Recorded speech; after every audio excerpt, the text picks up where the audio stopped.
Everything starts out the same like in the original, but the key difference is since Ash has arrived in this new region after a period of break, but once he got there, he encounters the same Pokemon that strike with Pikachu with a Thunderbolt. But everything goes similarly until he actually beats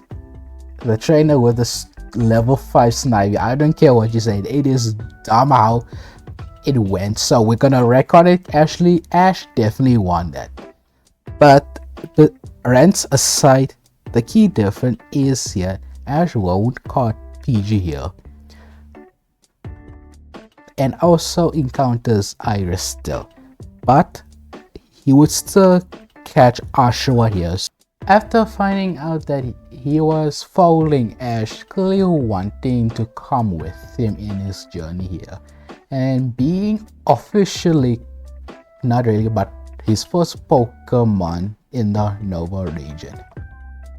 We go to a certain but important episode here, a Sandile rushing of charges. This is where Ash meets the reptile glasses Pokemon here and finds out about a bit of his backstory,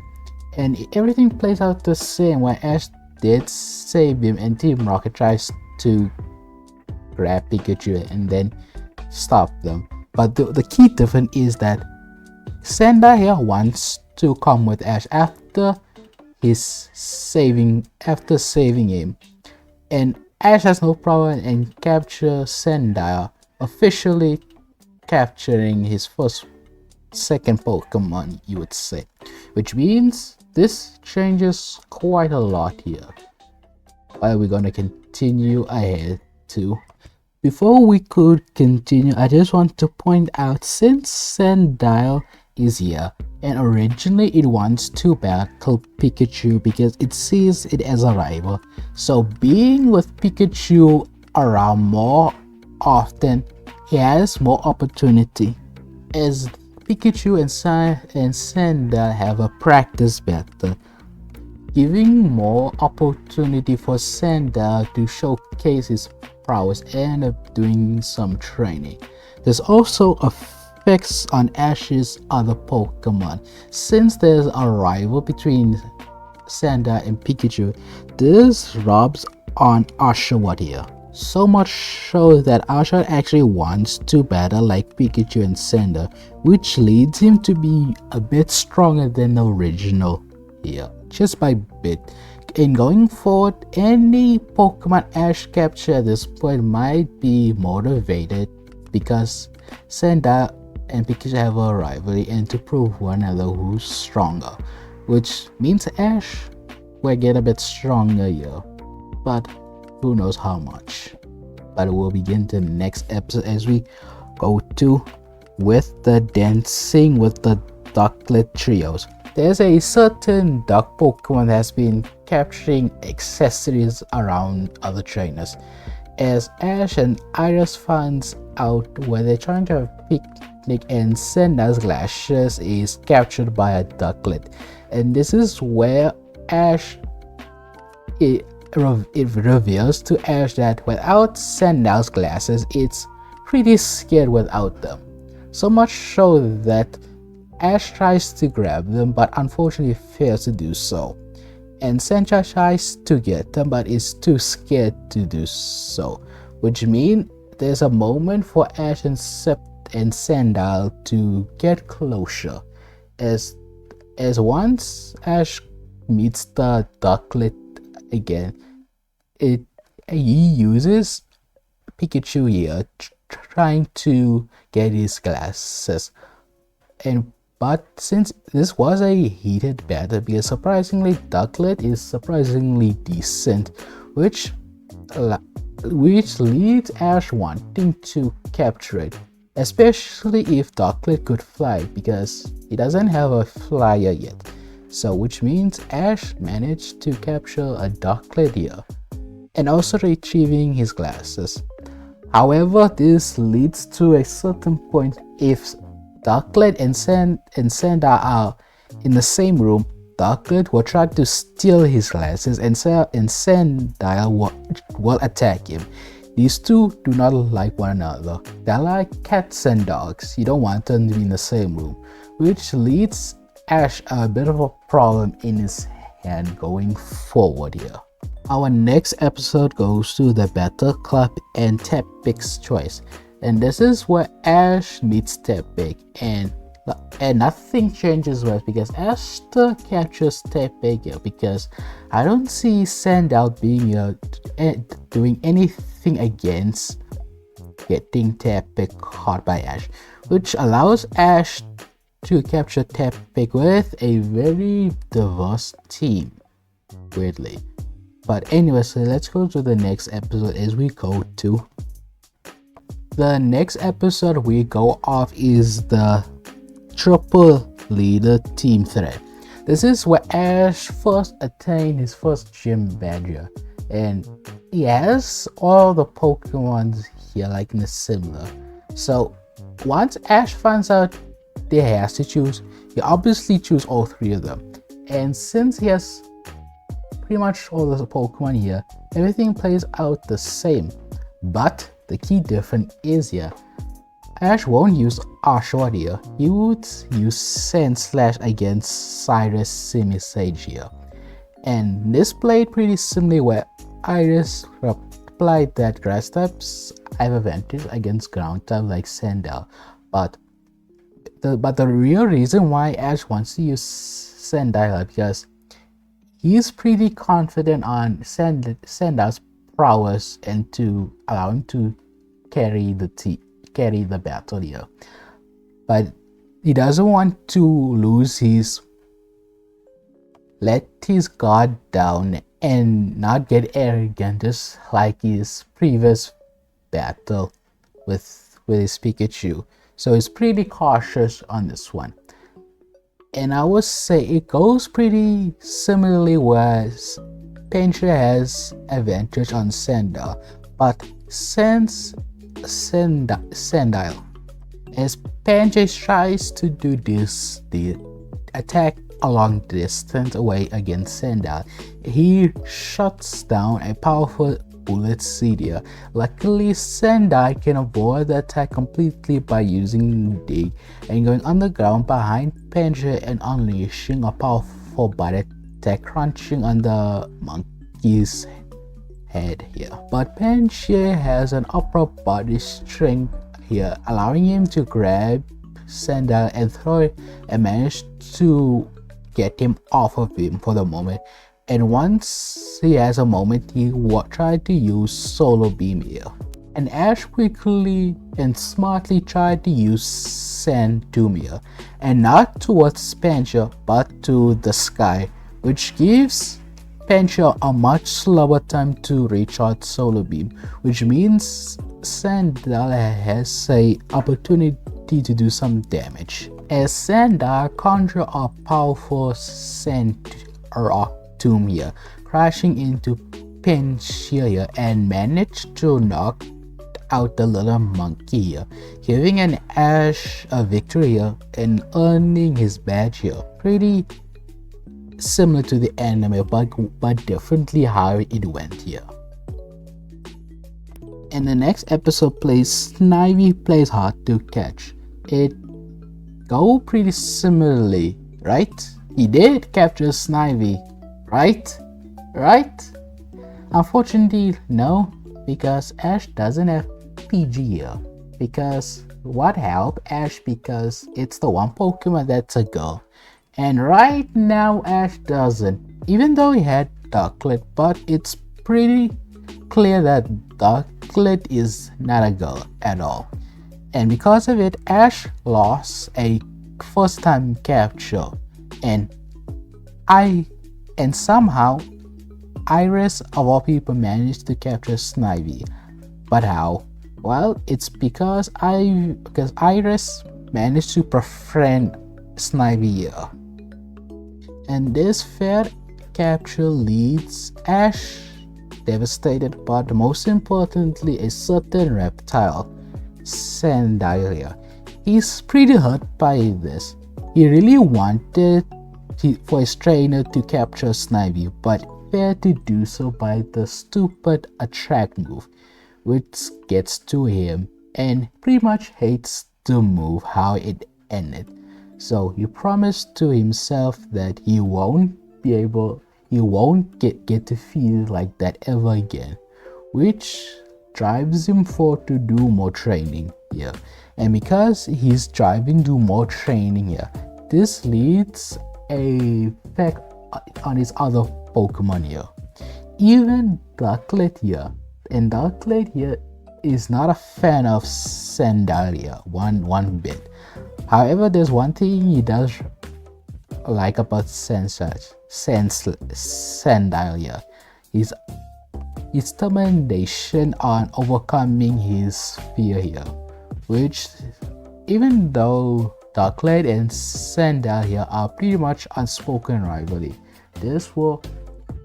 get Ash's team to go forward to train more, to not be defeated like that ever again. Which is here we're going. Our next journey ahead is the blooming is on the XU, and this is where we get to a certain episode where Ash and Sun have a practice battle. But as soon as Ash brings out Sandile with Ducket here, these two have a bit of an argument because Ducket tried to steal his glasses again, and this begins an argument. Then this causes a big fight. These two had a big fight. One of the attacks almost hits Axu, and Iris is pretty upset by those two, and Iris simply leaves, and the two Pokemon feels pretty bad about it. And this played similarly in the anime until Axu is finally stuck between a Pokemon's horde, which forced them to save Axu. But Sandile and Ducket are motivated to save Axu after a little accident, which actually lets them to walk together just for a moment here. But when Iris brought out Krookodile and saves Axu, everything goes peacefully, but Sandile notices how strong Krookodile is and showing his respect to a fellow ground type here. This leads Sandile to get even wanting to be strong just like Krookodile, because he could not save Axu from the Scolipede, and then Sandile and Ducket apologize one another, but most importantly to Axu, which gives a cute moment for the three of them here. And our next episode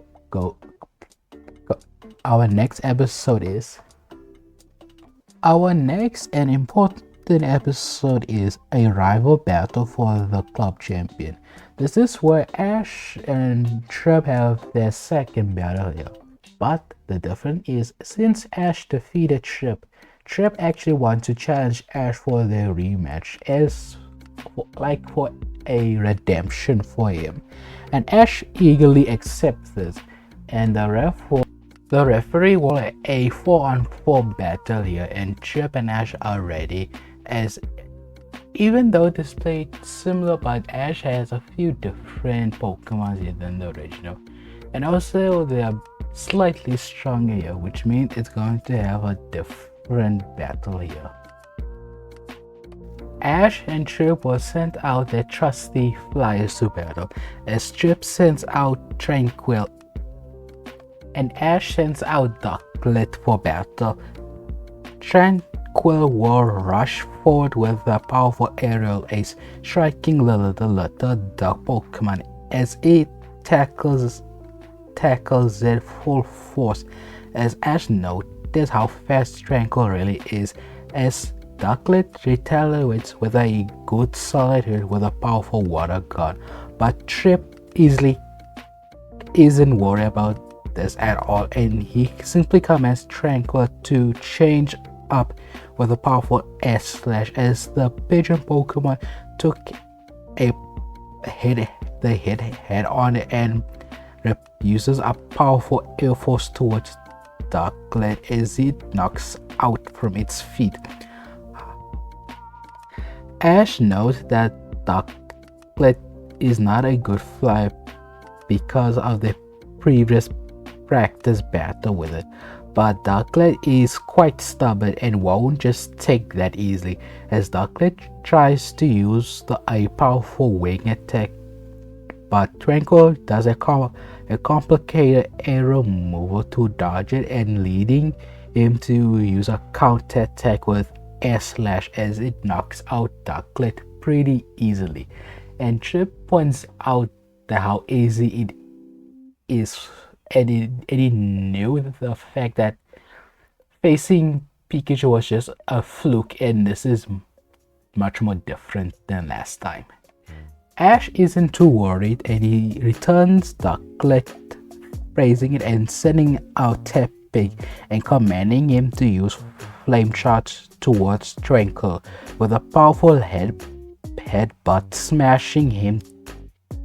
to the ground. But Tranquil uses Roost to heal itself the previous damage, but Tepig doesn't let on as it keeps using Flame Charge after Flame Charge, increasing its speed, allowing him to outpace Tranquil's healing ability, knocking Tranquil out in the battle. But Trip isn't too worried as he recalls it back and sends out Foolish to battle. Tepig tries to use a powerful Ember attack, but Foolish is a water type, so it doesn't affect him as much, but it leads Foolish to use a powerful Bubble Beam, and it hits Tepig with severe damage. And not only that, as Tepig tries to use Flame Charge, Foolish, Trip knows its speed about now and counters a perfect timing Toxic, as this lets Tepig in a ticking time bomb, because Ash knows that Tepig won't last out for this battle. But Trip isn't aiming for that, he's aiming for Hex, as it does double damage if the target is affected with other strategies, which leads Tepig knock out much more early than Ducket here, leading a Trip with a victory here. Pikachu steps ready for battle, but Ash stops him because he wants to try out his new Pokemon for a while, and Pikachu understands it. So Ash sends out Oshawott here for battle, as Oshawott strikes fiercely with a powerful water gun towards Foolish, and it does some damage but easily resists the damage as it quickly tries to use Toxic again. But Ash quickly knows this combo much more. He's much more prepared this time, as Ashra quickly moves out the way and unleashes a powerful Razor Shell as it quickly slashes Foolish into the ground, but Foolish quickly gets himself away from Ashra. However, Ash is much more quicker, allowing Ashra to do a powerful water gun, and this time it's a critical hit, knocking out Foolish here, leading Trip to return it, which means he has 2 more Pokemon left, but he isn't worried, so he sends out his newly evolved starter here, as he sends out Servine to battle. Servine summons a powerful Leaf Tornado towards Ashwa, doing incredible damage. This time Trip won't underestimate Ash ever again, but Ash quickly commands Ashwa to do a water gun. However, this attack is too slow because Servine is able to unleash a powerful area ace, weaving through Oshawott razor, water gun, and it managed to collide a powerful leaf blade towards Oshawott. But Oshawott doesn't give up, so it goes in for a razor shell repeatedly. But Servine easily counters this with his leaf blade, as these two collide towards one another. But Servine is winning the duel because of its typing overall, and it's much more stronger than Oshawott for the snake Pokemon. As Servine slams its powerful tail towards Oshawott, slamming him to the side of the battlefield, knocking him out with one fell swoop. Ash returns Oshawott here and praise him for doing so well, and he sends out his only new Pokemon that he knows it won't handle against the snake Pokemon. Luckily for Ash, he has his faithful Sandile for battle, and Trip says to himself this is an easy win, as he calls out for another leaf tornado. But Sandile calls his own storm with Sandstorm, as these two hurricane moves collide one another and cancel each other's out. Then the Servine uses another powerful leaf blade, aiming to get close for a fearsome strike towards the small Krookodile, doing major damage to the little guy. But Sandile uses a bite on Servine as retaliation, climbing on its tail, which leads the snake Pokemon to shake it off. But Sandile won't let go. Then Ash calls for a counter-attack with Dig, and somehow the small reptile managed to drag Servine into the ground, as Sandile repeatedly slams Servine into the ground underneath the ground, as the two Pokemon emerge out and only Sandile standing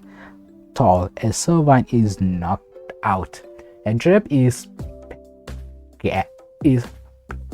shocked by this and has no other choice but to recall Servine. And Trip quickly goes over the battle, and he has one more counter to Sandile, and he sends out Timber here, a fighting type, which gives Ash a bit worried, but Sandile is pretty confident, so Ash rolls with it as Ash calls out for a bite attack. But Trip counters with a powerful wake up slap as Timber swings its mighty log to the little raptor, smacking the pathetic dark type move against it, as it does major damage to the little Sandile. And Ash quickly tries to use Dig, but unfortunately Timber is much more faster and managed to grab on Sandile's tail, pulling out the reptile from getting any deeper. And then Trip repeatedly uses a wake up slap over and over again, but Ash luckily figures out what to do and calls for a sandstorm, as Sandile summons a powerful storm, and this managed to blind Timber long enough to let go of it. And Ash quickly replies for a powerful bite, as Sandile is crunching on Timber's head, doing not major damage, but enough damage where it gets a bit annoyed by the little muscle Pokemon, as Trip calls out for a powerful rock. So as Timber summons a powerful rock towards Sandile, doing major damage with another rock and another rock. But Sandile smacks away the rocks and goes for a powerful, as Sandile calls for a powerful sand tomb, trapping Timber into the ground, and Timber is unable to move. Because Sand Tomb is literally sucking him into the ground, and Timber is unable to use his log or his arm effectively here. And Ash calls out a powerful digger, as Sandile digs under and attacks Timber underneath his feet, doing good damage, and managed to knock out Timber, which leads Ash another victory over Trip, And this is where Trip gets much more angry. He thought the last time Ash and him were battling, that time was a fluke. But this time actually affected on Trip, as he recalls his defeated Pokemon with anger in his eye and simply walks away without saying anything towards Ash. As Ash tries to talk to him, but Trip retorts that he's still a Kanto reject and he will beat him the next time, as he runs off, leaving Ash here a bit confused here. And this is where the episode ends here. The next few episodes we're just gonna pass over because I don't see anything happen too drastic here. The episode of A Home for Drabble, where Sinister captures Drabble here. But this is where Ash. But the next episode is Here Comes the Travis Squad. Nothing much happens differently except for Ash getting an egg around here, and this is pretty important around. But Ash still gets the egg like the original. So we go forward to the next episode. The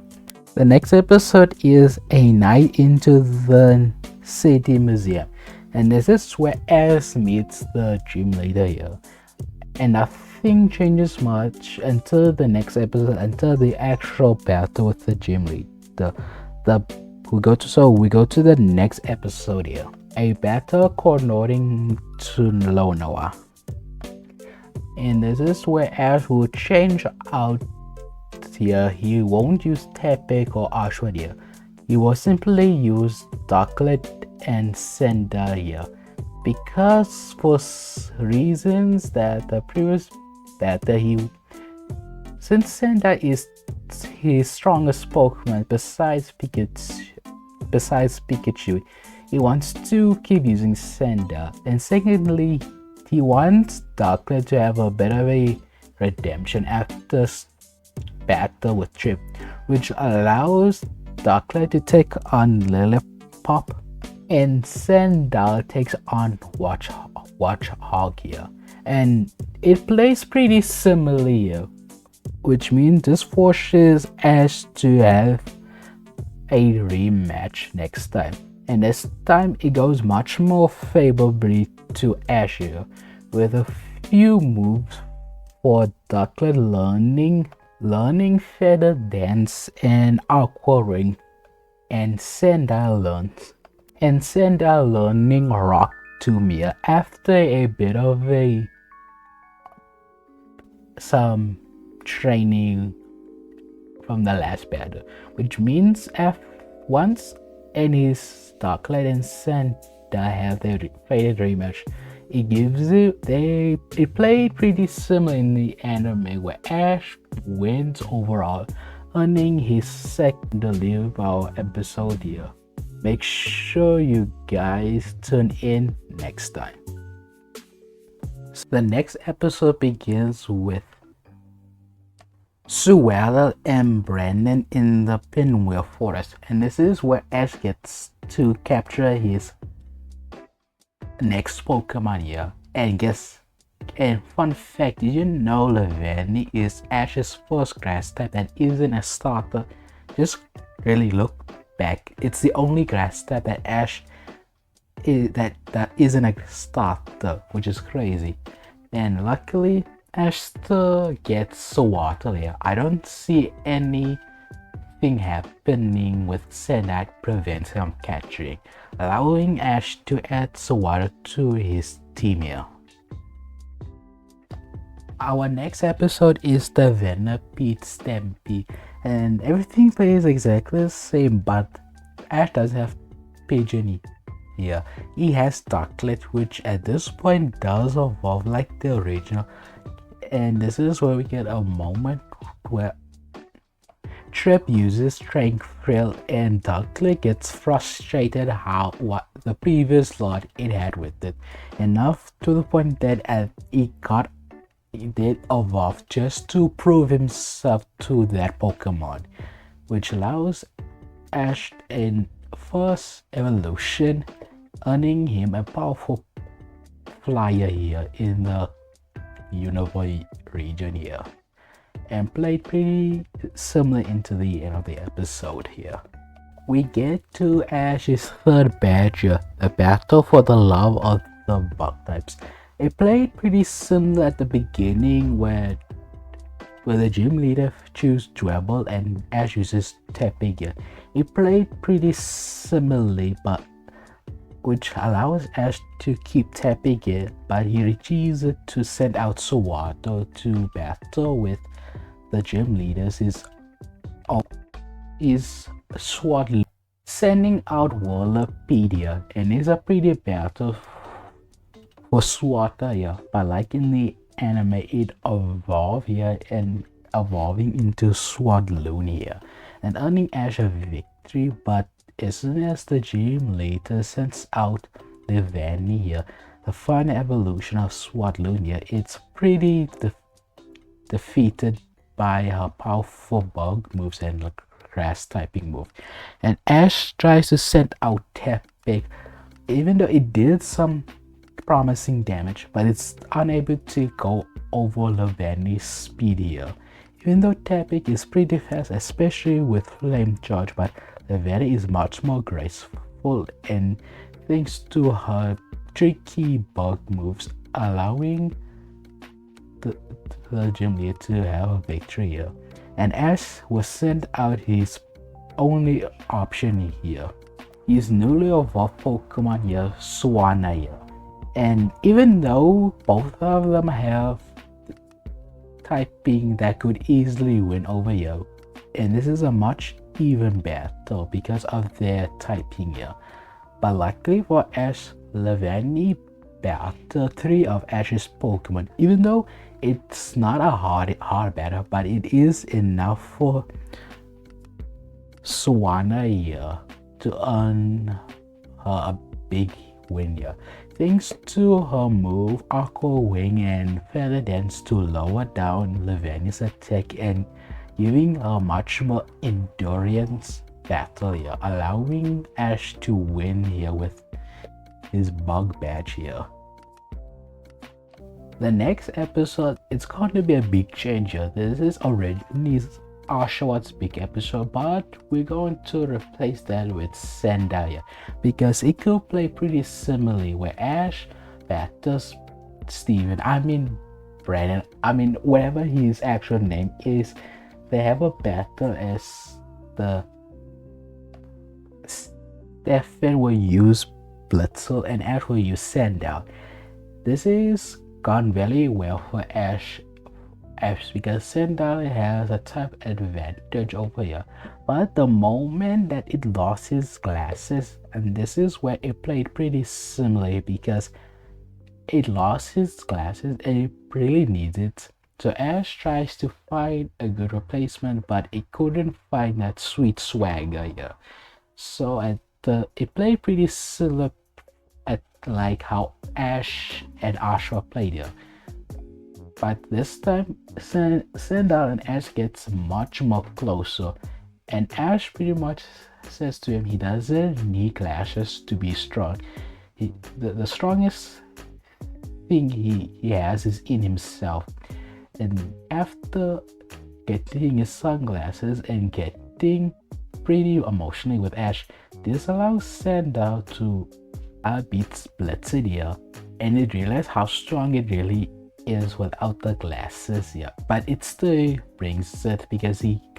needs it. But this is enough because of Ash's love and a bit of training. It evolved into Krookodile here, getting Ash his second Pokemon here to evolve here, and Ash celebrates with Krookodile, but this has a slight personality shift. Even though it's not like Charmeleon, it still listens, it just wants to play it cool because of it. So Ash has a very edgy Pokemon that he thinks he's acting cool here, which is a funny moment here.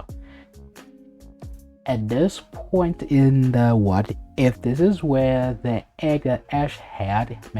finally hatches, and it's a scrap be. And they play pretty similarly, but the key difference is Scrappy thinks that Krokorok is a pretty cool Pokemon. And this is a older brother and younger brother type relationship, because Scrappy thinks that Krokorok is very cool and Krokorok digs this, and it showed off his moves and his classes. But even though the rest of his Pokemon doesn't fall for this except for Scrap here, I could see this as a funny joke here and it could be hilarious.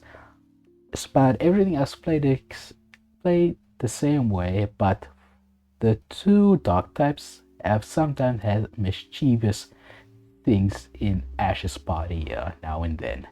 But our next episode is a big one here. But Ash has a bit of a problem here. His party is quite full, so he made a choice to send Swanna away for the moment. He knows that Swanna is pretty strong at the point and doesn't need much more training, because even though he could do it, but Scrappy it's needed more than Swanna here. So Ash switches out with Scrappy for Swanna here for the moment. And then big episode plays here. Ash and Trip, the Triple Battle. This is where we get the third time these two are battling. It played pretty similar until the very end, because Ash has a much more different team here, which allows Ash to face Trip with a different approach here. We're going to play it out right now. At this point, Trip makes fun of how Ash only has 3 badges while he already has 5 already. But Ash wants to show how Trip is wrong about how weak he is. So he wants to do a bit of show off on his prowess by sending out Krokorok much more early than he originally wanted. And Trip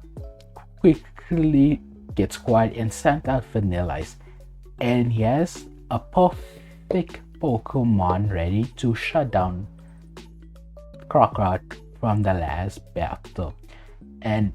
Vanillice tries to use a powerful Aurora Beam here, but Ash commands Krokorok to avoid it by using Dig, and the reptile Pokemon listens to Ash without hesitation as he digs on the ground. But Trip quickly replies with another Aurora Beam into Krokorok's digging hole. As the ice fills in the hole, as Krokorok is frozen as it came out completely frosted from the damage, allowing Ash to be a bit worried, but Krokorok is still standing there not to get worried. So Trip commands Vanillice to use Icicle Crash as the latter snow Pokemon unleashes a powerful spear barrages of icicle spears, but Krokorok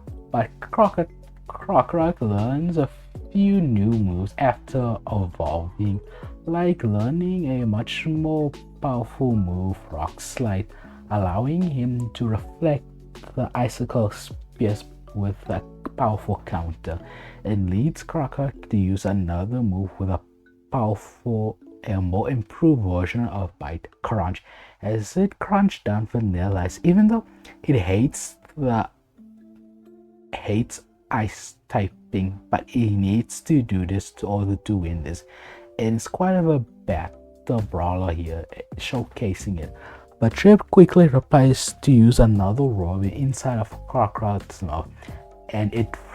does so, and it throws Krokorok unable for him to use his mouth the time being, and being much more slower,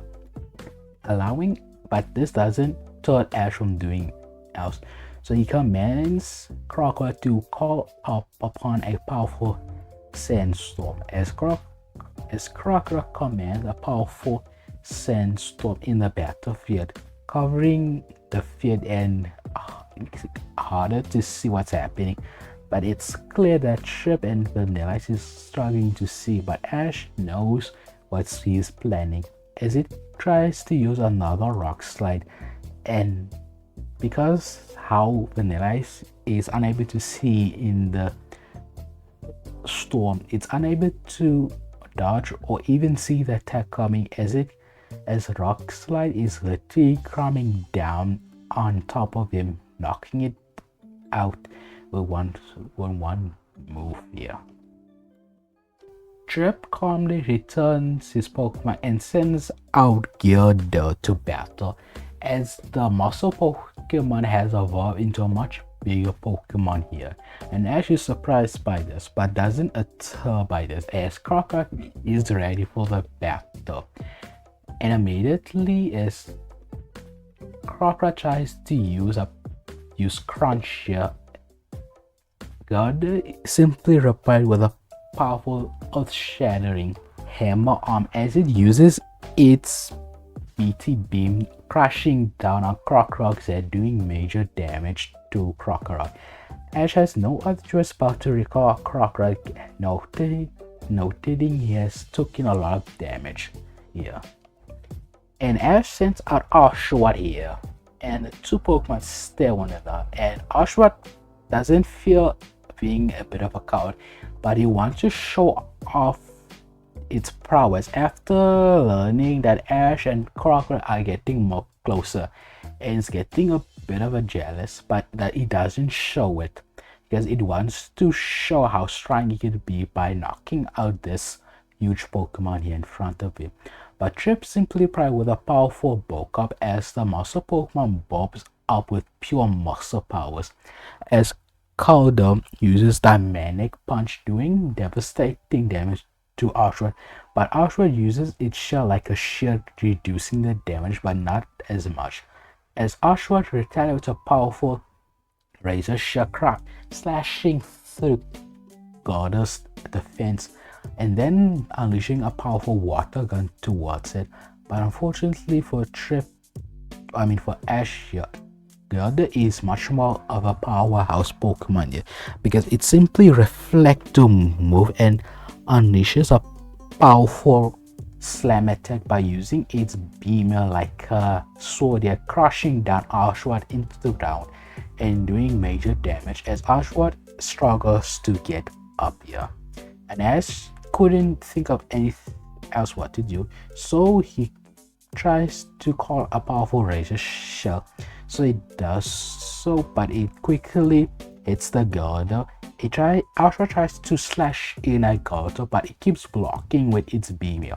Ash has no other choice but to call Oshawott's new move that he just learns from practice battle with Aqua Jet here. And Oshawott does show executing the move, but it misses. And then Ash has no other choice but to record the move again and again, but it's unable to hit. And thinking that Gyarados is doing good to dodge, so he recalls his muscle Pokemon and sends out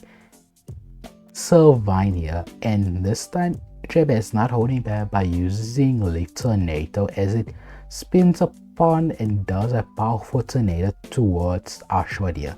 It took a lot of damage, but it still stands, so Ash calls for one more Aqua Jet here, and it repeats like last time. It keeps missing, but then Trip noticed something, so he took a picture, and this momentarily stops the battle for just for a moment. And Trip points out that Oshawott is closing its eyes, and this is shocked by as he didn't even notice Oshawott was closing his eyes the whole time. And this gets Oshawott a bit embarrassed that he couldn't get his eyes open even though it's a water type. And Ash makes fun of this, and Oshawott gets a bit angry, so he just rushes in, and Ash tries to call a move, but for once Oshawott isn't listening, leading Trip to use a powerful Leaf Blade here, knocking Oshawott here and leading Ash devastated, but to recall back Oshawott and sends out Tepig here with us ready for battle. And this back and forth with flame charges and leaf play counter after counter. But unfortunately for Ash, even though typing has a type advantage, Snivy is doing wonderfully fine, and this proves that Trip has seriously upped his game the last time they met, and it showed that earning his fifth badge isn't just showing up, it's just a statement that how far Trip is getting, and he's getting closer to Ash's level, but not that close yet anyways, which leaves the pick to a loss here, getting knocked out with a powerful leaf blade here. As Ash is devastated, has no other choice but to recall tapping here, and has no other choice but to send out Krookodile here, which has been taking a lot of damage, and Trip doesn't waste another opportunity but to call a powerful leaf storm, and Krookodile counter with its sandstorm, repeating the previous battle these two had. And Krookodile tries to call a powerful rock slide here, but Snivy managed to knock away by using leaf blade one after another. It gets close, and Krookodile gets even closer, trying to use crunch here. But unfortunately, Trip has learned his lesson and would not underestimate Krookodile again, and doesn't forget how Pikachu has been defeated him. So Trip managed to pull off a strategy here as someone quickly spins around, dodging the crunch completely and unleashing a powerful leaf blade towards Krookodile's back, earning Ash a loss here and Trip winning. But even though Trip won, he is not celebrating here. He simply recalls back Snivy here. He noted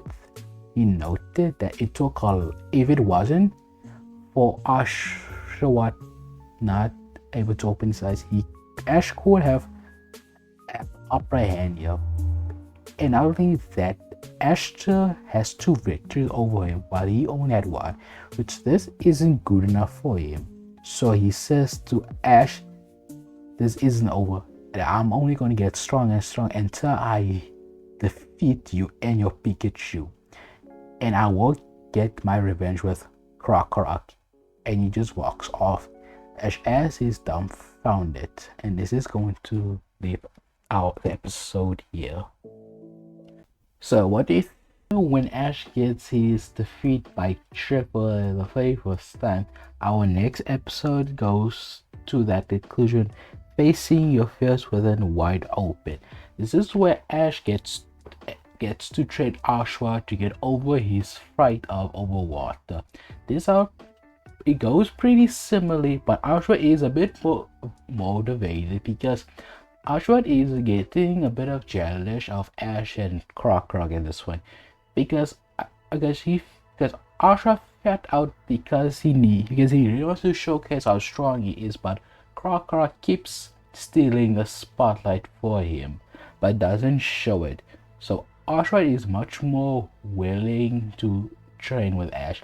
and this allows Ashwa to get a hand on his water moves like Aqua Jet a bit more faster.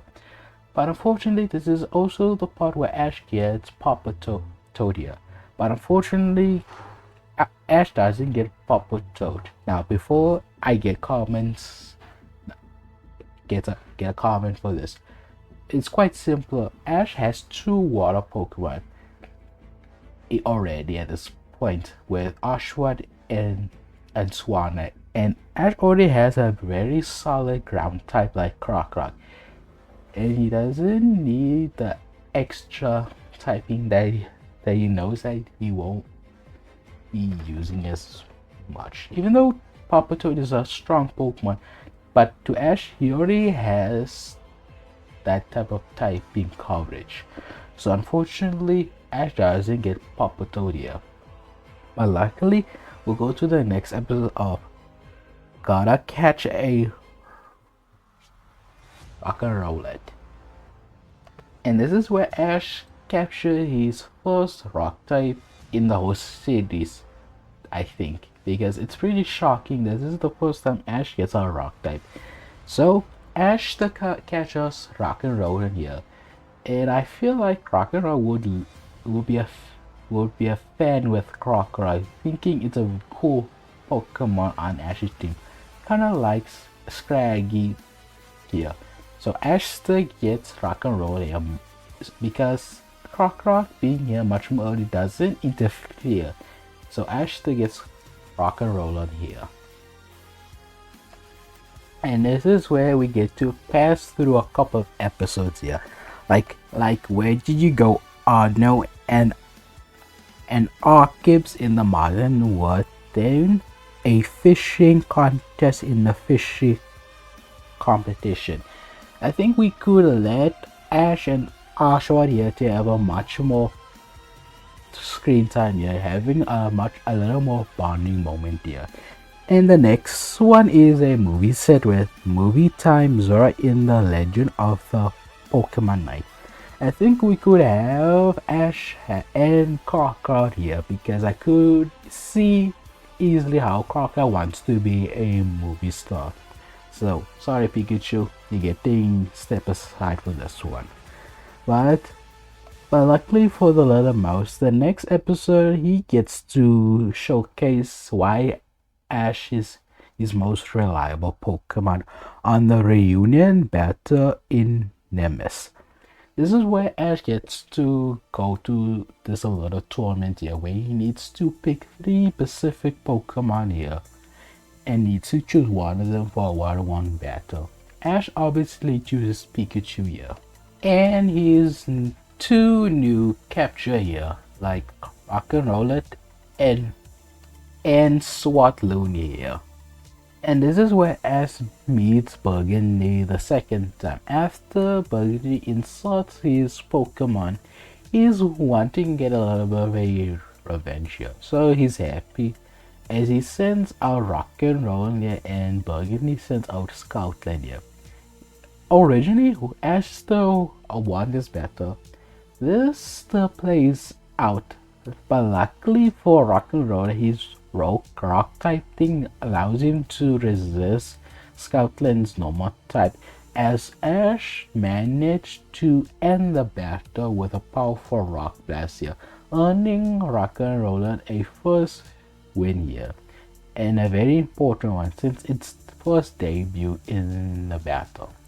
And Ash's second match is much more difficult, you could say.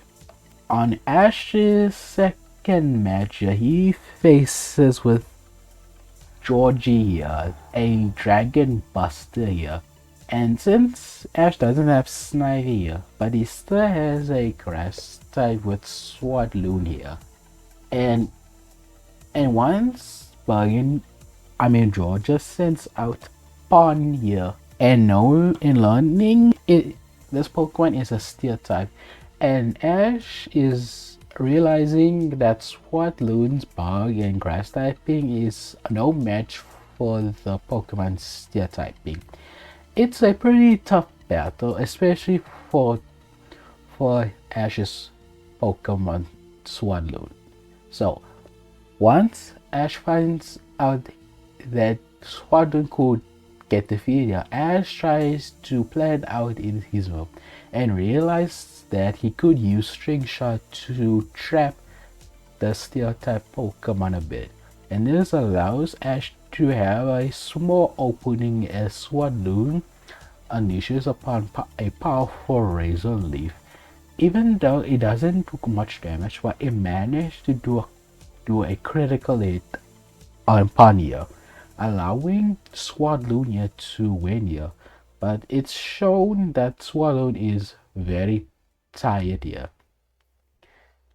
and at some point it would have got defeated, but since Ash is being there encouraging Swatloon to continue on, this allows Swatloon and Ash to get a closer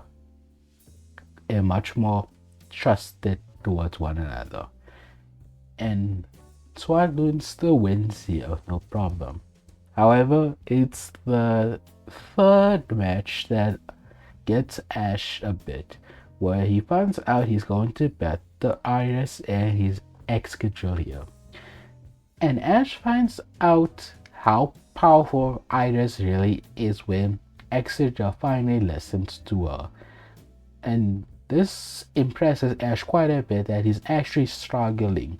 It's not just that Excadrill could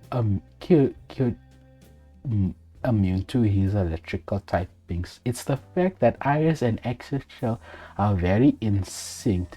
and this goes very much more an even match here. But Excadrill is have a slight advantage here, being a ground typing and all. And this the fact that Ash still loses here, and he's pretty shocked by this, and learns that he needs to train much more hard here, because right now Iris and Excadrill are in good terms here, which means Ash is going to have an interesting sparring match. And once Krookodile finds out Pikachu's got defeated by Excadrill, he was pretty angry by this because he wanted to beat Pikachu, but still wants to train more, because right now Excadrill is in his mind right now. And Ash noticed this in the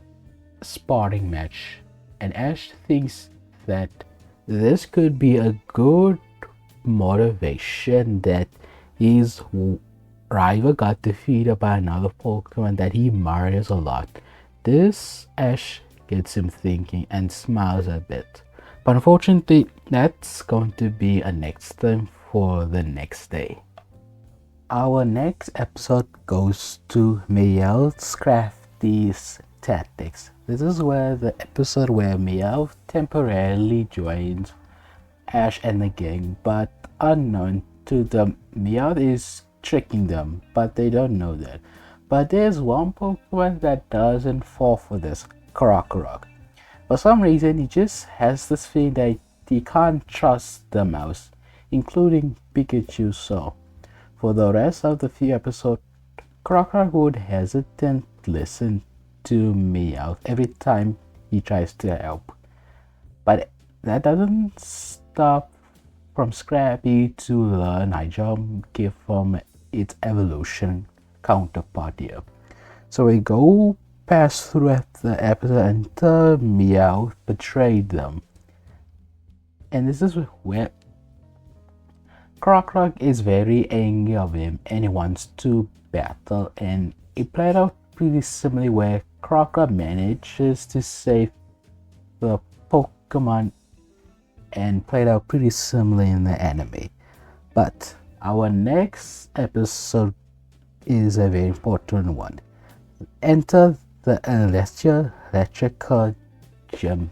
leader. And this is where Ash finds out the gym leader Elsa has an Emolga with a move called Attract. And remembering the last time he battled a Pokemon with that same move, he couldn't exactly beat it. So it made it all the worse for Ash to strategize what to do. It's much more worse, so to the point that he doesn't bring Pikachu here, which leads the little mouse frustrated here. But for the next, the Ash has a better plan already, as Elsa sends out Zep Striker here, and Ash sends out his only counter. He can't send out Swatloon here because he knows that Blitzer can use a fire type move, which is quite effective against his bug grass type. So he sends out Krookodile for some counters here. As Zep Striker can't use his electric typing, the only move he could do is Stomp and Flame Charge. But luckily for Krookodile, with his ability Dig to dodge the attack and doing super effective against the electric typing, and not only that, allows Krookodile to unleash a powerful rock slide. Its Substriker tries to stomp him into the ground, but got flinched by the rock slide move, leading Krookodile to have a powerful counter with a crunch attack, knocking out the striker here. And this Elsa is pretty impressed, so she sends out her tricky Omolga to battle. And this is where immediately Elsa will use a check here. And this managed not to hit Krookodile because it actively avoids the attack by using the move dig. This is a strategy from Ash's part, thinking that attack won't do anything as long as it doesn't hit Krookodile directly, giving Krookodile a upper hand here as Krookodile uses Sandstorm once it comes out, make it even worse for Emolga to hit the check here. As Emolga tries to find any way to find Krookodile, it's get jumped by Krookodile with a powerful rock slide, doing major damage, but surprisingly Emolga wiggle out the attack and unleashes a powerful aerial ace, doing some solid hit on Krookodile. But unfortunately for Ash's solid strategy, Emolga is much more trickier by using the move Vault Switch, as it tried to hit Krookodile but it did nothing, and Emolga did not switch out. Instead, since it's much closer to Krookodile, which is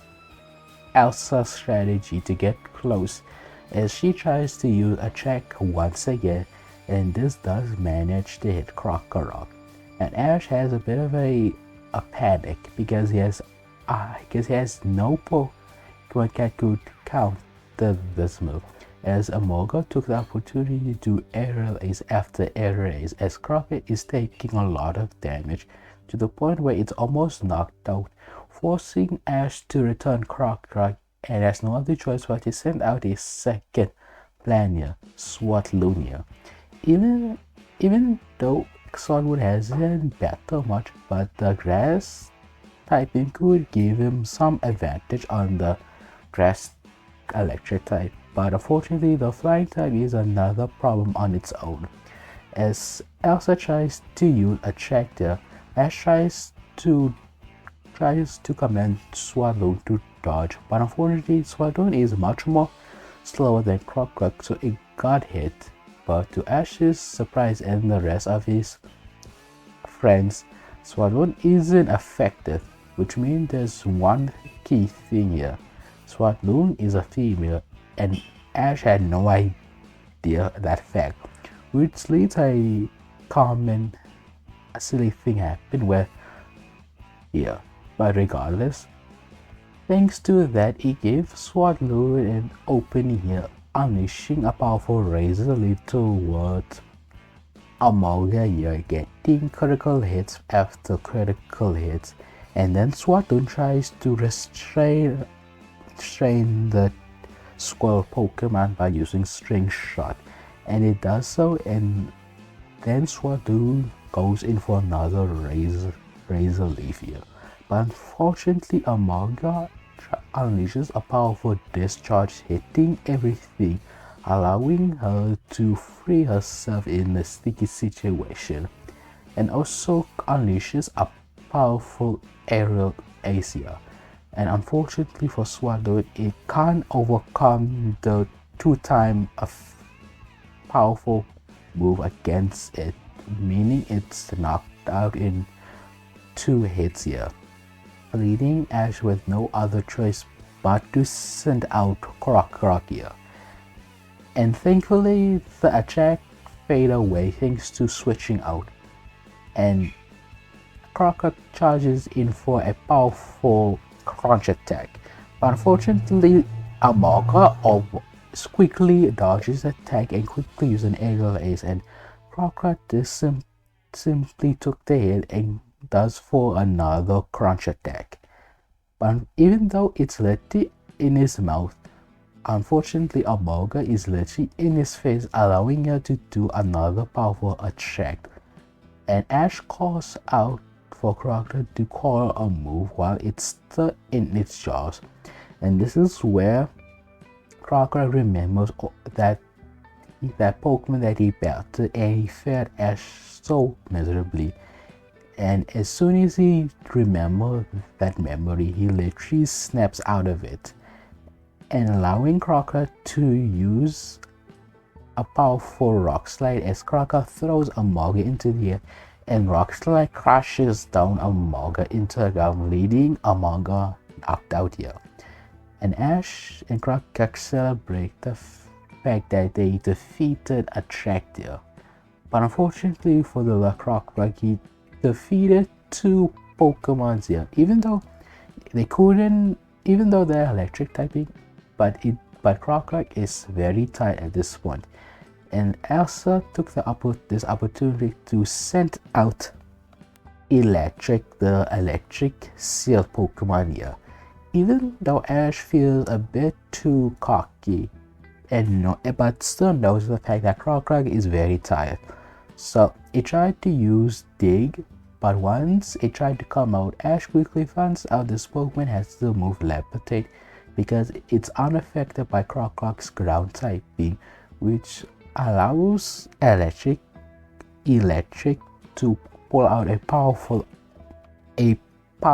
acrobatic, knocking out Krookodile. And this is where Ash panics a bit. He doesn't know what else to do. He has Pokemon potentially, but he has no idea they could handle this electric. But he got shocked from Pikachu. And this played out pretty similarly, where Pikachu just knocked out Ash's weird feeling here and managed to let Ash become Ash again. And Ash has find his confidence back as he sends out Pikachu here. And this is a much more even battle. And learning from the previous battle with Krookodile, Ash learns that he can't get close to this electric Pokemon. So once Ash calls out for a quick attack, it does some damage and immediately runs away because electric would have done a powerful flash cannon. And then once it fires the attack, Ash took the opportunity to call out a powerful thunderbolt. And once it does a powerful move, striking it through its body, this allows Ash to call for a powerful Iron Tail. But unfortunately, Elsa remembers how fast Pikachu is going, so she predicted the next move and called out for a powerful acrobatic as the two moves collide one another as they cancel each other's out. But unfortunately for Elsa, Pikachu is much more faster than she expected, as she did not expect for Pikachu to recover so quickly, as the mouse Pokemon unleashes a powerful electrical ball, striking through electric and managed to knock out the terrifying electric Pokemon, knocking it out, and Ash earns the badge here. And this is where we're going to end the episode here. After earning his fourth badge at the electric gym here, Ash continues his journey and we get to a very important episode, Ash versus the champ. And this is where we get to see where Ash meets Trip again and finds out he is waiting on an important person here, and finds out it's none other than the champion of the Unova region. And Ash is pretty excited, wanting to challenge him, but quickly stopped by Trip that he is the one who was waiting for him to have a chance on battling the champion. Then needs to start arguing until Order said himself, why not have a battle to see who has the chance on battling him first. And this is where they accept this, and Both of them will have a one-on-one battle only, and Ash wants to test out his new Pokemon here, so he sends out Rock and Roll here, and Trips simply smirk and sends out Jellicent here for battle. And the clear difference is that Rock and Roll is pretty small and Gelatin is quite massive with a big type advantage here. And this is where Trip wastes no hesitant on doing a powerful water pulse as Jellicent shuts down a powerful water orb, but luckily Ash is much more better, much more ready, and also has a better knowing on how how his battle is. So he commands Rock'n'Roll to do a powerful rock blast as the little rock Pokemon blasts the water pulse away by shooting it down multiple times with a powerful rock blast. Then Jellicent tries to do a powerful Hex, but the little boulder manages to move the attack away and unleashes a powerful smack down, doing decent damage, but notice that it's too up close as Trip took the advantage on blasting him away with a powerful water pulse here, doing major damage to Rock and Roller, but it's still pretty standing after taking that huge damage, and Ash needs to remind himself that Trip is getting better every time they battle, so he needs to waste no time on doing a powerful flash cannon as Rock and Roll does a powerful flash cannon towards Johnson, doing major damage in return, but Trip simply smirked himself with just one word: recover, as the Jellicent Pokemon managed to recover most of the damage and still ready for battle, and Ash grits himself that they need to take this Pokemon out fast but doesn't know how to because of Rock and Roll, its typing and moves that he has, and knowing that he has no idea how to finish him off quick, Ash has no other choice but to wear down Jellicent here. So Ash tries to avoid the attack completely by using Sandstorm here, as Rock and Roll summons a powerful storm in the battle, but Trip won't fall this trick twice with Krookodile. So Trip quickly pants for a powerful Toxic Staria as the Toxic manages to take Rock and Roll it, and Ash has a brief flashback in his mind on that common move, and Ash won't let that happen again. So Ash commands Rock and Roll to do a powerful Rock Blast as the little boulder manages to do a powerful surprise attack on the little Jellicent, but unfortunately Trip is more prepared than Ash thoughts as Trip commands for a powerful Hex as the ghostly energy strikes Rock and Roll devastating, doing major damage, but somehow Rock and Roll still stands, and Trip says to himself, how is Rock and Roll still standing? And Ash retorts its ability sturdy, allowing Rock and Roll to survive from a powerful move in one shot. So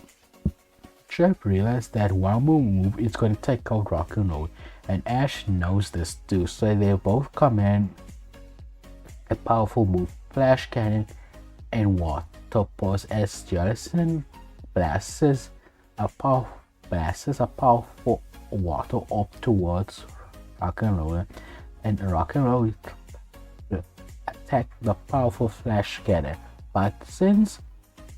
it's an even attack, but unfortunately Jellicent has a bigger advantage here because Rock and Roll has been taking a lot of damage, and Jellicent has been recovering with the move Recover. So this allows Jellicent to overpower the Little Rock Pokemon, earning Ash a second loss to Trip. And this is where Trip smiles to himself. All that training paid off pretty well,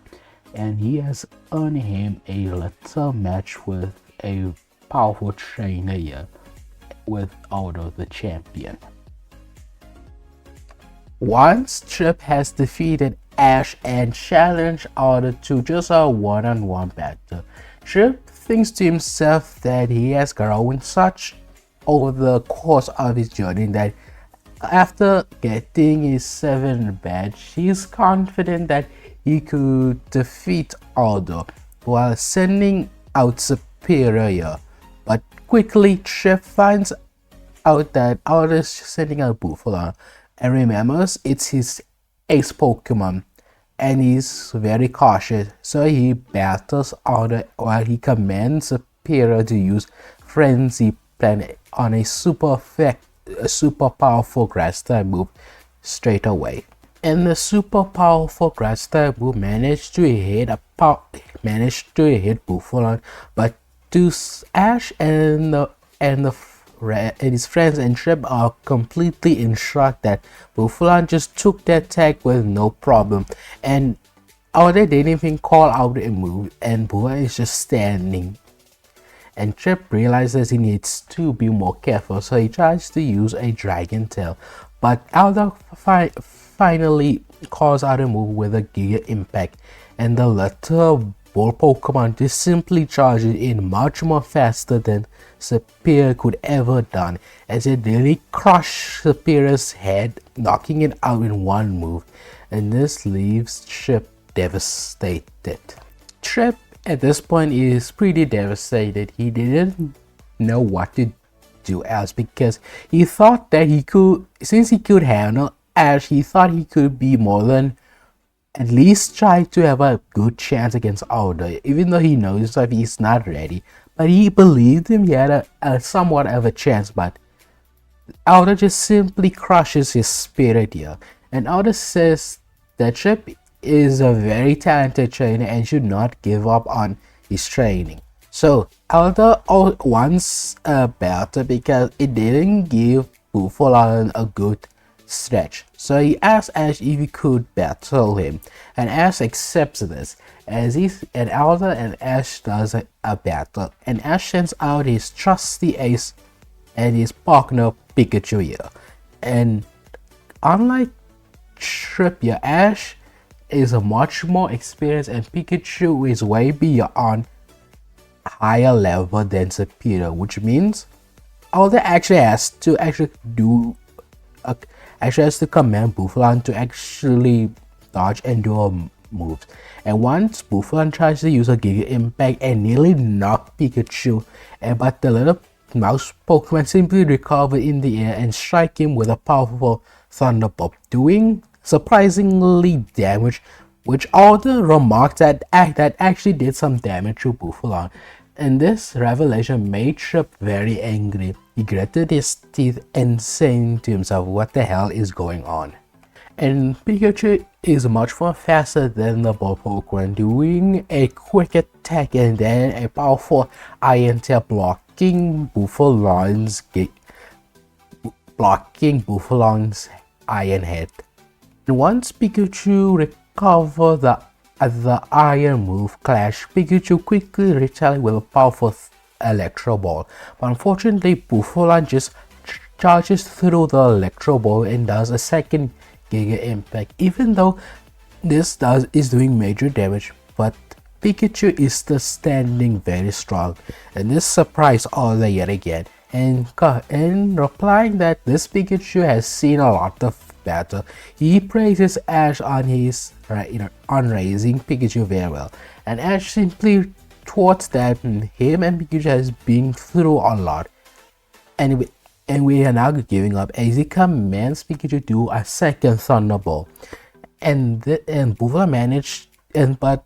because Buffalo needs to recharge, this allows Pikachu to do a good hit. And this surprises everyone because Buffalo is nearly stumbling over, and this caught all the surprise. But he quickly relied on the second move, Earthquake. With this powerful Earthquake, and Pikachu and Ash get caught unsurprised, knowing this Pokemon can do a ground type move, and this does a major damage, knocking off Pikachu here with a hardy fought battle. And this leads Alder to praising Ash that he should really keep going for, because he even felt that Ash could have knocked out Buffalo, and Ash simply replied that he's going to get all 8 badges and go to the Unova League tournament. And this leaves Trip angry. So angry, in fact, that he called out why Ash gotten this strong all of a sudden. And this way he learns that Ash is Pikachu is his oldest Pokemon. And this revelation, meaning that Trip knows that Ash's older Pokemon and perhaps even other Pokemon Ash has seen use that could be much more stronger. And Trip demands why didn't he use Pikachu in the third or fourth battle between them. And Ash simply replies that he just wanted to use his new Pokemon here because he knows Pikachu doesn't need the extra battle, but his new Pokemon does. And this made Trip much more angry. And he simply yelled the next time he will defeat Pikachu personally, and simply walks out pretty angry and leave the group devastated. And the rest of the episode goes to like how it usually goes, as Outer Star by Reggie a Gigaless from destroying the town, and that's how we're gonna end the episode here. We're going to go pass through some episodes here. A Miraculous Musical, the 4th season of Sawbox, and the Scrappy and the Manning Gothitelle. We go to a important episode here, the Stopping the Rampage of Legends. This is where Ash finds out he has arrived to his 5th gym leader, but finds out it's pretty close, and finds out the leader needs some medicine from an island. So Ash and his friends heads off there, but quickly finds out there's 3 powerful legendary genies destroying the island.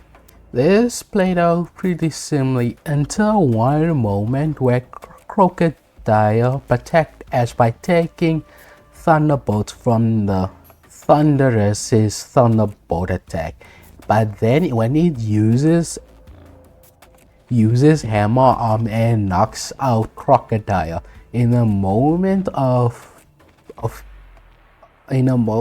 just to protect his trainer, Oshawa jumped the Thunderbolt and took a lot of damage. And this made Ash and his friends surprised by this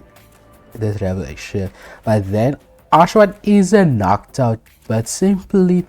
growls in anger as it simply stares at Thunders as it evolves into Ducket in the situation. And Ash is pretty surprised by this and pulls out his Pokédex to find out he learns a new move. And so he tried it out with Revenge here. And even though Ducket does a massive damage against the legendary genie, this isn't enough to knock out the legendary. As soon as it recovers, it simply does another Thunderbolt, but then Krookodile steps in for a moment to block the attack. Even Krookodile thinks that Ducket is grateful for himself, but this made Ducket even more angry, and this causes Ducket to yell at it. And then Krookodile starts yelling at it, and Ash is in a situation where 2 of his Pokemon are arguing, but thanks to Pikachu striking Thunder's hammer stopping the attack. But the rest of the episode plays like normal. But Ash finds out Ducket is not hiding the fact that he hates Krookodile. He actually hates him, but Ash doesn't know this. So Ash has to struggle why Ducket is angry at Krookodile. There's even a moment where Ducket doesn't listen to Ash when when he tries to feed it. But it does listen to Duwat. It's just that as long Krookodile isn't near him, he won't listen to Ash, which will cause a bit of a problem going forward. And we go to the episode of Battle the Mind of the King of the Mind. Ash gives the medicine that gym leader Clay needed it. So Clay will honor Ash's promise and will do a 3-on-3 battle here. And Clay sets out Krookodile to battle, and Ash quickly thinks through the option that he has. But he sends out Duat for battle, and this leaves Duat pretty happy right now because he's facing off a opponent that's species exactly like his hated rivalry with Ash's Krookodile, which means that Duat he demands to win this battle, well, because of just pure pride and pure prowess. So once the two finally reach to the battle, as Duat sends out his newly moved water pulse and shuts through fires off at Krookodile pretty fast, and this leads Ash and Clay pretty surprised by this, even though Clay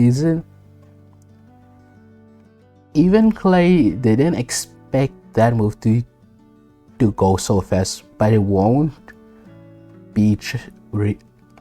surprised by anything else anymore. So he commands Krookodile to use a dig as the Reptilian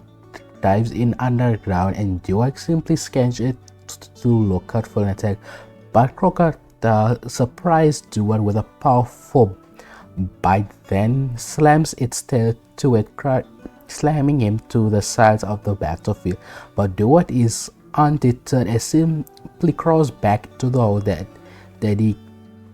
crashed into, and simply pulls out his 2 razor shell and closing in. And Clay is pretty surprised how Duat is really handling the damage, so he quickly called in for a powerful crunch attack as these 2 powerful Pokemon clash one another, trying to get an upper hand one another. But unfortunately, Duat has two water blades here, while Krookodile needs to get closer and expose his head. Once it tried to bite the other shell, but gets hit by the second shell as Duat simply slams its huge blade across Krookodile's head. And this forces Clay to really think what else to do. So he commands to do one of his tricky moves, Sandstorm here. And this leads Duat to be temporarily blind because it just got attacked by the Sandstorm here, surprisingly. And this forced Duat is a panic on attacking everything by just hitting thin air with his razor shell, and this gives Clay an opportunity to use a powerful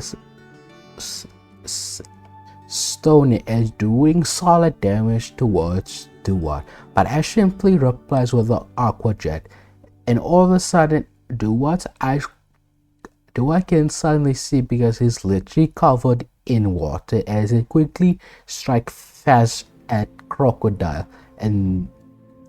then it finished off with a powerful razor shell, knocking Krookodile off. And this leads Duat to showboat himself with his chest up high and grinning to himself. And Clay likes that enthusiasm because he likes this battle brawler Pokemon. So he returns Krookodile and sends out Papa Toadia. And Ash realized that he's going to be in a tough situation here because it won't do his water moves wouldn't do anything against Papa Toadia. But not all towards his move is water type. So once Clay calls out for a mud shot, and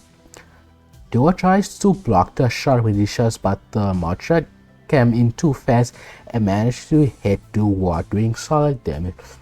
as Dua tries to launch a powerful water pulse, but Papa Toad is surprisingly fast as it uses hydro pump, blasting the small orb blast disintegrate, absorbing the moisture and powering up a hydro pump in further as it hits Duat. And Clay thinks he has the upper hand, so he commands Papa Toad to charge in, but this leads Ash activate his Ash's trap card as he commands for revenge, and Dua simply glows in with frustration and just savagely attacks Papa Toad with a kick to the stomach, then to the kick in the head but viciously. But Papa Toad is more resilient than Ash could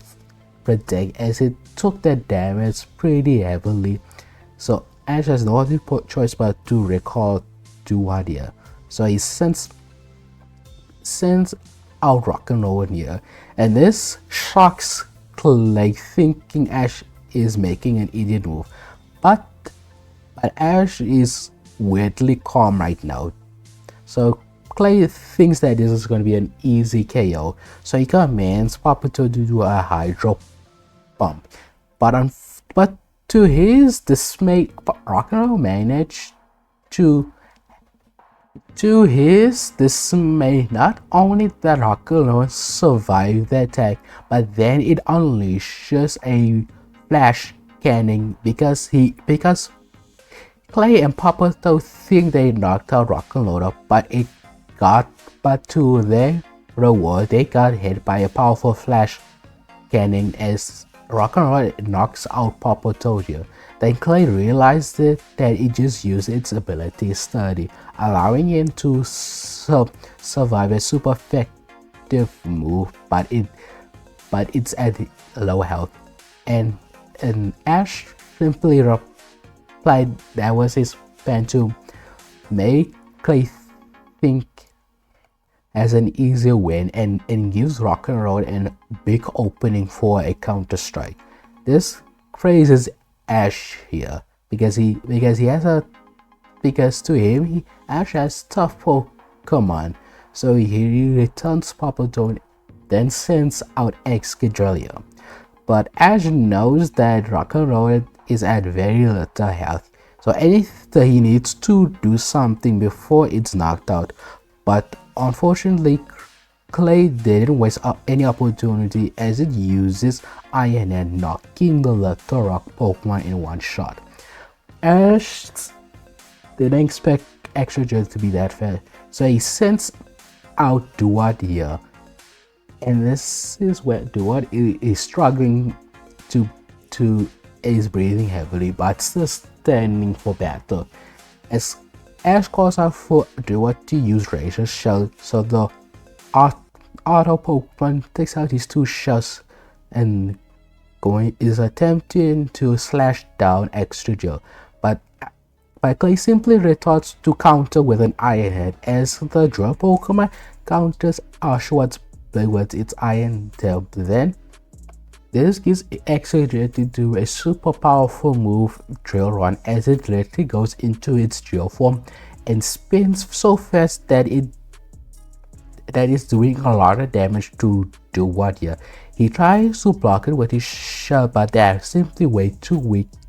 against Excadrill's powerful momentum move, as it simply knocks out Duat here. And Ash recalls Duat here, praising him. He done so well so far. But then Ash has a few situations. He could call out Krookodile, but he wants to try something new, so he sends out Swadloon here. And Clay isn't underestimating this Pokemon because it literally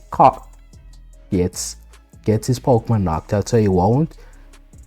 judge Ash's Pokemon choice. So he simply calls in for a powerful Rock Slide, and Ash simply calls for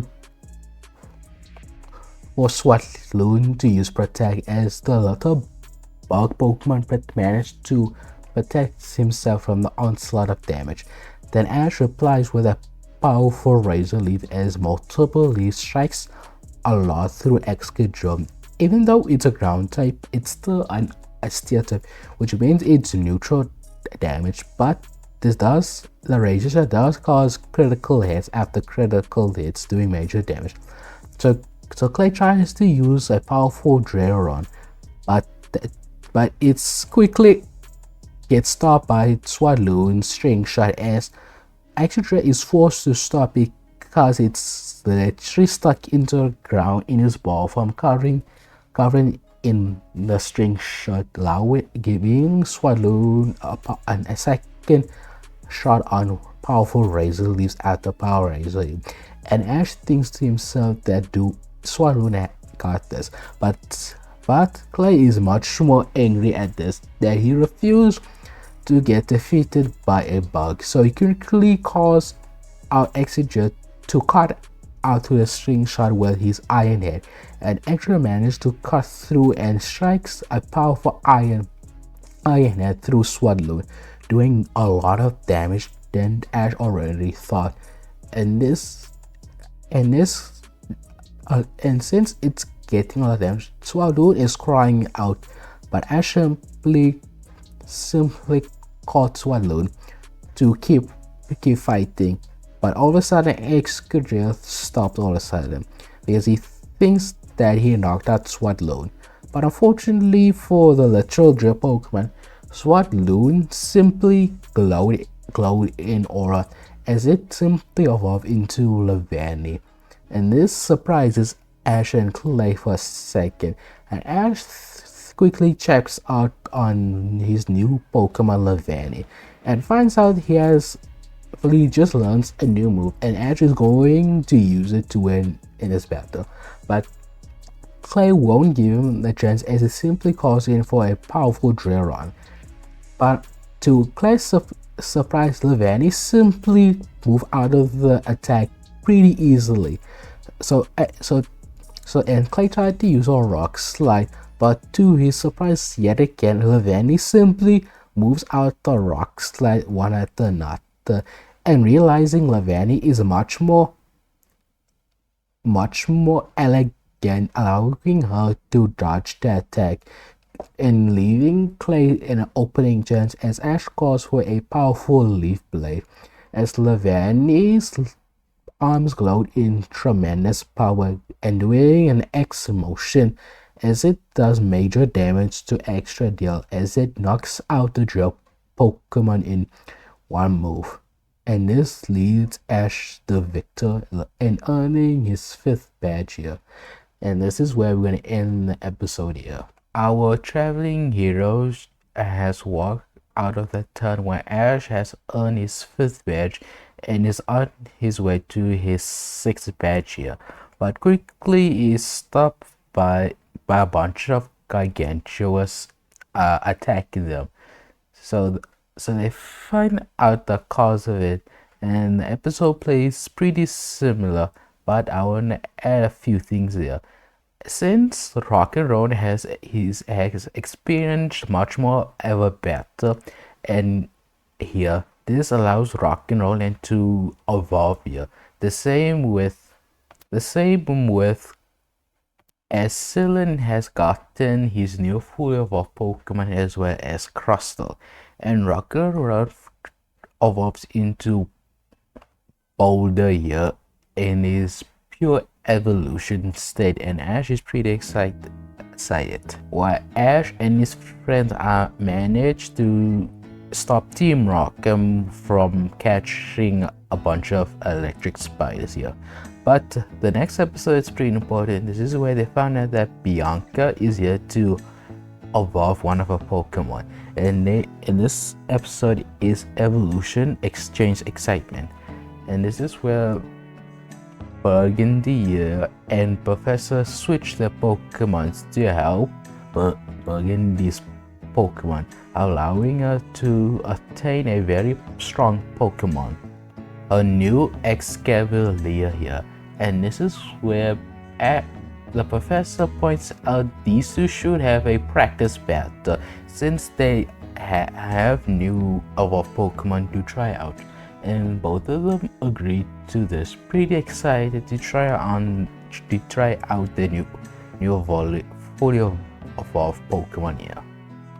Bianca sends out Excalibur and Ash sends out Boulder to battle. These two very sturdy Pokemon stay one another waiting for their trainer's order, but Bianca, being the hard-headed girl she is, she quickly calls out for attack with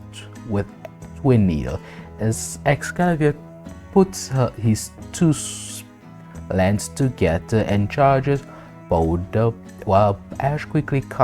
counters with a Sandstorm, helping Boulder to evade the attack for the moment, and additionally making Excalibur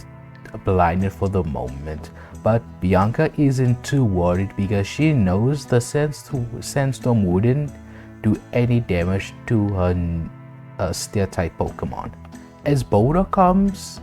a surprise attack with a Rock Smash to Excalibur, but Excalibur has taken the damage pretty head-on and replied with a powerful Iron Head, doing massive damage to the Boulder Pokemon. As the Bug Pokemon simply charged in for another attack, Fury, a powerful slash attack, but Boulder is taking the damage pretty well. As Ash knows, Boulder is one of Ash's most defensive mon in the battle, so Ash doesn't need to worry about Boulder taking that much damage. So Ash simply replied with a powerful Steel type with a powerful Flash Cannon. But Bianca isn't too worried about the situation, as she quickly replied with an Iron Defense, as the Bug Pokemon cover himself up with powerful Steel Bot, thanks to weighing actual armor in the situation, allowing him to resist the Steel typing move pretty heavily, which Ash is caught by surprise. Surprise, in fact, that allows Bianca to do another Iron Head, but Ash doesn't take this politely and commands Boulder to use Rock Smash again, as the two Pokemon collided their head or fist together with a powerful spark in the air. But it's pretty clear that Excalibur is a much more powerful Pokemon in this situation, thanks to its typing for the moment, as it literally pushes through the super effective Rock Smash and just smashes head to Boulder. But Bianca celebrates a bit too early, as she finds out Boulder is still hanging on, and actually simply replies it's Boulder's ability study, allowing him to survive a one-shot move. And Bianca is angry about this and calls for another Fury Swipe attack, but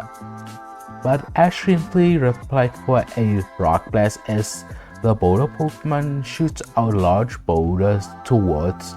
Excalibur, doing good damage, even though it's no longer weak to the rock typing, but it's still doing good damage, as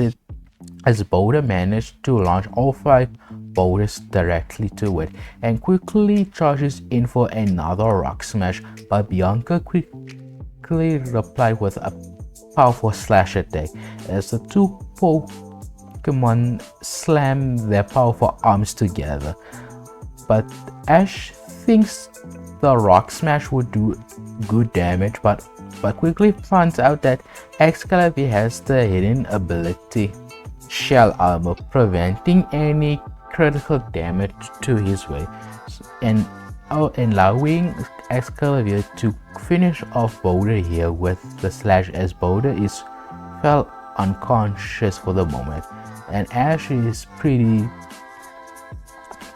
shocked by this and recalls his rock type Pokemon, praising him how much growth he has gained, and Ash reminds himself that he should never underestimate Bianca ever again, even though he thinks Bianca doesn't know what she's doing, and sometimes She's a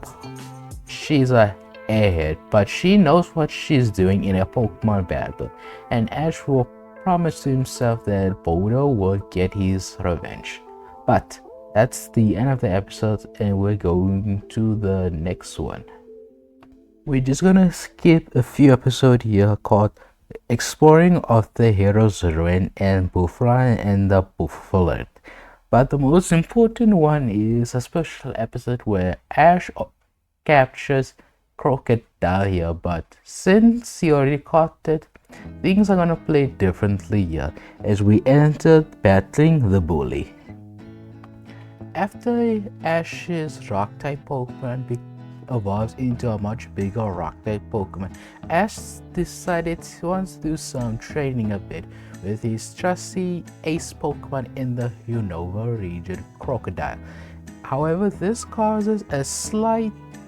jealousy on the sides in the battle with Ducket here. Quite simply because Ducket literally evolved a few weeks ago, while Boulder gets all the attention by Ash, even though Ducket has been working hard and able to evolve himself, but he doesn't get any moment for Ash, and always goes his attention to Krookodile, which makes Ducket much more upset than usual. Ducket tries to get Ash's attention, but unfortunately Ash keeps shutting down, which internally makes Ducket much more angry. Once Boulder and Krookodile had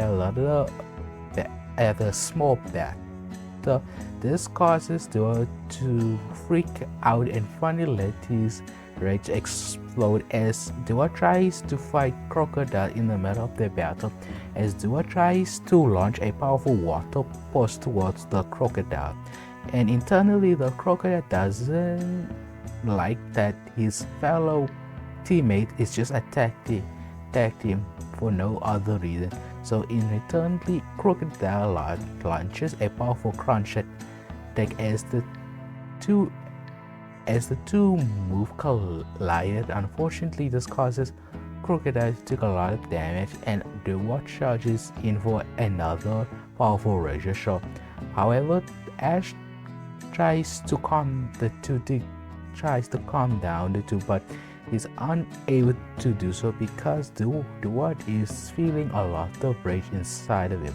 And once Pikachu has to step up and has to use Thunderbolt to stop Duckett's attack here, and this is enough to momentarily stop the letter order in its way. And feeling his rage calm down a bit, this also leaves him to be embarrassed, so he just ran off into the forest, which leads Ash and his friend to find Oshawott. And once Ducket is in a forest and kinda lost, but he accidentally found a small boy named Clarence. And Clarence thinks this wire Ducket would attack him, but to his surprise, Ducket is quite friendly, and the two kinda become quick friends for the meantime. But Clarence is pretty excited because he gets to prove his friends that he has a Pokemon that he could use. And internally, Ducket kinda likes the attention that the kid is giving Ducket here. It's definitely what's been missing lately. And once Glenn shows him up to his friends. So Michael and Glenn are going to have a battle here, but before anything could happen, it is blatantly clear that Ducket is much more too high of a level Pokemon for Glenn to handle, because Ducket doesn't even listen to him, because even though he hates Ash, but he still is his trainer and he still respects Ash. And not to mention, Michael only has a Lilith, but that he can only use, which is it's a lower level than Duat here. This causes Michael and his other friend Silver to try to get stronger Pokemon just to try to give a Duat a chance and for them to have a better chance. And this causes Glenn to go to talk to Duat on figuring out why he doesn't listen to him, but quickly finds out Duat has a trainer, and this is where Ash, Pikachu, and Krookodile appears, and Ash explains that only Pokemons that are owned by trainers will only listen to them, and it shows. And Ash appears in front of him, and once Duat glances at Krookodile, it quickly turns it. The Duat quickly turns a bit of a moody kid and just tries to ignore him, including Ash for the meantime. And Ash is pretty confused by this. He's not sure what's going on with Duat, but Iris objects that, thinking she has a good understanding what's happening. Duat is jealous of Krookodile, and this revelation surprises Ash and Glenn here, even Pikachu here, and Krookodile here. And Ash finally realized why Duat lately has been quiet so much, and Ash feels pretty bad for Duat. And this is where Ash will promise he'll pay a bit more attention to Duat more. And this is good enough for Duat. That's all he ever wanted from Ash. But unfortunately, this doesn't mean his rivalry with Krookodile is stopped for the moment. So Ash will help this young Glenn to train a bit, and since Ash commands Duat to listen to the little boy, Duat does so to respect his trainer's orders.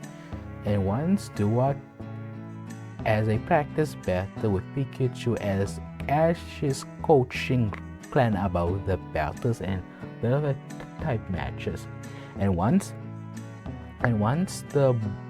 boy meets Michael, and Glenn will have a small battle, but surprisingly he's bought in 2 Pokemon, and Glenn is a bit scared because he doesn't have any other Pokemon he could use. And all of a sudden Krookodile steps up, but unfortunately this gets a bit of an angry towards Duat here, which might be a problem, and Ash tries to suggest he could just use Pikachu, but Krookodile firmly wants to battle with Duat against the Michael's 2 power Pokemon, and the battle begins here. Michael sends out Seismitoad and Scorpion, and Glenn has to command the 2 Pokemon, which is much more harder than what it looks like. Commanding 2 Pokemon at the same time is pretty difficult, but luckily Michael is just as new as Glenn, which gives him a slight equal battleground. The only difference is Glenn has a bit more experience thanks to Ash's coaching here. However, this does have a problem because every time Krookodile Duat is always in his way, trying to showcase that he's more stronger than Krookodile. But unfortunately, the time he wanted to showcase when Duat tries to use a water pulse towards Seismitoad, and Seismitoad simply destroys the move with a Drain Punch, knocking the orb and knocking Ashwa to the ground. And this leads Krookodile to step in front and manage to caught the punch with Crunch, and this allows Krookodile to forcibly move Seismitoad back to the ground, and this leads a Krookodile and Ashwa to have a brief moment to acknowledge their rivals, and this forces Duat to just respect Krookodile for the moment, which once Glenn finally gets his groove back, finally Krookodile and Duo finally work together in unison once again, and this allows Glenn to win the battle, just like in the original, and Michael learning how to be a proper trainer besides from a battle, but also take care of the Pokemon that he make friends along the way. However, this causes one thing. Duo throws a small ball to Krookodile, and this leads Duo to wanting a battle with the Krookodile. And Krookodile accepts this because maybe this small battle could squash their beefs for the moment. And Ash will be the one to kind of be the referee, because both of them would. The battle is pretty fierce because the two Pokemon are trying to showcase who is the true ace in Ash's party, as Duo has a fair moment where Ashwat launches a few water pulses towards Krookodile, and Krookodile easily dodges attack by going underground. But to everyone's surprise, when Krookodile tries to get up, Duo surprisingly uses a powerful register to counter the Krookodile day, because at this point it's surprised that Duo has seen Krookodile how he attacks so many times. Duo pretty much knows where he's at after watching him so many times in the sidelines. This allows Krookodile to be in a difficult spot. However, once he uses a rock slide to do some solid damage to Duo here, this allows Duo forcibly had to defend himself the moment I'm in, and allows Krookodile to charge in with a powerful crunch attack, as it does major damage to Duo. But luckily Duo has been waiting for this one and unleashes a powerful super effective move, Revenge, and this move is the symbolizing on Duo's frustration to his position in the party, not being much better, and not only that, not being at least get more affectionate by Ash. This leads Duo to do a lot of damage with Revenge. But to Duo's surprise, his rival is much more durable than he realized, which causes a powerful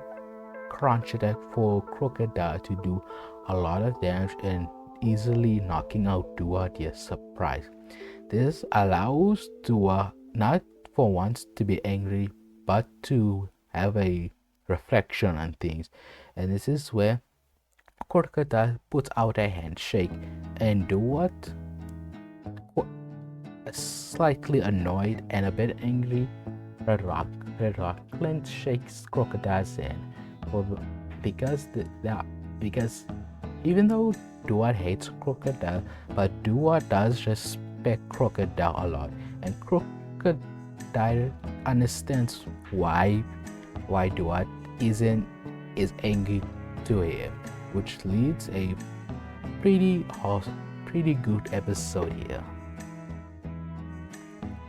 As Ash and his friend has finally made it to the next destination, where Ash will challenge for his 6th gym badge, and finds out the gym leader called Skylar, and he quickly finds out where she lives and immediately wins for her gym, but quickly find out her special way of gym leader challenge method, and involves her predicting the battle, and because of this she gives the gym manager to a kid that they didn't even battle, and this made us very worried about this. And the next one comes, and Skylar explains that she has a type of advantage out of this girl's Pokemon, which leads her to be defeated. And because of this made Ash a bit more angry, realizing the situation, and realize after everyone has battled her, Ash and Silas confronted her of her way of doing a gym leader challenge. Silas especially because since he is a gym leader and demands Skylar for the reason why she's doing this, and she simply explained that nobody is strong enough to take her on in battle, and nobody has able to defeat her since she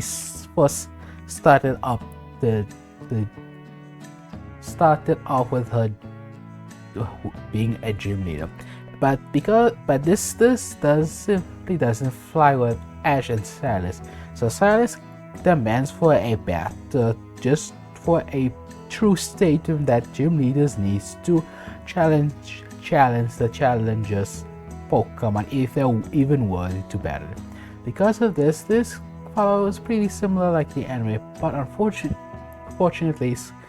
Silas could not defeat her. But once it's Ash's turn, he reveals the Pokemon that he had and quickly realized that Ash could have defeated her 3. So Skylar attempted to give her badge to Ash, but Ash clearly declined it, demanding a proper gym match. And because of this, Skylar thinks that Ash is trying to push his luck. Because of this, the next battle this time around will be much more different in the original, because instead on a 3-on-3 it's going to be a 4 versus 4 battle, and Ash simply accepts this either way because it's clear that she's going to battle her. And the next day finally appears as Ash versus Skylar, and the battle begins. Skylar versus Ash, and they're finally going to have their battle as the two face one another, and Skylar is the first to send out a Pokemon, sending a powerful Swoobat to battle. Ash remembers how this bat is quite tricky to handle, but luckily he has the perfect counter to this very tricky bat Pokemon as he sends out Boulder to battle his trusty rock-type Pokemon, the perfect counter for this battle. As Skylar calls out for a powerful aerial ace as the Whoop bat concentrates all of her energy to do a impressive quick move ability as it quickly slashes its bat wings to Boulder, but to its dismay that the Boulder took that damage pretty easily thanks to its type resisting. But luckily, Skylar is a very experienced flying type trainer, which she knows fully well flying moves won't do any damage. But she also took the opportunity to use Psywave as the bat Pokemon grows with powerful aura as it quickly uses Psychic Power to smash Boulder into the surface and doing some damage just to caught Ash by surprise. And Ash quickly realized the situation as Buddy quickly caught for a powerful rock blast as Boulder simply shuts down powerful huge Boulder as they get bigger and bigger each shot it dealt, but luckily it's only 3 rocks going towards Zubat, and nearly 2 of the attack nearly a direct hit, but the last one misses as Zubat quickly flies in the air and trying to fly behind Boulder here. Luckily for Boulder, Ash comes with his extra eyes and commands Boulder to use Rock Smash, and Boulder turns around and tries to quickly smash the bat to the ground, but unfortunately the bat Pokemon is simply too fast for Boulder as it clearly easily moved a dodge that attack by simply flying into the air. And this is where Skylar commands Zubat to a second powerful air wave as the bat Pokemon is simply roars and full of psychic energy blasting to Boulder. And Skylar is feeling a bit cocky after the victory from Ceylon. And Skylar thinks to himself this kid has no chance on defeating her, as she simply uses a powerful air card as Zubat simply slashes the air and does a multiple air slash attack, but to But to Skylar's surprise, Ash simply took that attack head on, and Boulder simply commands a powerful flash cannon. And this move caught Skylar by surprise, thinking that Boulder did not have any fast special moves, as the Boulder clearly knocked out Zubat with flash cannon and knocking it out. And Skylar is pretty surprised by this and forced to return her Zubat back, and quickly thinks to herself that was dangerous, and she needs to quickly think to herself she must not do that. She must not underestimate Ash here. So she quickly sends out her second trace as Unfenzen to battle, as the flying Pokemon isn't much of a special move Pokemon, but luckily it's much more faster than Zubat. But unfortunately for Unfenzen here, its attack is unaffected by Boulder here, because most of its attacks are flying and normal moves, which could not penetrate the sturdy rock type in its face. But luckily Skylar has one tricky move that could take out the situation, as Ash quickly calls for a powerful rock blast, and Unfenzen could not dodge the attack in time, because the first two hits dodge it easy, but the 1, 2, and 3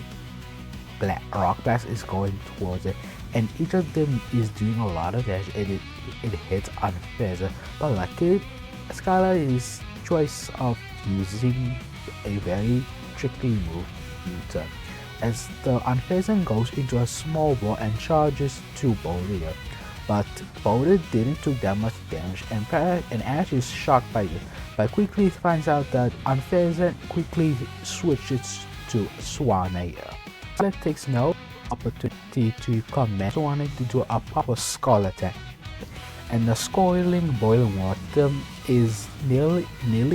enough to knock out the sturdy rock type Pokemon down, and forces Ash to recall his rock type, and this is where Ash has to send out his secret trait in, as he sends out his own Swanna. And Skylar is pretty impressed that Ash actually has one of those species, but unfortunately for him, Skylar is a mastery of the species, as the clear difference is quite big, as her Swanna is much more bigger than Ash's, so it's going to be a tough battle, as Skylar's the two Swannas quickly charges in for an aerial move, trying to do any tactical ways to outwit the other, as the two Swanna clashes wings with aerial 8 Sky, as the two brave Swan Pokemon tries to outwit each other. As Ash tries to use a Skull attack, Skylar's Swan also counters with a Skull, as the two hot boiling moves collide one another, creating a lot of steam in the air, and both trainers is unable to see what's going on. But unfortunately for Ash, Skylar is a much more experienced opponent here, because she has experience with a lot of battling in steams, especially in the air. So with that, Skylar has given Swanna with the advantage, doing a powerful aerial ace after aerial ace, and Swanna is Ash's Swan is helpless to take the attacks. But luckily Ash knows a way to reduce any attack, as Ash's Swan uses Roost here, as it uses it to heal itself for the moment, but quickly finds out it's not slowing down any attack, so Ash has to forcibly return Swanna here, and Ash has to really think his next choice here. Luckily, he's going to make a promise to a friend a few days ago, and sends out Ducket here for battle, as the very stubborn Arda here is ready to prove and showcase his prowess and make his trainer know what good Pokemon he really is, as Ducket simply charges in for a powerful water pulse, but Skylar quickly counters with Scolia, and the Skull overpowers the water Pocia, but luckily Ash simply counters the attack with a Razor Shot, as Ashworth takes out his two sword-like shells as he quickly slices and affect the attack completely, and Duart simply charges in, but Skylar thinks it's gonna be too late for that, as Swanna uses a powerful area is charging forward, but to her surprise, Ash quickly charges command with a powerful Aqua Jet as the Duart, the other Pokemon, coughs himself with a huge water aura and charges in for a quick strike towards Swanna here. And to Skylar's surprise, Duart here with the Aqua Jet is much more faster and does a solid good hit towards Swanna here. And Skylar quickly needs to recover some damage, and she tries to use Aqua Wing to absorb and heal herself for the moment, but she doesn't have enough time, as Duart simply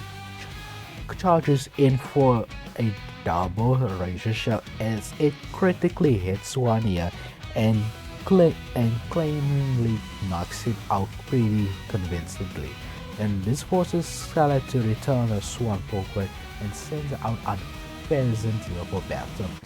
But it's proven quickly that Duart is, even though he has the power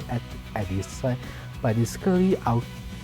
much more slower than Unpheasant here, as it quickly uses moves like Double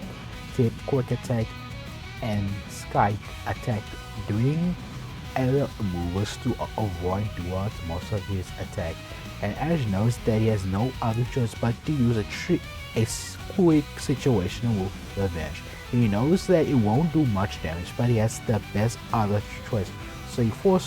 he commands Duart to use Revenge, and Duart simply grows with a powerful aura and quickly charges in to do some crazy damage. Unfortunately, Unpheasant is much more faster and lands to do a devastating quick attack as it quickly knocked out the other Pokemon. But luckily because of that, Ash has to return Duart back and sends out Swanna back, and quickly find out that Swanna has gotten a burn because of Skylar's Swan, and Ash notices why Swanna is having a rough time because of the burn here, and quickly needs to find a way to KO Unpheasant here and to get Swanna to heal that. But unfortunately, the only move that could realistically do that is with Lucia trying to heal herself, and did help to stay in the battle for a longer time. But unfortunately, Unpheasant is surprisingly didn't took a lot of damage from the previous battle, allowing Unpheasant to do a powerful sky attack, sky drop I mean, to knock out Swanna here. And Ash is pretty sad by this because he really wanted to showcase Swanna here in this battle, and he realized that Swanna needs more training than usually because he's been sitting on the lap for quite a while, and Ash needs to remind himself to train Swanna a bit more. But luckily, he has his ace in the hole, Pikachu here, as he sends out Pikachu for battle for a long time, but he's pretty confident Pikachu could carry out, and Skylar is unimpressed by this, but even though Unpheasant has been taking some damage because of Ash's Swanna and Duart, but she thinks she could take care of this Pikachu here pretty easily. But unfortunately, as Unpheasant tries to use an area complicated move to go get behind to Pikachu and unleashes a powerful flying type, quickly Unpheasant is caught by a powerful storm as Pikachu literally brought down the thunder here, as Pikachu uses a powerful thunderbolt, striking Unpheasant pretty fast and strong, and this knocks out Unpheasant here in the battle, and this shocks Skylar pretty devastatedly. As Skylar sends out Rivalry, one of our most stronger flying type Pokemon in our arsenal, and Ash will quickly find out the difference between the rest and with this particular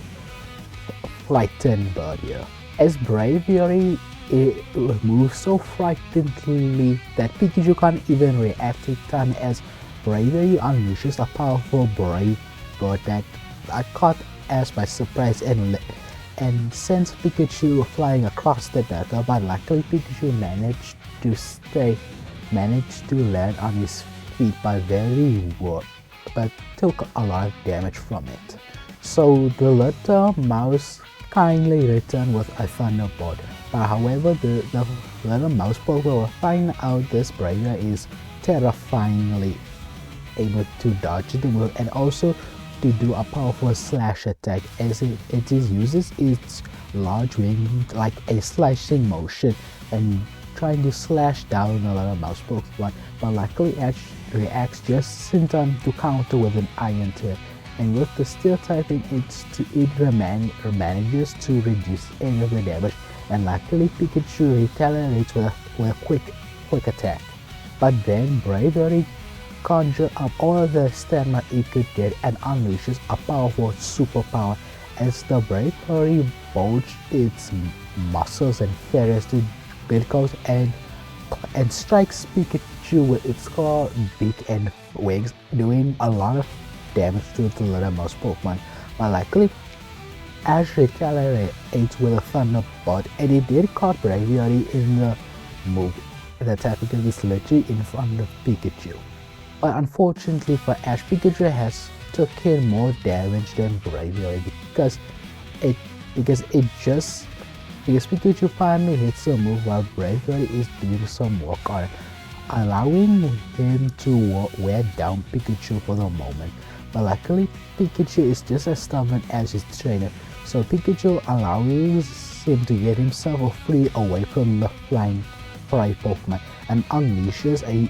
electric ball. And then the Vulture vicious Pokemon managed to dodge the attack just in time, then unleashes another Brave Bird. But luckily Ash quickly thought of the next strategy, so he tries to use Iron in the ground. And this is enough to stop Bravery, as Pikachu managed to stop the attack, and now Pikachu is on top of Bravery, allowing Pikachu to use another Thunderbolt, but this time it's much more quarter, allowing Pikachu to do some major damage to the bird. But Skylar finally reveals that Bravery can use the move rules, as the bird Pokemon heal itself some of the damage. And this is quite upsetting for Ash, because he really thought he could knock out the Bravery quick. But unfortunately Ash is not known about this feature, but finds out they are pretty much the strongest bird in the whole over the region. As Braviary managed to shake off Pikachu from his back, and finally as Pikachu is flying into the air, and Skylar takes this one opportunity to get Braviary to do a powerful final of Brave Bird. But unfortunately Pikachu is falling faster than it could catch, but luckily Ash simply has a quick strategy in mind, as Ash tries to use Pikachu's tail like a springboard, and not only that, managed to conjure up a powerful electric ball, as the electric ball literally bounces on the ground and ricochets to Bravery, as this one move is much more faster, and because the move it will do more damage if Pikachu is faster, which means allowing Pikachu to knock out Braviary from a really weird way to use the move, as Pikachu knocks out Braviary and Pikachu is standing strong and allowing Ash to win his 6th badge and earning a victory here. And Scarlet find what it really means to have a gym leader challenger. And this is where we're going to end the episode here. And it goes into the next episode called Climbing the Tower of Success. This is an episode where Ash and his friend finds out there's going to be a little event where the winner gets to ring the bell of success. for great fortune, meaning Ash and Swan finds out and obviously take the opportunity. And also Ash also meets Stefan, meaning that he will also compete. And unfortunately Ash doesn't win this event because even though he has a stronger team, but the problem is this event isn't specifically a Pokemon battle. It goes pretty similarly as Stefan is the winner and nothing changed from that. But the exciting episode is next as Steven reveals for the next upcoming. As Stefan explains that this tournament is going to be a much more bigger tournament, but this time it's more encouraged for trainers to use fighting type because long ago this is a tournament for fighting type, but trainers also could use non-fighting type as you wish, but it's a tradition for every trainer to use a fighting type. And because that Stefan is using socks here, Ash determines that he's also going to use Scrafty here, his only fighting type for the moment, but quickly reveals it's not just Steve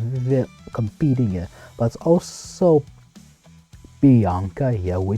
she is a pretty tough trainer that Ash has to admit. And Burgundy and the Dragon Buster, and not to mention Trip, his rival that he somehow could not defeat Ash, meaning Trip has maybe a opportunity to face Ash again. But let's see how happens next. And the tournament begins as Stefan battles a trainer with a very scary Seismitoad. But luckily for Steven, he has his trusty fighting type Pokemon by himself, and proving to everyone how powerful his fighting type truly is, that stands out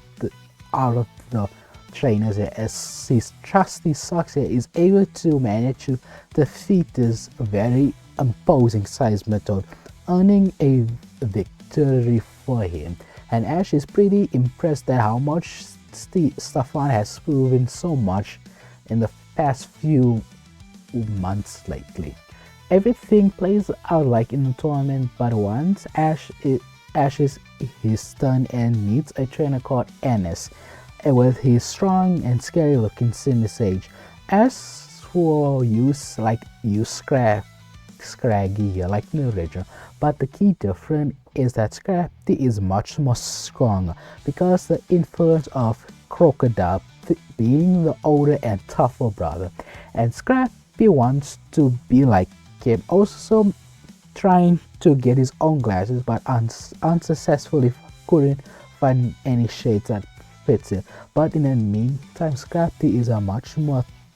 tougher Pokemon, and it played out pretty similarly as Scrafty managed to put down a Sinisage like in the original. But then we go to a special match type that Ash wants to pay attention closely. Ash is staring on two trainers that he could consider them rivals. Trip faces Bianca, and Ash is pretty surprised that Bianca is strong the last time they fought, thinking back to her Scavalier and thinking what else Pokemon she would try. And Ash knows the feeling that Trip is going to use Conquest because he literally showcased his Pokemon in front of him, and Ash needs to be very worried about that particular Pokemon that he might meet up. As it goes pretty similar in the anime, but the key difference is Trip is much more focused, much more focused in battles than the original, because every time Trip meets battles as he gets better and improves his mistake every time. And he knows one key thing from battling Ash: you should never underestimate his opponent, especially even if they look pretty dumb and clumsy. And Trip, thanks to his instinct, helps him because he quickly finds out that Bianca isn't a trainer that he wants to mess around, because her fully evolved starter Embo here is a proven perfect matchup against his strong fighting type, as the two Pokemon clash their fists one another, trying to get a better strength opportunity from one another. But the thing is, Krookodile has one advantage: it's sturdy boulders, and they kind of act like rock steels, meaning it's going to do good damage to Embo. Even though it's a fighting that it should be resisted, but Krookodile is much more stronger, especially it wants to put down a certain reptile that he just couldn't put down. So this made Krookodile and Trip to train more the sole purpose on defeating Ash's reptile, and this proves, and the result is pretty clear, as Trip is managed to beaten down Bianca's Embo with a very convincing win here. The next day of the tournament goes like usual, as Steven managed to put down the gym leader from the three brothers, Silas and his semi-pure, and as once again battles the three elemental monkeys, but this time it's water in counter, as Betty will be her next challenger, and it goes pretty similar like in the anime, but the key difference is Scrappy here has learned a new move here, Bite. Even though it's not the strongest bite dog even though it's not the strongest dog typing, it's a dog type regardless, meaning that Scrappy would have a much more better chance with it, and it doesn't need to rely on focus blasts. At this point it has not mastered it yet, but luckily Scrappy can just use its new move that I just learned from this battle and it ended with a powerful bite, and Ash is pretty proud that Scrappy is getting a lot more progress than this original. And also this time around, Trip gets to try to battle with Georgie the Dragon Buster trainer, as her vicious Bishop is a much tougher challenge, but unfortunately Trip has the one advantage. Bishop it's both steel and dark type, meaning that Trip has a field day. Even though Georgia is a very tough trainer in her own right, she just can't handle the different level between her and Trip, meaning that Krookodile got easily defeat the steel type Pokemon here, and Burgundy is pretty frustrated and vows to get stronger the next time she and this Trip guy meets again.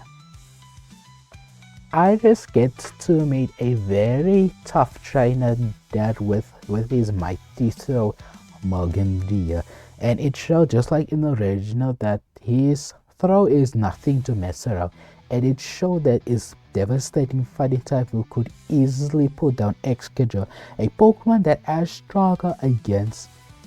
the previous tournament, and Ash needs to worry about him, but it's too late, because the next round Ash gets to face this Burgundy guy, as Steven and Chip will have a battle. Even though Mongo versus Ash, even though Scrappy is getting stronger, but it's clearly outmatched by this throw guy, and throughout the battle Ash finds out this guy has been challenging gym leaders, and finds out this guy might be an upcoming battler in the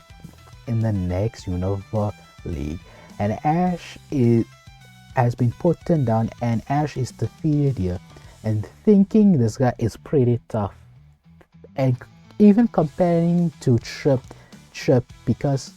lately Trip is getting stronger, but even though Ash didn't have an opportunity to battle him, but Ash knows Trip isn't slacking off, and this guy is again needs to improve his team more.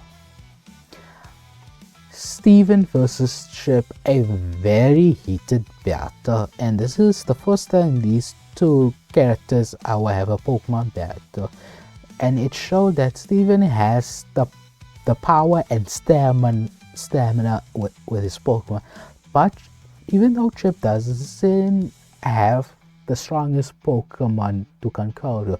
but Chip has one advantage here, his experience. Because he had a lot of experience with other different types of Pokemon, and Chip is no slouch on fighting type Pokemon, knowing their advantage and weaknesses. This allows Chip to have some small advantage as Congaga is waiting for a perfect opening, and once Sock has made one mistake, that's all what Chip needs, as he quickly counter with dynamic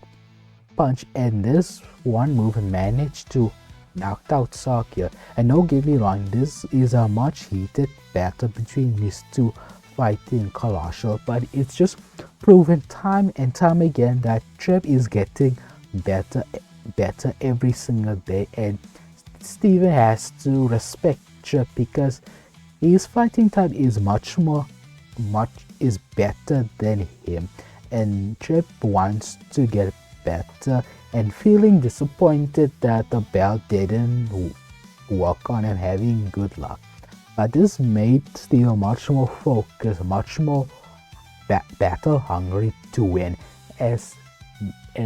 Ash, the next time he meets Steven, he might be a different person altogether, but that doesn't matter now. It's going to be Morgul faces Chip, and this is a very crazy battle here, because the one simple thing these two trainers think very the same, because they just use their strongest Pokemon in a very vicious way. But there's one problem though. Even this Morgan guy with his throw is clearly the more stronger Pokemon in the battle, but Trip is more of a tactical and intelligent trainer, and he showcases that using Conquest one advantage to his advantage with his abilities and moveset, allowing Chip to knock out throw here. And now this Morgan guy wanting revenge on Chip here, and Ash will quickly find out very quickly the next upcoming Pokemon League is going to be much more harder than expected. And this is where Chip will have a victory here with Conqueror by himself, winning the whole tournament with a trophy by himself, earning a big W here. After getting defeated by this Morgan guy, a very tough trainer, Ash would dedicate himself for a much more heavier training than usual, meaning the next episode, the battling the Leaf Thief. Even this is what the episode where Levani evolves here, but luckily Levani already evolved few episodes much more early, meaning Ash doesn't need to focus on Levani as much, but he still commits to training with her and the rest of the Pokemon. And Ash remembers to also take care of Ducket and have more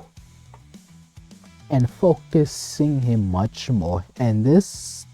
satisfies Ducket for the meantime, even though he hates Ash focusing on Krookodile, but still doesn't want to attack him yet, not yet anyways. However, this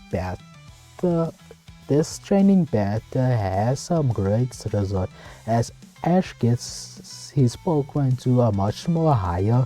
level, allowing them to master some moves, including Scrapty, allowing him to master the focus blast move, and Vanny managed to learn a few new moves like energy ball for the meantime, including some neat tricks that she might want to bring out for the next battle she's in. And not to mention, Boulder is learning a few more crucial moves that it needed. A much more stronger and more reliable rock type move, Rock Tomb here, and learning, and also the move Bulldoze, a very good ground type move for Boulder to use. And not only that, but as Swanna, after learning from her and allowing Swanna to learn a very good move that he might appreciate on the next time he wants to use them, he learns Skull, Aerial, Ace, but mostly Skull is a more improvement to Water Pulse. Even though it's one of Ash's high level Pokemon, but Pignite doesn't need much training, luckily. But Krookodile isn't, even though it's one of Ash's strongest Pokemon that he caught in the Unova region, but Krookodile didn't gain any more benefits unlike the others, because Krookodile is in that level that it needs to battle more stronger Pokemon or needs more dedicated training. But Krookodile is no slouch, however, because he keeps getting better just to match with Pikachu every time they spar together. And the only truly Pokemon that is falling behind is Tepig here. And recently Tepig is struggling to keep up with the others, and this surprises Ash a lot, because he thought Tepig could catch up with the others, but it's proven that Ash needs to focus on Tepig for the meantime and struggles what to do next with Tepig. And not only that, it's somewhat moody, and Ash doesn't know why, but Pignite is sad sometimes now, and is not sure how to approach this, but he doesn't want to bother with the pig Pokemon for the meantime. But luckily, the next episode will showcase as fiercely fighting at the Twisted Mountain. This is where Ash gets to meet a very ancient Pokemon here, but nothing changes much here, and Ash doesn't get to catch the ancient Pokemon because the ancient Pokemon is more connected to the trainer that it resurrects, meaning nothing changes much. But the big moment on the next episode where Flaming Memories,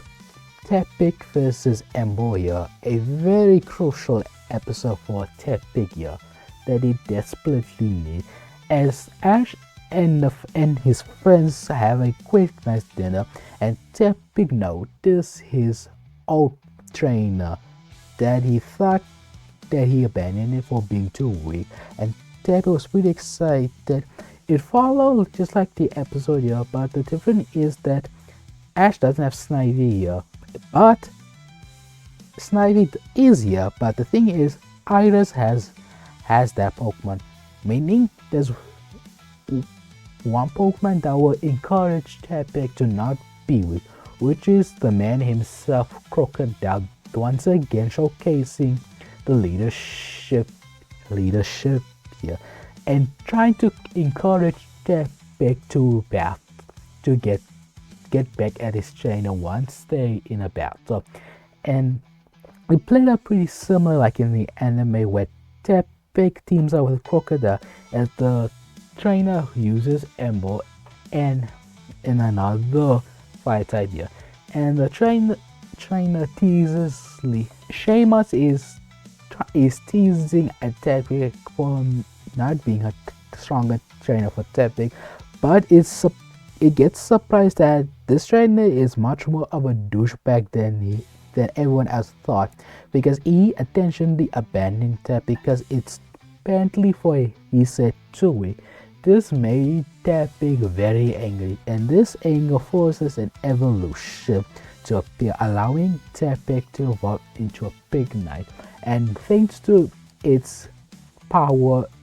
in helping Krookodile for the moment, allowing these two powerhouses to win the battle. And the very calmly trainer tries to stay away from Pignite, but like in the anime, Pignite doesn't buy this and stays by Ash's side, meaning it goes up pretty similarly. But luckily, Pignite is much more stronger because the evolution is what it needed all this time, because it had gotten to a point where tapping is strong, it just needed something else to allow those limits to break. And thankfully, evolving allows tapping to get much more stronger here. And that's where after that letter, when Ash and his friends head off to their next destination, as Ash meets the gym leader Brian just like in the original, but the key difference is Ash will incline him for a gym battle, and Brian simply said that Ash wouldn't earn the gym badge because they're not in the gym leader building. But Ash doesn't seem to mind. He just wants to test out his strength against the strong gym leader, and gym leader Brian likes the skid stuff, so he will take Ash's offer on this. Bryson will send out a very powerful bear tech for battle, and Ash quickly thought to think the Pokemon to think through, but he simply sends out Ducket for battle, wanting to test out Ducket's ability after knowing that Ducket wants to be in battles more than ever, and Ash wants to respect his Pokemon, so he sends out, and because of this is a showcase of Brett Bear takes his strength and Ducket is speedier.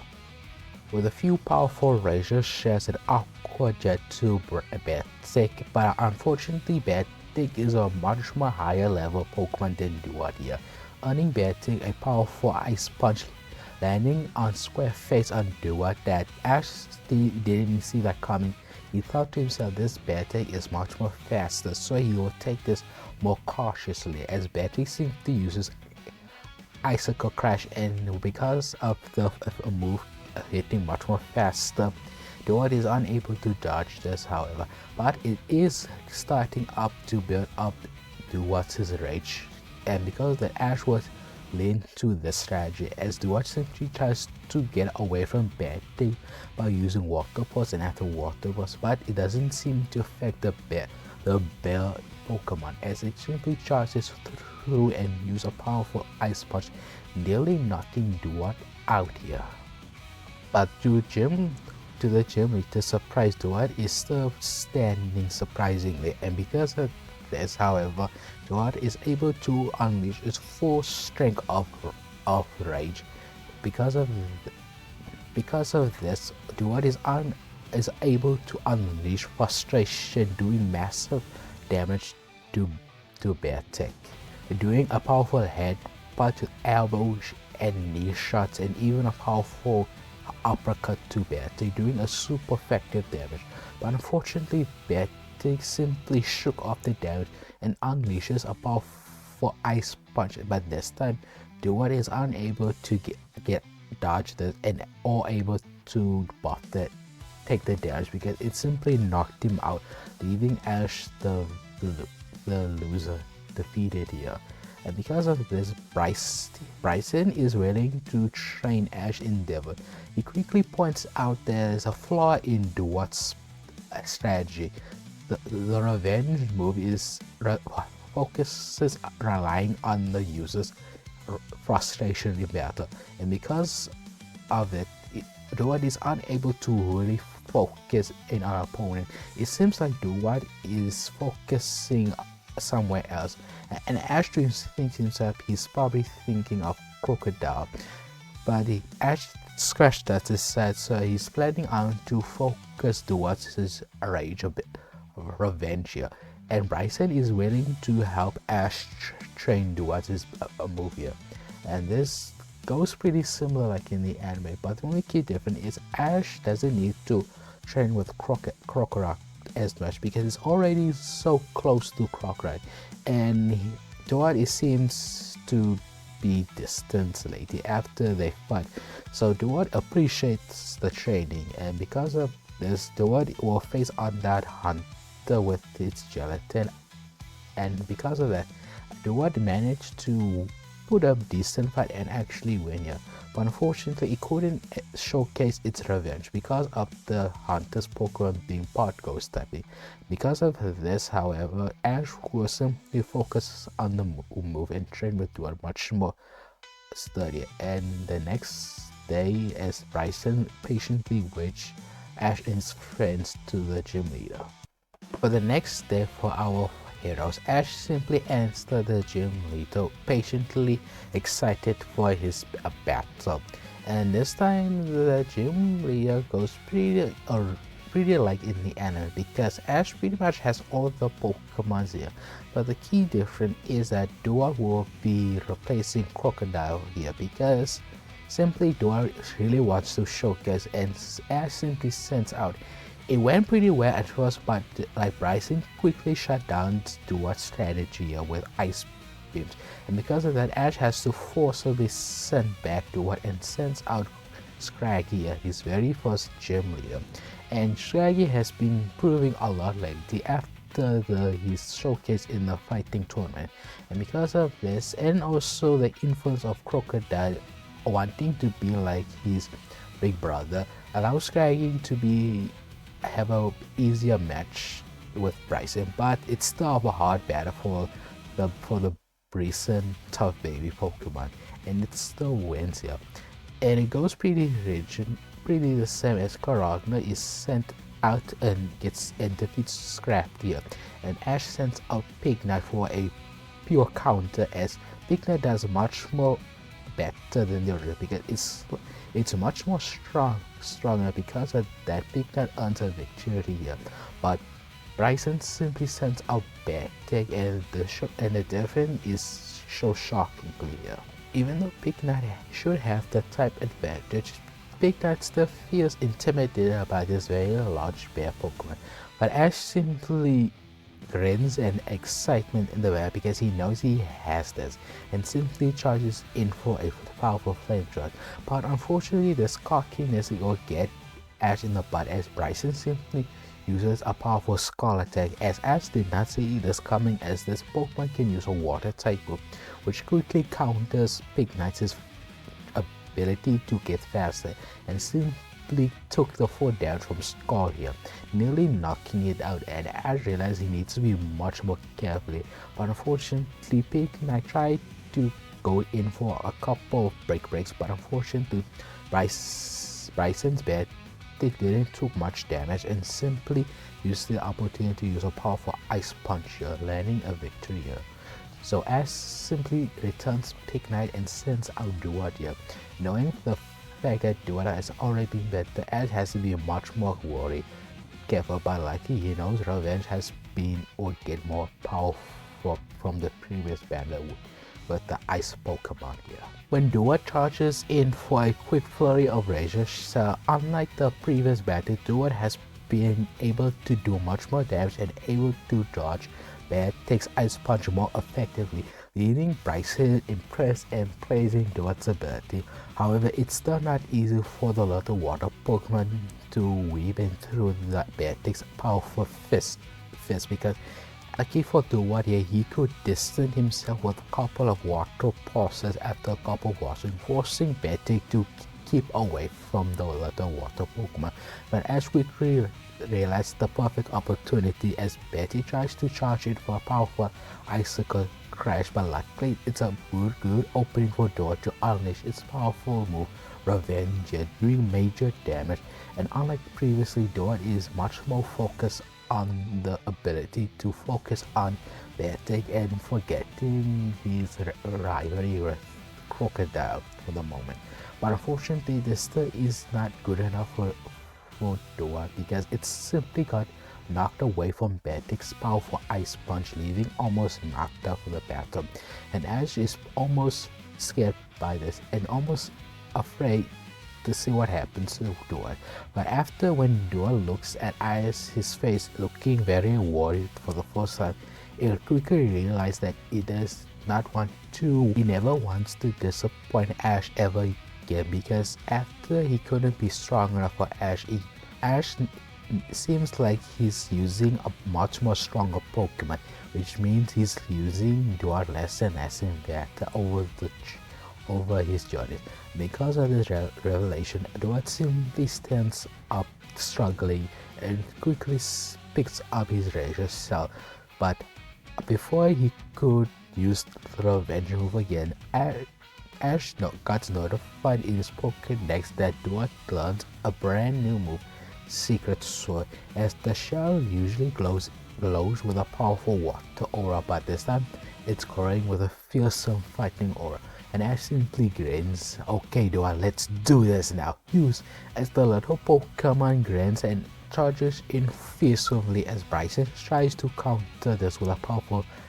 Scarlet attack, trying to force Ducket to push away. But unfortunately, Betic just simply can't land Ducket because it's going faster and faster. And all of a sudden, Betic is getting a powerful hit by the powerful Secret Sword move as it's quickly knocked out in the battle, leaving Ducket here to win a badge for Ash, feeling much more happy and a bit of prideful for this one, as Ash simply goes in and hugs Ducket and thanking him for the hard work. And Ducket simply grins at this and simply says pretty much no problem. And this is going to continue on the next destination, and Ash realizes he just needs one more badge to enter the Unova League, which gets him pretty excited. So in fact he immediately goes for the gym, but unfortunately he was quickly stopped by Iris and Silence, stopping him to make sure that Pokemon is in the Pokemon Center just in case Ash needs to prep up. Ash does whine a bit for the moment, but except this, there's no need in a rush, thinking to himself. But when he arrives in the Pokemon Center, realizing there's a lot of training and the Pokemon quickly knocked out and some are even poisoned. This treats Ash for the moment, and it looks like a trainer has been recently in a battle. So Ash asks him what happened, and this trainer revealed that he just battled the gym leader, and it's much difficult for him. He couldn't even take out one of the gym leader's Pokemon, and he all uses all 6 of his Pokemon. And Ash quickly realized, wow, this gym leader must be the strongest. Then the trainer quickly answered as she's not only tough, but she's one of the strongest gym leaders in all of the Unova League, which gets Ash pretty excited. So immediately waits for his Pokemon to get checked up on and immediately goes in for his gym challenge. Once Ash and his friends tracks down the gym leader, Ash finds out Rock, this gym leader, is already in the process in a battle using a coughing, and the trainer is using a psychic type coughing. But what's intriguing that this trainer is struggling, especially when he's using a psychic type, which is supposed to have a clear advantage against a poison type like coughing. But to its surprise, Ash sees this coughing easily moves around coughing test psychic ability and able to a powerful gyro ball, knocking it out in the process. And not only that, it's been poisoned, and it's been poisoned quite a while now. And Ash looks up to see all of this trainer's 6 Pokemon are knocked out, and none to Roxanne's one, meaning she didn't lose any Pokemon in the process, which shocks Ash a bit, but excited. Once Roxanne simply cheers the trainer better luck next time, and the trainer quickly ran to the Pokemon Center. And Roxanne noticed Ash and his friend and points down, "You must be my new challenger. So what are you waiting for? Let's have a battle now." And Ash quickly asks why doesn't her coughing needs to go to the Pokemon Center or to take a rest. But Roxanne simply asks him now. Coughing hasn't taken any serious damage from that trainer either. So this shocks Ash even more so. So Roxanne points out the rules while you suck have an option of all of your Pokemon is 6 battle against my 3. And Ash's question is why this seems to be unfair for the gym leader. So Ash simply asks why doesn't he use his 3 Pokemon instead of his 6. But Roxanne simply insists that you have to do it. It's the only any sort of chance for you to beat me and earn my badge. But Ash quickly bites back. Even though I saw you demolish a lot of trainers and when I see in the Pokemon Center. But to be frankly, I'm a Pokemon trainer has been seen a lot in the region, so I want a challenge. So Roxanne, I'm only gonna accept your challenge if you are allowed to use all 6 of your Pokemon. And Roxanne gives a questionable face. Are you sure about that, Ash? And Ash simply said yes without hesitation. And Roxanne, well, you asked for it. There's no turning back now. As Ash vs Roxanne begins ahead. Roxy faces Ash a very interesting battle to begin with, as Roxy simply sends out Coughing for battle. Ash has been thinking a lot and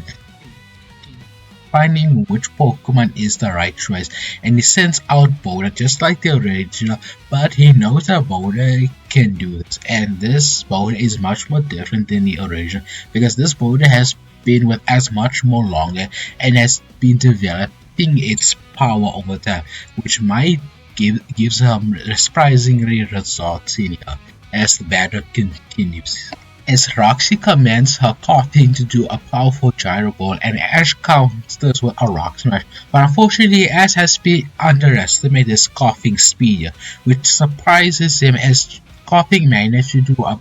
good damage to Boulder, getting the Pokemon surprised enough for Coughing to shot out a Sludge Bomb, which surprises Ash that he needs not to underestimate this Pokemon. As Roxy is playing her thicker, even grinning a bit, thinking that this trainer is like the others, not strong enough to take out her first Pokemon, and she commands Coughing to do another Sludge one, but to her surprise, Ash doesn't even attempt for Boulder to dodge it. It actually took the damage by surprise, which does get Coughing and Roxy surprised enough for Ash to unleash a powerful Flash Cannon, which does do some damage to Coughing unguarded, which surprises Roxy that Ash would use this strategy here. But unfortunately, since Coughing got so surprised, it's her turn to get a second hit from Ash as Boulder simply commands a powerful Rock Tomb as the Boulder on the top. As the Rock Tomb move manages to do a lot of damage to Coughing, and this gets a surprisingly good result, as this move managed to slow down Coughing's movement, meaning that Roxy has to deal with Coughing's slow movement, which she is not comfortable with much, and she grins at this moment, thinking to herself this might be a fun battle after all, as she commands Coughing to do another Sludge one, and this time it doesn't hit Boulder, being much more able to dodge thanks to Coughing's more manageable speed here, allowing Boulder to unleash another Flash Cannon, which only scratches Coughing a bit but returns the damage. Another Gyro Ball, doing another solid hit, but Boulder is still standing. After all the years of the battle, Boulder is showcasing its endurance here, allowing it to shake off the damage and continue the battle, as Ash simply grins, praising Boulder's effort and calling for a powerful Rock Smash. This time Boulder quickly charges in for a powerful Rock Smash as Coughing charges forward with the Gyro Ball, but unfortunately Boulder could not do anything because Coughing is not only resisting the fighting type move, but also Gyro Ball has some weird effect allowing Coughing to resist most of the damage and do a lot of it, which this means that Boulder is knocked out And Ash is pretty surprised at this because he thought Boulder could keep on battling, but it seems like Roxy is no one to mess around, as Ash simply recalls Boulder and quickly thinks what to do next. And Roxy grins that it's going to be downhill. And Ash simply grins it's not over until the last Pokemon is out, as Ash sends out Pignite for battle. As Roxanne simply does her Colossal some sort of a little victory lap, but it seems like she's still having fun here and still focused on the battle as she tells what she's doing. And she simply commands Coughing to another Gyro Ball, as the Coughing Pokemon simply spun so fast that it quickly charges forward. It seems like the speed drop hasn't affected Coughing's Gyro Balls, but them their surprise, Pignite doesn't attempt to even dodge it, as Ash simply commands Pignite to use Arm Thrust and catch Coughing. And this most surprised both of them, as Pignite managed to cough the little ball in its head, and this gets Roxanne so off guard that Ash has enough time to unleash another powerful Pignite to command. With a powerful as Pignite commands a powerful flame pledge, as the little big Pokemon managed to use all of its strength to forcibly smash Coughing into the ground and unleashes a powerful flame pledge. And this gets Roxanne so surprised that Coughing is knocked off from this, leading a first KO from herself. As Roxanne is simply shocked by this and quickly grins from excitement, because it seems it's been such a long time for anyone to knock out one of her Pokemon, as she happily returns Coughing, and for once she simply doesn't seem to be saddened by this, but only excited for the challenge ahead, and simply says to Ash, it's been a long time since anyone else could knock out a Pokemon, but the next one is going to be much more difficult than the last, as Roxy sends out the Toxic Croak Pokemon to battle, and this surprised Ash, but then again, he should have expected Roxanne has been traveling around the world. Even she said herself that she's been collecting powerful toxic poison Pokemon, and it seems like she's not holding back, as Toxic Queen simply charges in for a poison jab. But Pignite simply counters this with an arm thrust, as the two fighting type will clash their fists one another, and they begin to do a bunch of three punches trying to get one another. But unfortunately, this exchange meaning that Pignite just gets hit by Toxic Croak, meaning that Toxic Croak has much more experience in battles, especially with its fighting type. And unfortunately for Pignite, he only experienced the fighting type a few weeks ago after evolving to Tepig, which gives Toxic Croak an advantage, allowing it to do a second poison jab, and this causes Pignite to get poisoned in the process, and that simply gets to himself he needs to end this battle, as he commands Pignite to do a powerful flame charge. Like simply gets faster and hits Toxic Croak in a solid hit, but unfortunately this also causes the Toxic to grow more irritated for Pignite, but Ash is praising Pignite to hang on a bit longer, as Ash commands Pignite to do a powerful flamethrower, as Pignite breathes in and breathes out a powerful flamethrower towards Toxic Croak. But unfortunately, Toxic Croak simply uses Ducket to the moment that Pignite stops its attack. Toxic Croak simply comes out for a powerful close combat. This does a lot of damage to Pignite, but unfortunately for Roxanne, Tepig is still standing, breathing heavily to begin with, meaning that just one more hit then Pignite is knocked out, and Ash has to rely on one more move to do the job. The Flame Pledge. Unfortunately, Toxic Croak tries to dodge with using Dig again, but unfortunately it's not fast enough, as the Fire Pledge surrounds Toxic Croak and does a lot of damage. But it just surprises as that Toxic is still standing. Toxicroaks his endurance in here and simply charges in for a second close combat, and this time this does knock out Pignite in the process, leaving Ash a second Pokemon KO here, and has to return his Pignite back to thinking that his next choice here, and simply grins it's perfect, and he sends out the Ash simply sends out Swarna for battle, and Roxy realizes the situation she in. Realizing Ash would take the advantage that Toxico used to close combat, meaning that its defense and special defense is very low. And Ash knows this as he quickly commands Swanna to do a powerful aerial ace. Without hesitation, Swanna simply dives down towards Toxicroak and manages to do a powerful wing attack across Toxicroak, managed to knock it out in one move. And Roxanne simply grins and returns Toxicroak's back, and has to praise Ash at his quick thinking. So you took the advantage from Toxicroak's low threats because of using close combat. And Ash simply replies,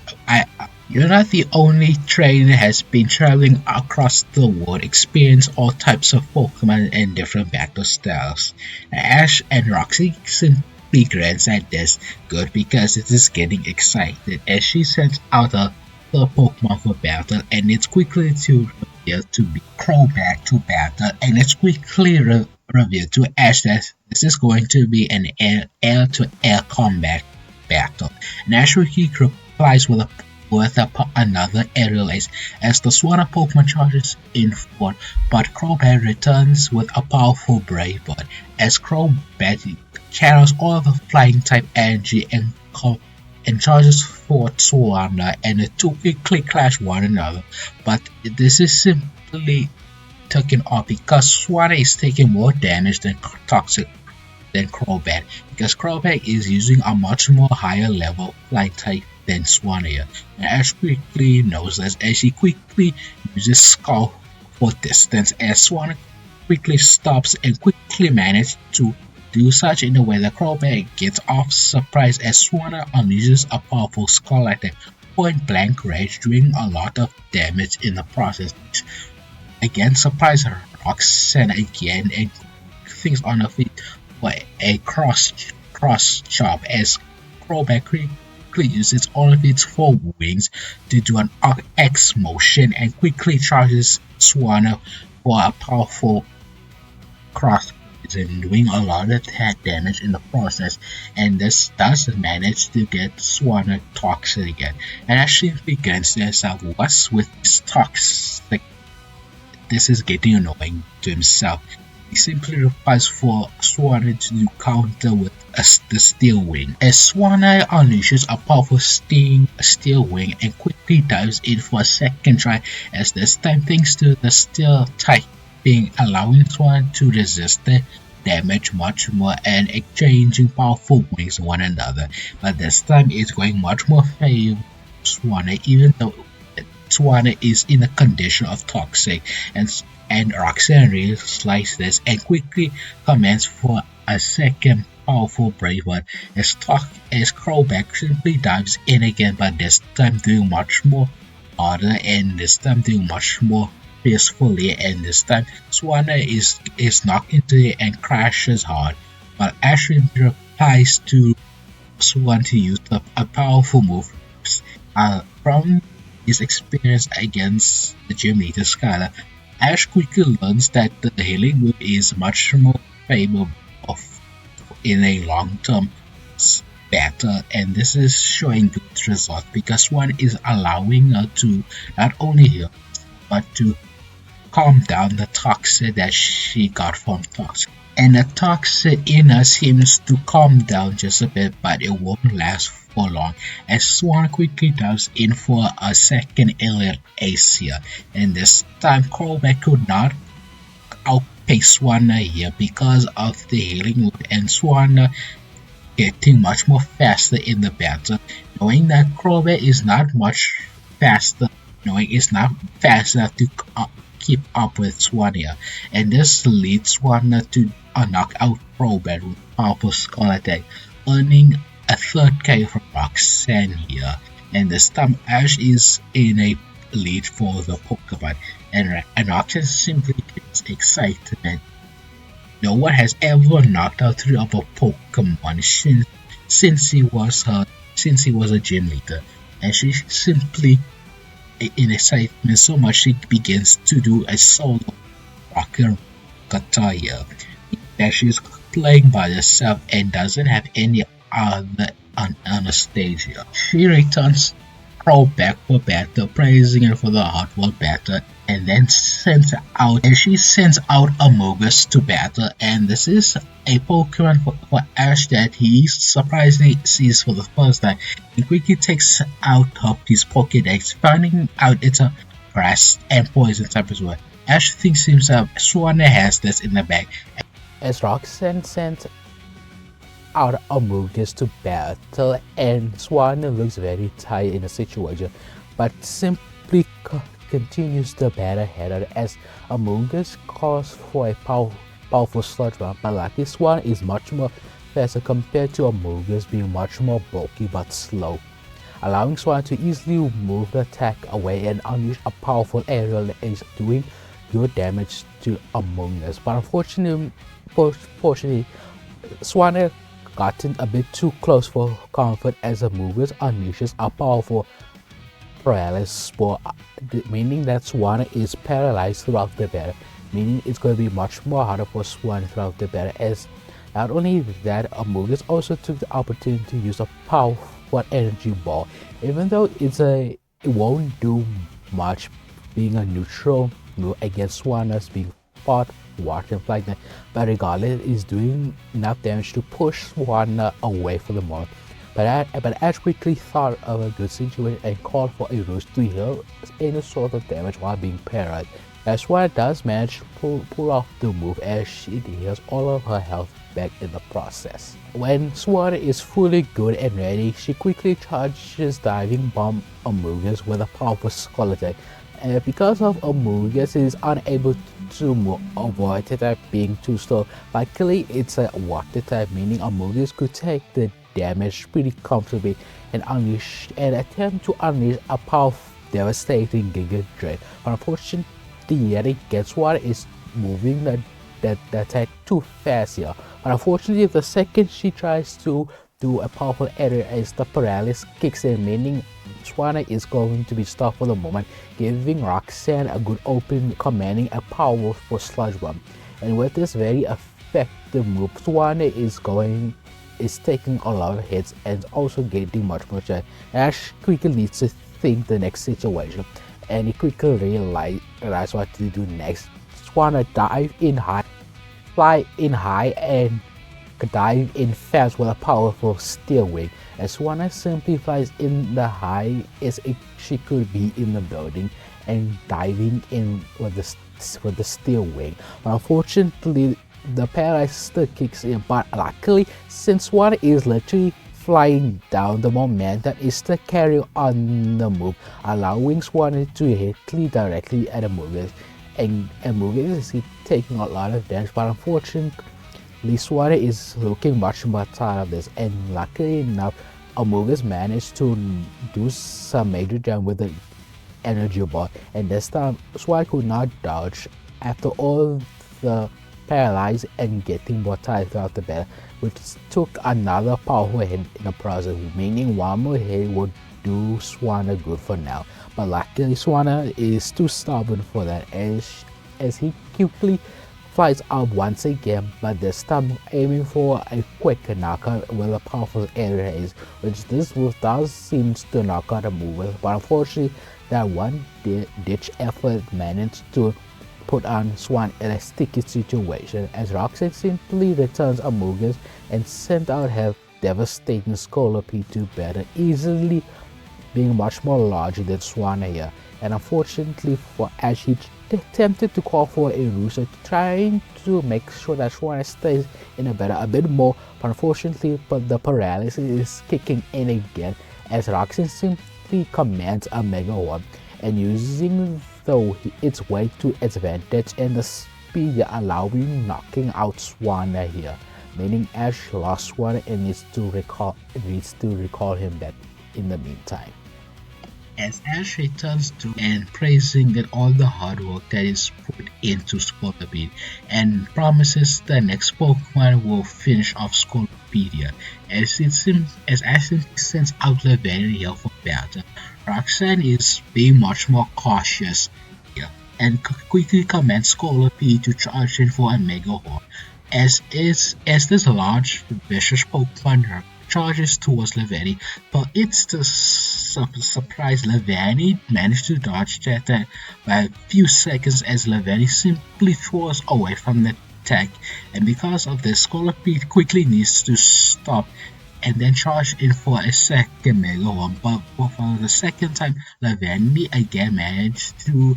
mere seconds away from dodging it, allowing her to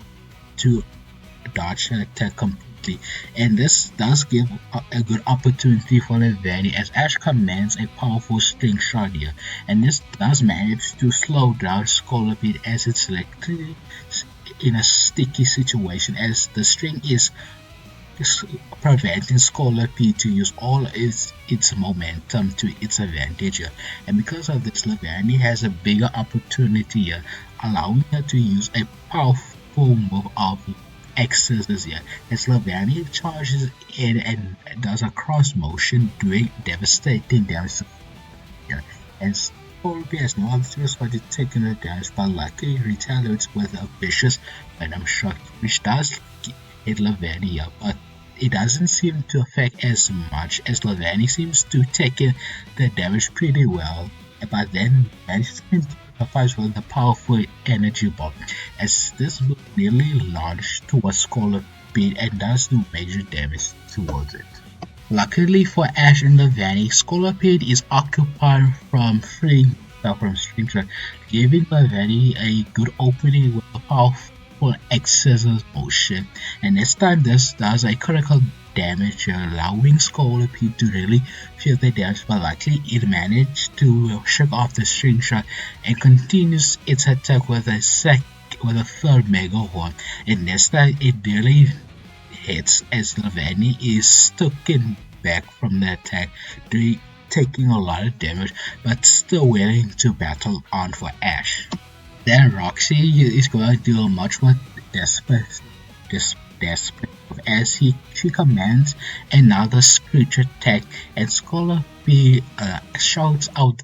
loud viciously as this does manage to lower Levani's defense, but unfortunately this does give Scolipede a third opening here, allowing Levani to do a powerful razor lead, doing some damage and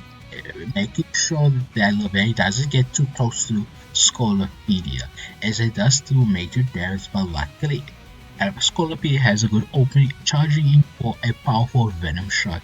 and it does manage to hit, but it only scratches Levani, but this is devastating because it managed to poison Levani, and Ash simply grants his teeth from frustration. And now Levani is on a time crunch. He needs to finish this now or never, and Ash simply commands a powerful X-Scissors once again, and Roxanne simply commands for a Mega Horn as the two powerful moves collide one another, and it seems that Levani is about to fall over, but unfortunately Scolipede has been taking too much damage in the process,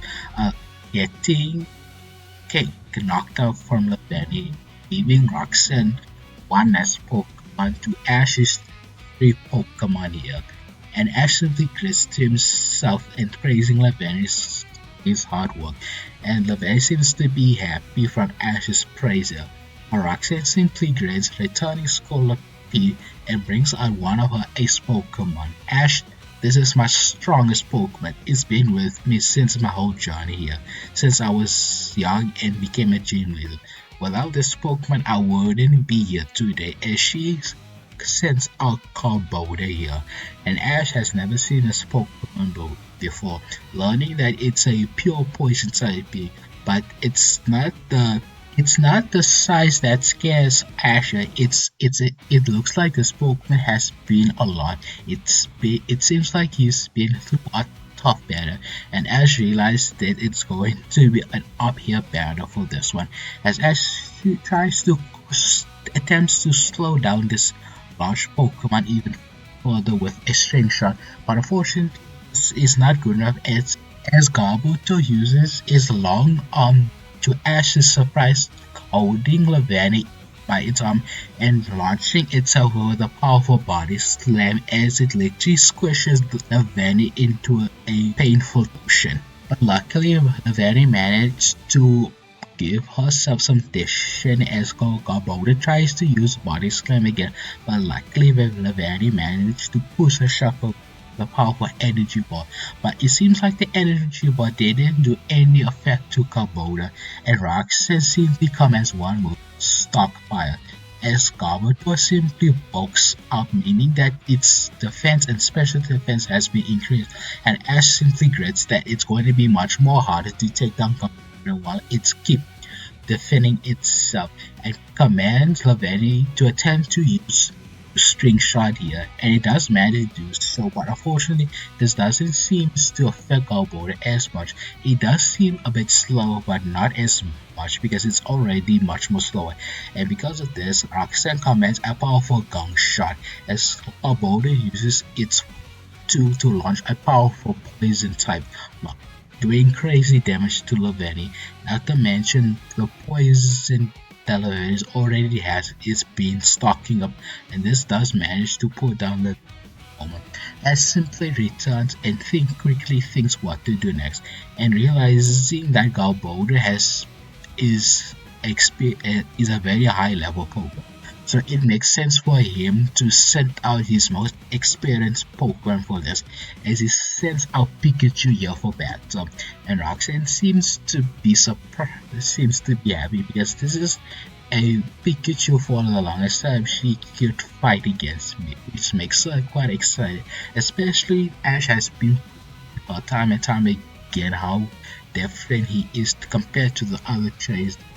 she has been competing with. As Roxanne tries to use Garbuto's long arm to reach Pikachu, but unfortunately Pikachu easily moves through with the quick attack and does manage to hit Garbuto, but it doesn't seem to do much effect. But luckily that's not Ash's attempt, man. He just wants to get closer enough so that Pikachu can go up the powerful Thunderbolt, and this move does seem to do a lot of damage to Garbuto,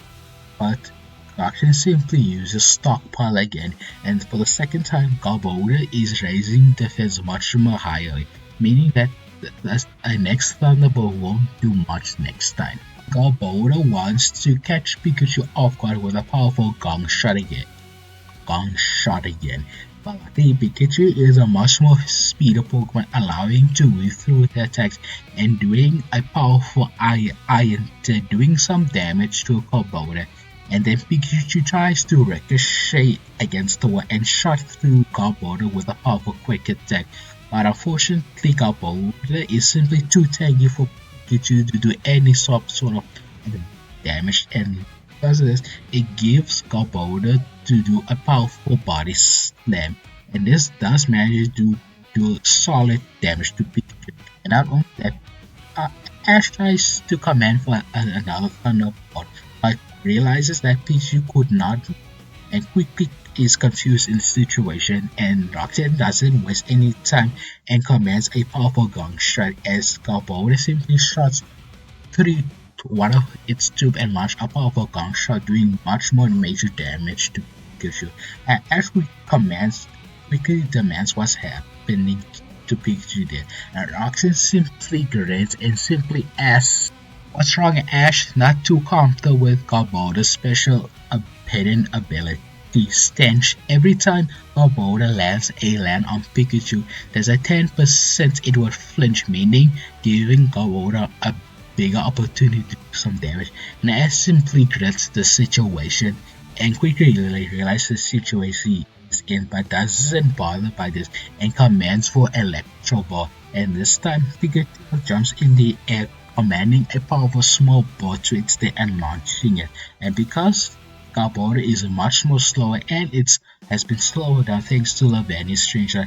this will do a lot more damage to it, and Garbuto is actually really thin on this one. But to Ash's dismay, Roxanne simply commands for a stockpile, and for a third time Garboda's defense and special has been heightened to it's allowing Garboda to basically resist any damage that Pikachu might attempt to do, and then Roxanne quickly commands for another gong shot, but Ash quickly think has a Ash moment, and she commands Pikachu to dive in but to spin its tail with an iron tail. Because of this, that Pikachu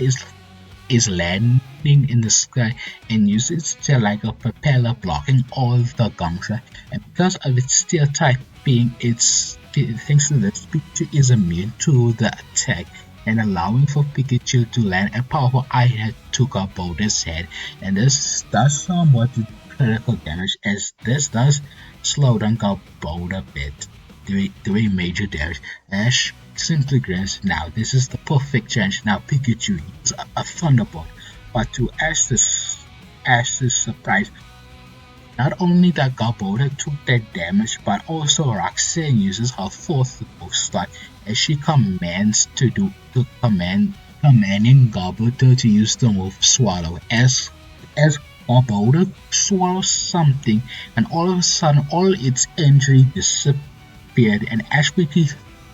think the situation what Roxanne really did. She used the move stockpile to block itself and used the move Swallow to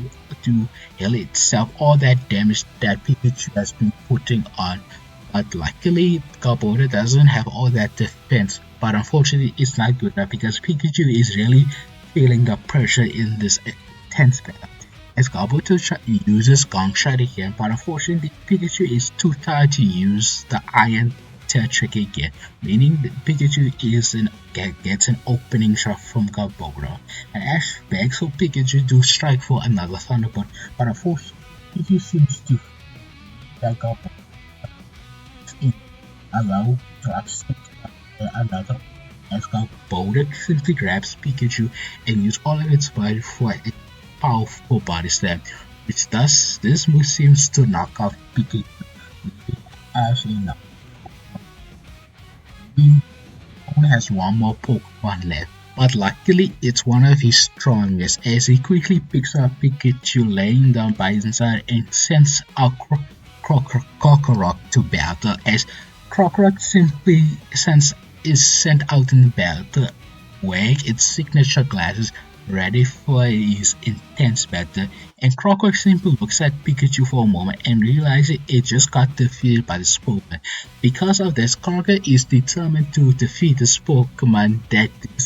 this Garboda Pokemon he could take out one of his rivals now. Only he could take out Pikachu here, and he's gonna prove it right here. And Roxanne kinda likes this Krookodile Pokemon and its style, so he will appreciate the Pokemon with a hardy battle. And Ash simply grins, and that's exactly what I'm here for.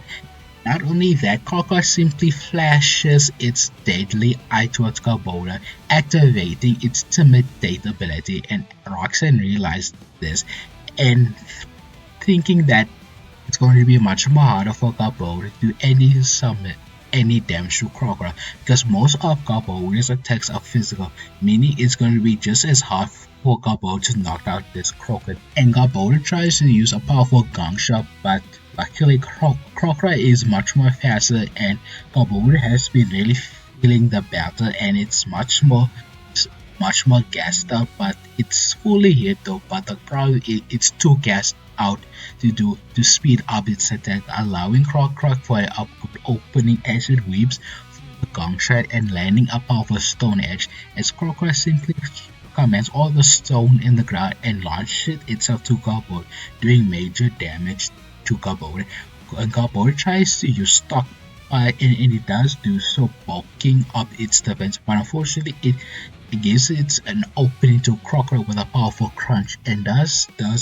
major damage to Garboda. And Garboda attempted to use its body slam, but unfortunately it got flinched and Ash simply grits thanks to the crunch others effect and allowing for Krokorok to do another Stone Edge off. But it seems that the second Stone Edge doesn't seem to hurt Garboda as much thanks to the stock Krookodile did attempt to use the move dig, but unfortunately it quickly got grappled by Garbodor's long arm, and because of that, Krookodile is unable to dig for the moment, and Garbodor managed to launch a powerful gong shot during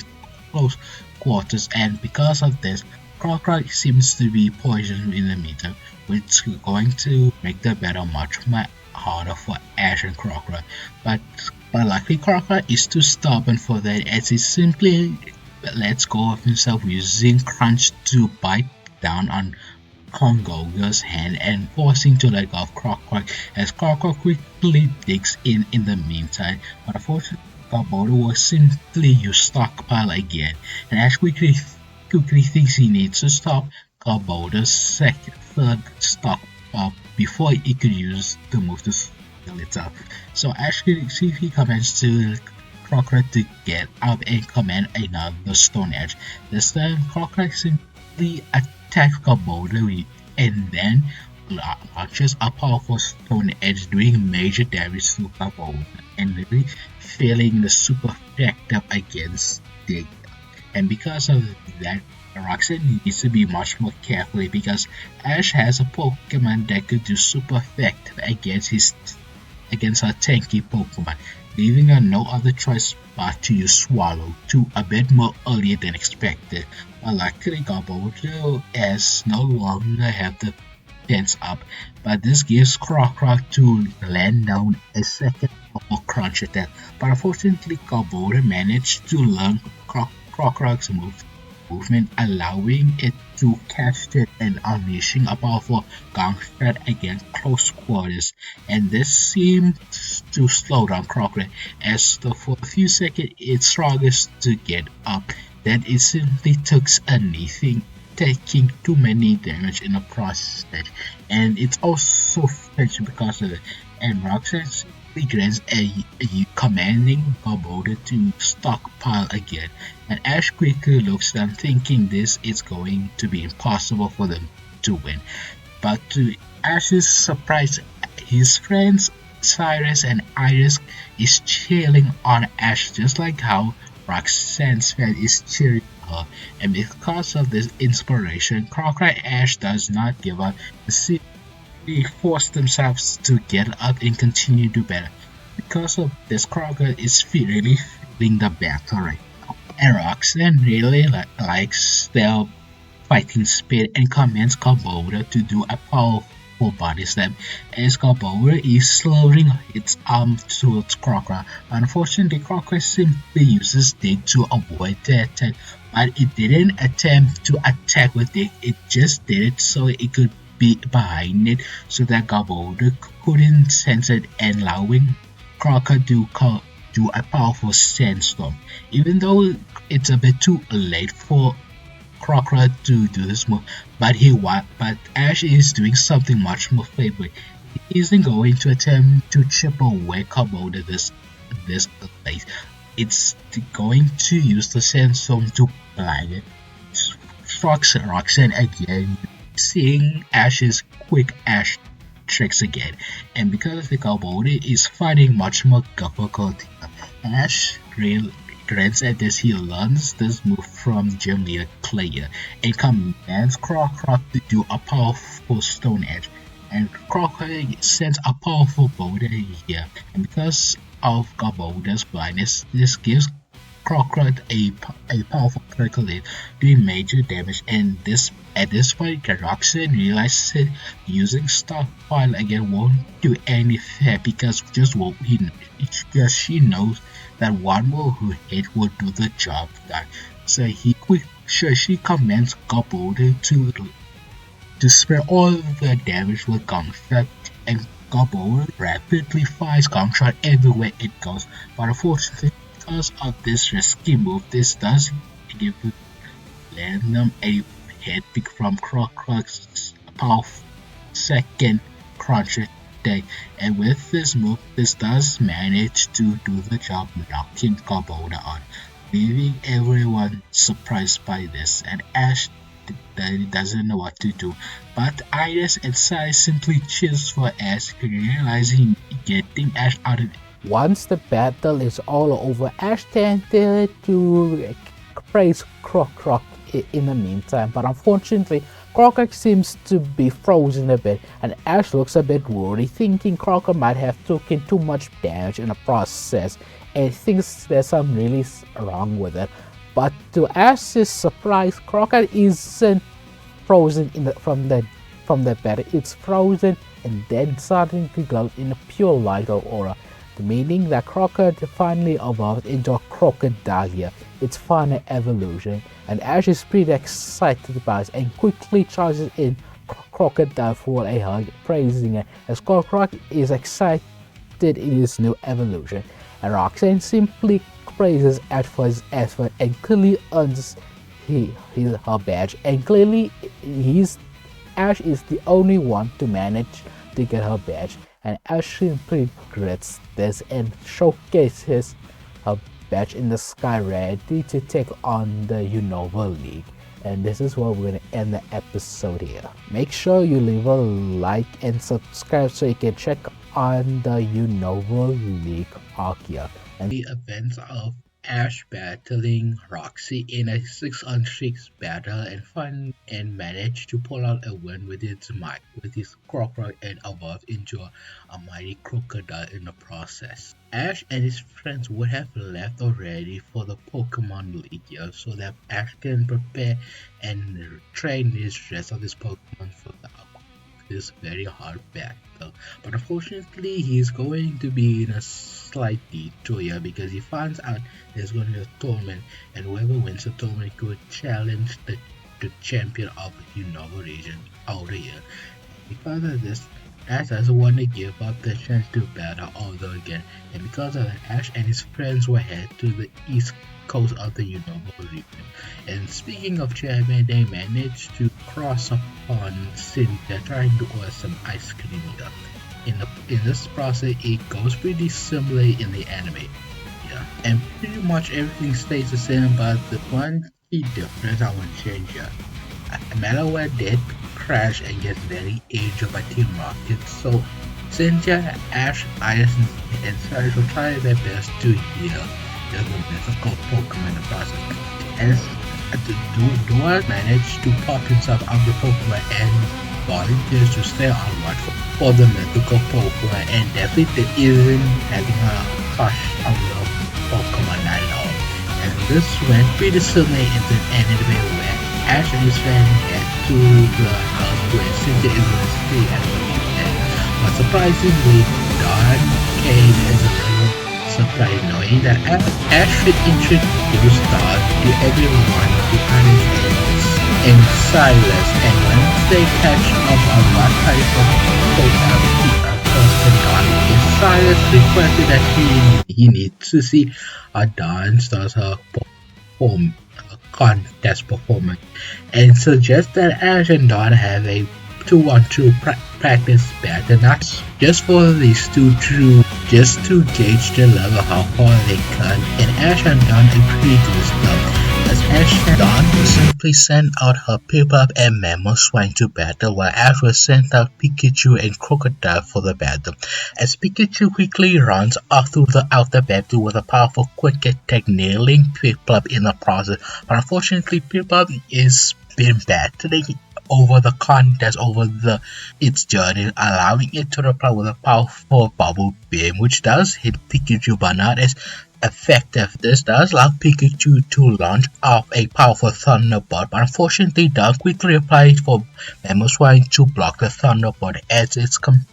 known for being a ground typing, nullifying all the damage, and Mamoswine simply launches a powerful ice shot, launching Pikachu high speeds here. But luckily, Pikachu is not the only one battling the two, as Krookodile jumps in and uses Stone Edge, using it as a mid-mage shield, blocking most of the damage, and Krookodile is charging forward with a powerful crunch attack towards Mamoswine. But luckily, Mamoswine charges towards Krookodile with a powerful Ice Fang. Two powerful moves collide one another, but unfortunately Mamoswine has the upper hand thanks to its type advantage over Krookodile. But Krookodile has been able to hang on because it had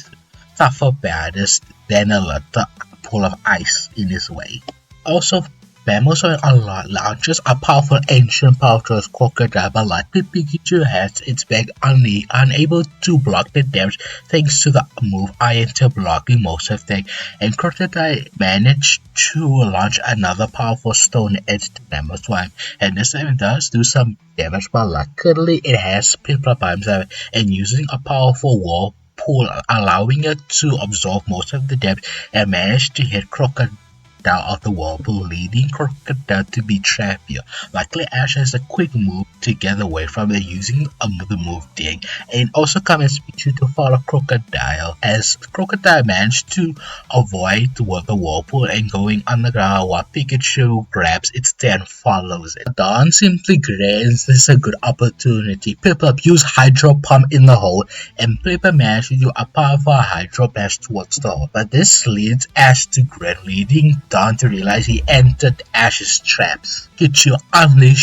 unleashed a powerful Thunderbolt with full power, and thanks to Krookodile being immune to it, and also members won't be affected from this move, but it does leave a vulnerable Piplup in the way because it's unable to avoid the devastating Thunderbolt that is launches out throughout the battlefield, leading people to take the most damage of the battle, but it still doesn't give up as Mammoth Swan picks up Piplup by its back and jumps up Piplup as Dawn commands Piplup to in the air to do a powerful drop back, and once Ash and Krookodile and Pikachu finally comes out, realizing Piplup is in the air and Mammoth launches a powerful ice shot, but this time is much more bigger than the usual one and simply launches into the air and gives Piplup to use its drop back to break through the ice, making a makeshift dragon meteor. But this time is an ice move, allowing a lot of damage towards Krookodile and Pikachu, but luckily Krookodile and Pikachu managed to launch respectively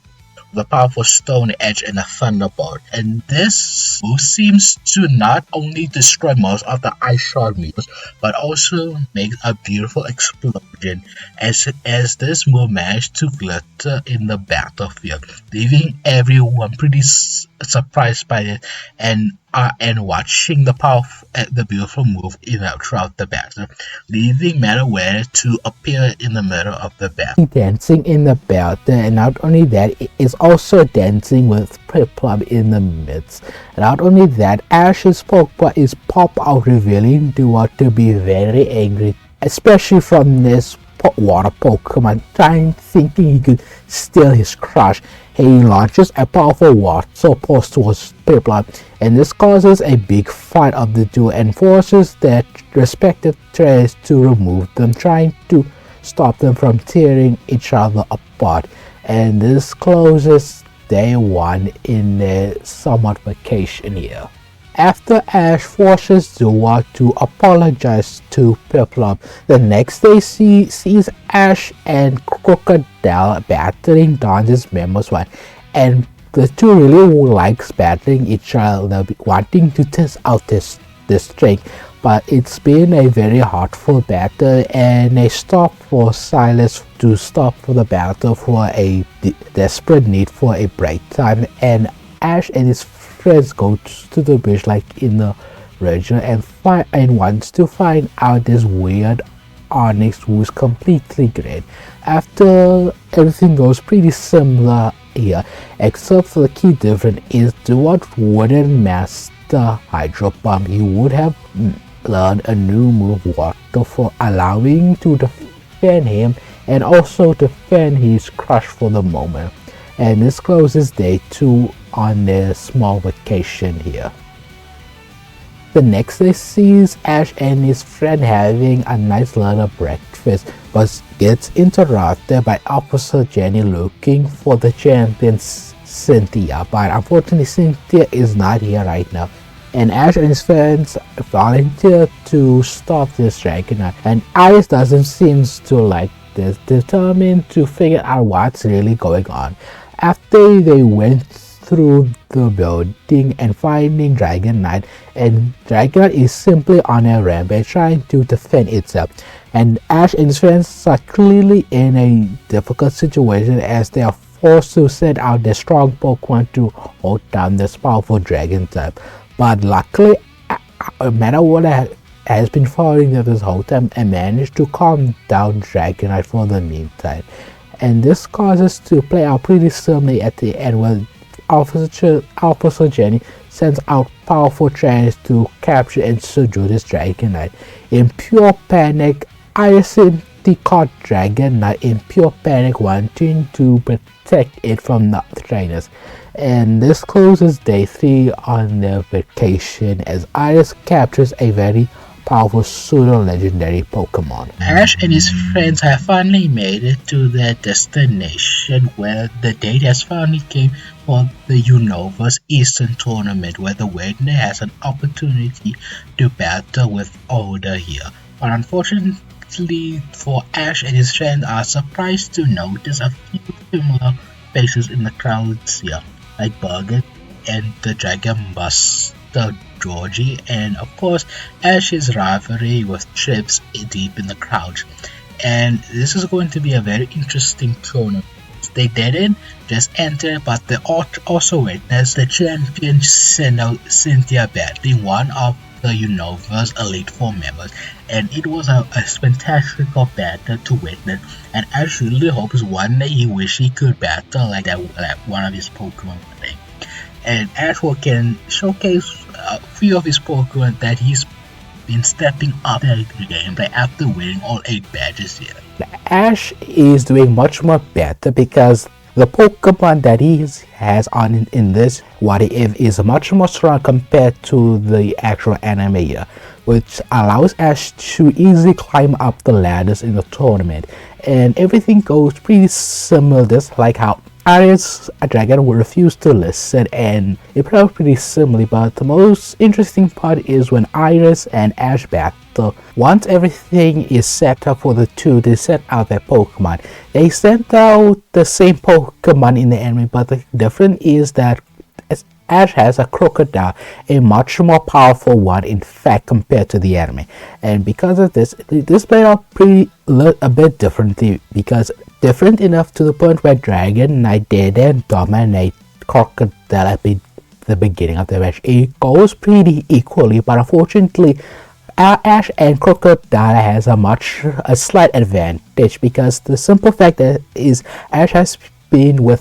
Krookodile since the very early of his journey. Because of this, they know each other pretty well, and the instinct is unstoppable compared to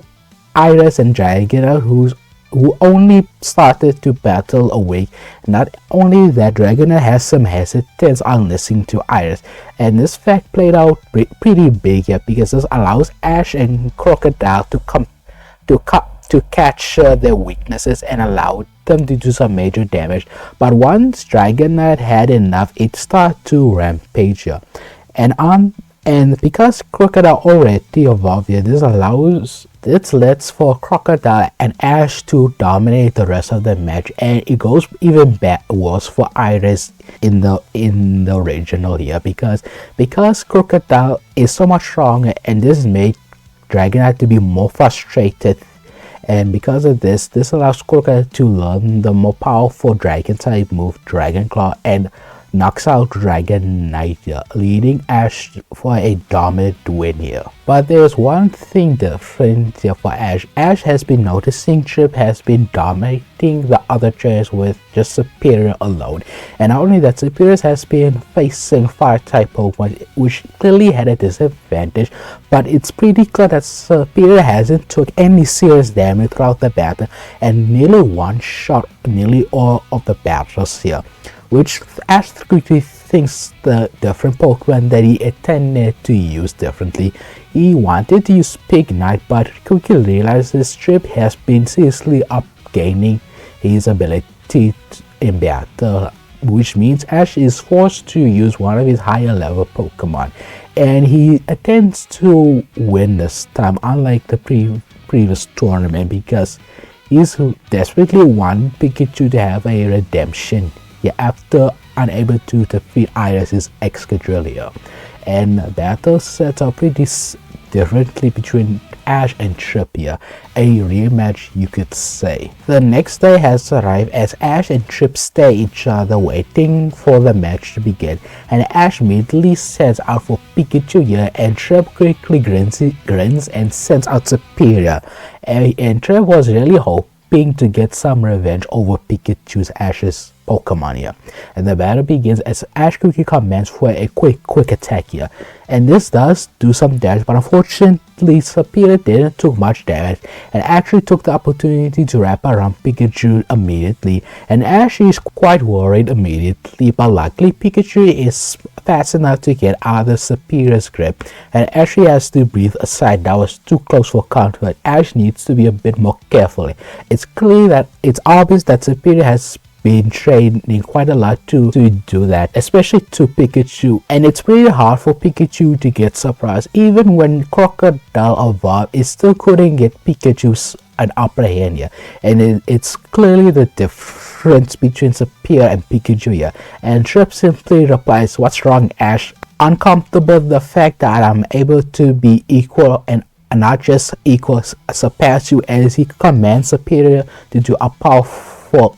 Dragon Pulse, as Superior closes its mouth and unleashes a powerful Draco Aura and launches towards Pikachu, and Ash attempted to call out Pikachu to dodge it, but unfortunately the mouse Pokemon has been directly hit from the Dragon Pulse move. But luckily Pikachu gets up quickly and launches a powerful Thunderbolt, striking Superior, even though it didn't took much time thanks to its resistance towards it. But it seems like the Superior really handled that pretty well,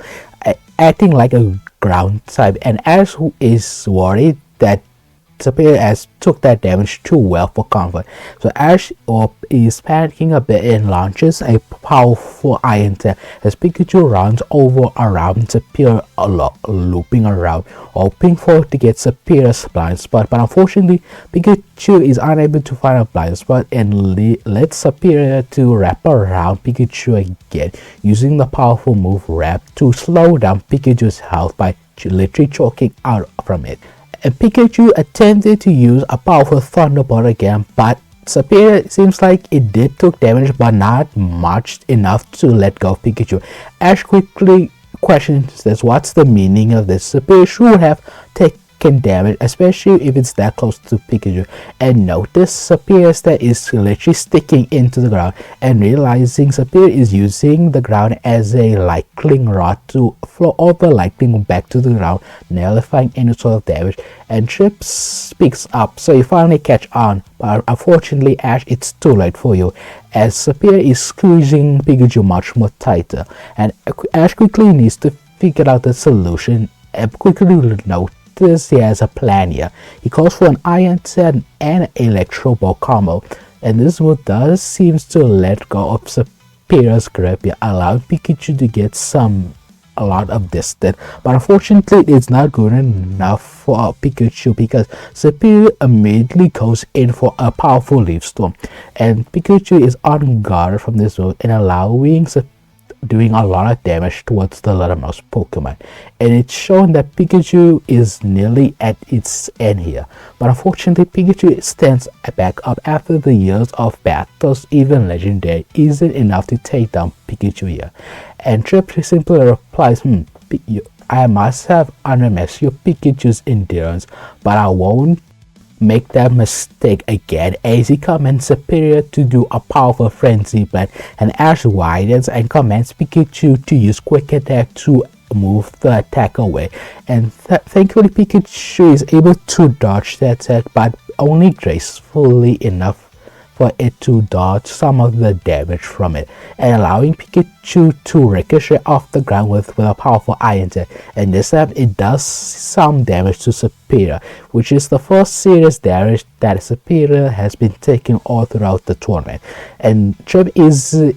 worried for a sec, but not really, because he quickly commands for another Wrap attack, but luckily Pikachu won't fall it again, and allowing to slip away and launching another powerful second Iron Tail towards Superior, and Superior is stacking back a bit but ready for a next launch, as Ash commands for a powerful powerful Electro Ball, as the Electro Ball simply launches itself towards Sapphire, but unfortunately it's not as powerful as Ash wanted to, because it is not enough to do some major damage, because Ash knows what this means. Meaning that Superior is faster than Pikachu all along throughout the battle, and Trip simply grants I was hoping to keep that secret until we enter the league, but unfortunately I have to unleash my surpriser, as Trip commands a powerful combination attack with Leaf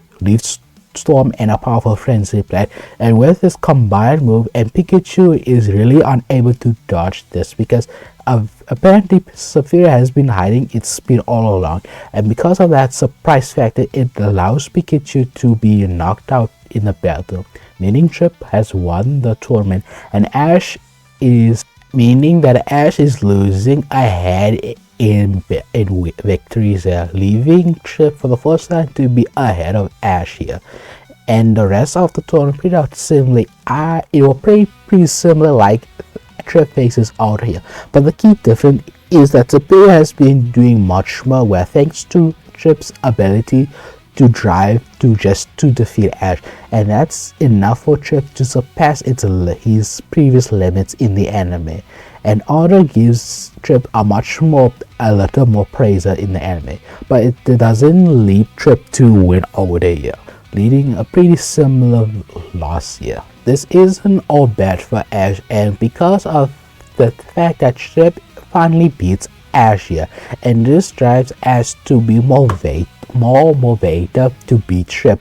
So the next episode we'll see Ash dedicate himself to do more training than ever, and this allows Ash to break few of their Pokemon's limits here, and able to learn a few good moves in the process, and not only that, they gotten much more stronger in the process.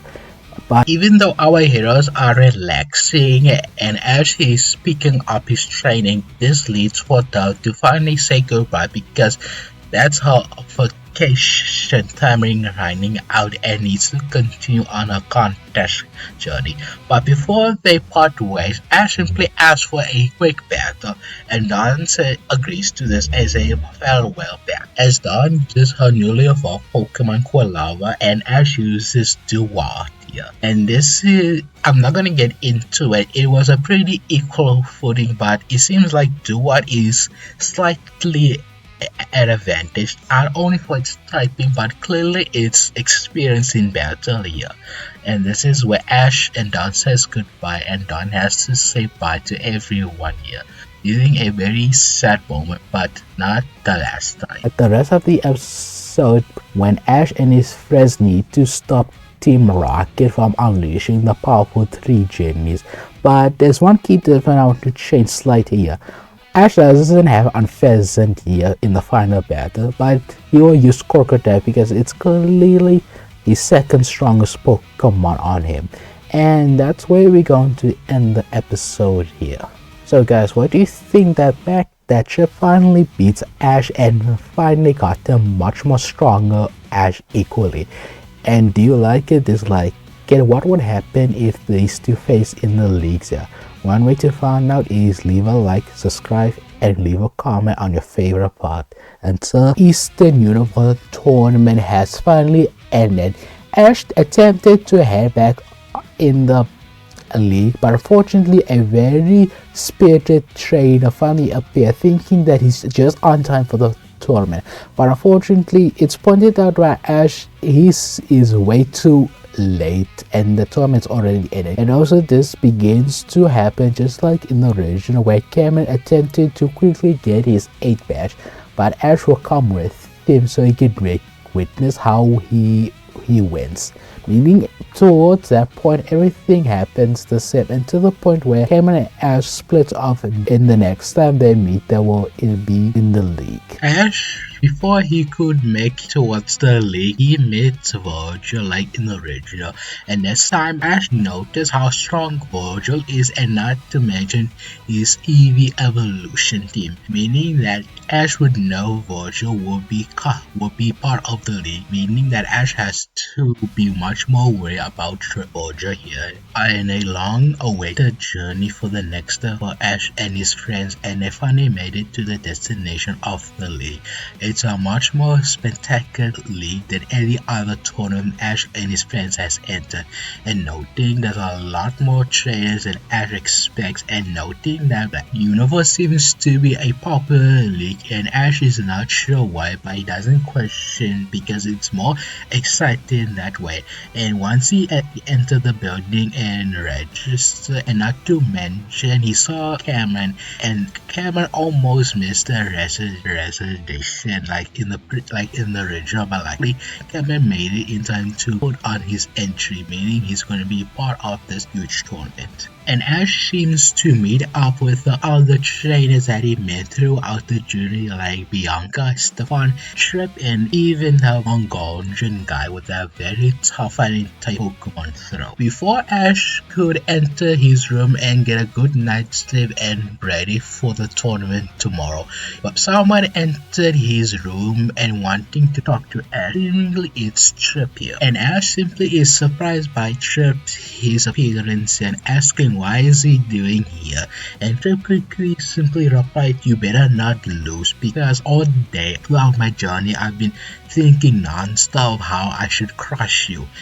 but every time you defeat me I realize something. Ash, you are better than me, which is why I'm planning on defeating you at your best, especially towards your strong Pokemon, which is why I demand you better not lose until you and I meet in the battlefield." And this very strong statement seems to get Ash a bit sadder from it, but simply smiles at Trip, and Ash simply smirked, "I wasn't planning to be with. Once I win this whole tournament, I'm one step closer to become a Pokemon Master." And with that simple resolve in him, Trip simply walks up, satisfied on Ash's question, and I just simply replied, Trip must be very serious if he really is thinking on really defeating you, Ash. And Sai simply says it's quite for Ash, especially towards it, because without Ash, I think Trip wouldn't get to a certain level that he thought he could never achieve alone, which is why he's kind of like thinking to you, Ash. And Ash is, you think, and he thinks back all the way to his previous league, where he thinks a certain Popperhead trainer. Yeah, I think I can get why. So the next day it's going to be Ash entering the tournament. For the next day for Ash quickly finds out how the tournament will be planning out. The tournament, since they have so much training, they can able a certain role, a Robinson round tournament, meaning that a certain group of select trainer will face each other one at a time, and whoever has the most win in that group will move up to the next round of the tournament. Each group will have 4 trainers, and Ash is in group 6, and shockingly to reveal that Ash is in a group with Bianca, Stefan, and Bongori, meaning that Ash is gonna face up opponents that he previous battled, the ones that he could defeat and the ones that he could not, especially towards Bongori, because he knows that he's probably the strongest one, but Ash is feeling confident on his skill and his Pokemon that he's capable of handling much more better than last time. And once the Robinson officially begins, Ash finds out that his first opponent in the group that he's in is Burgundy, and Burgundy simply smiles at Ash and with fires in her eyes would prove that she will be a tough trainer for this, and demands that Ash will do his best, and Ash will pray, "You bet I will." After a few more hours before Ash has to wait for the other groups of Robinsons to begin, but once it's his turn, he wastes no time and quickly rushes in towards the arena as he simply stares at Burgundy, waiting for the referee to begin the match. This battle is only going to be a 3-on-3, and substitution is allowed, and so the first trainer to lose all 3 of their Pokemon loses, and the winner is the one who defeats all of them. And the battle begins now. Faces Bianca will be a very interesting bout as those two stay one another. And as remembers how Bianca is a very tough trainer as she managed to defeat Boulder and managed to have a very powerful Pokemon like Ember as he stood very confidently against Trade in the last tournament. But right now Bianca is a much more dangerous opponent for Ash, as Bianca with full confidence on winning as she sends out a Sergentino in battle. Ash has never fought this type of species before, so he pulled out his Pokédex, finding all the information he can get, finding that it's a normal type and he has the perfect Pokemon for it, as Ash sends out Scrappy for battle. And immediately Scrappy is feeling confident after the battles that he went through, and thanks to the extra training, thanks to Krookodile, allowing Scraggy to be a much more battling Pokemon than the original, allowing to have an early advantage with a powerful high jump kick as Giratina tries to its best too with an Iron type, but unfortunately the Iron typing is Giratina against Scrappy's fighting prowess. And throughout the battle, Scrappy is handling Giratina pretty well, almost too well in fact. Ash is suspicious, but Bianca simply goes and realizes what Ash went towards Bianca's trap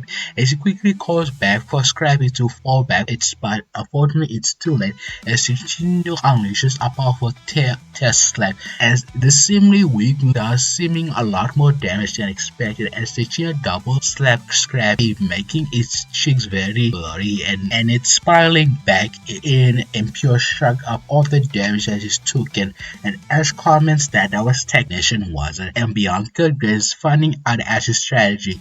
forcing for Ashley thinking it's going to be an easy battle, especially when he thinks he has the advantage. But unfortunately, Technician allows Giratina to do much more damage with weaker moves, and because of that, it will give her a slight advantage because Giratina can use her Scarf as a makeshift weapon as it commands Giratina to do a powerful Iron Tap, and it doesn't have a tap, but it's using its Scarf to make itself a longer reach, giving Giratina a disgusting advantage and quickly crashes down the poor Scrappy Pokemon. But when Giratina tries to use double slap again, Scrappy managed to dodge that and quickly rushes towards Giratina and launches a powerful crunch attack as he quickly chews on Giratina, but unfortunately Scrappy is chewing on Gira's skull, meaning she receives a reduced some of the damage, but luckily it doesn't do much. And immediately Giratina unleashes a powerful echo voice blasting through Scrappy with all force and leading Scrappy to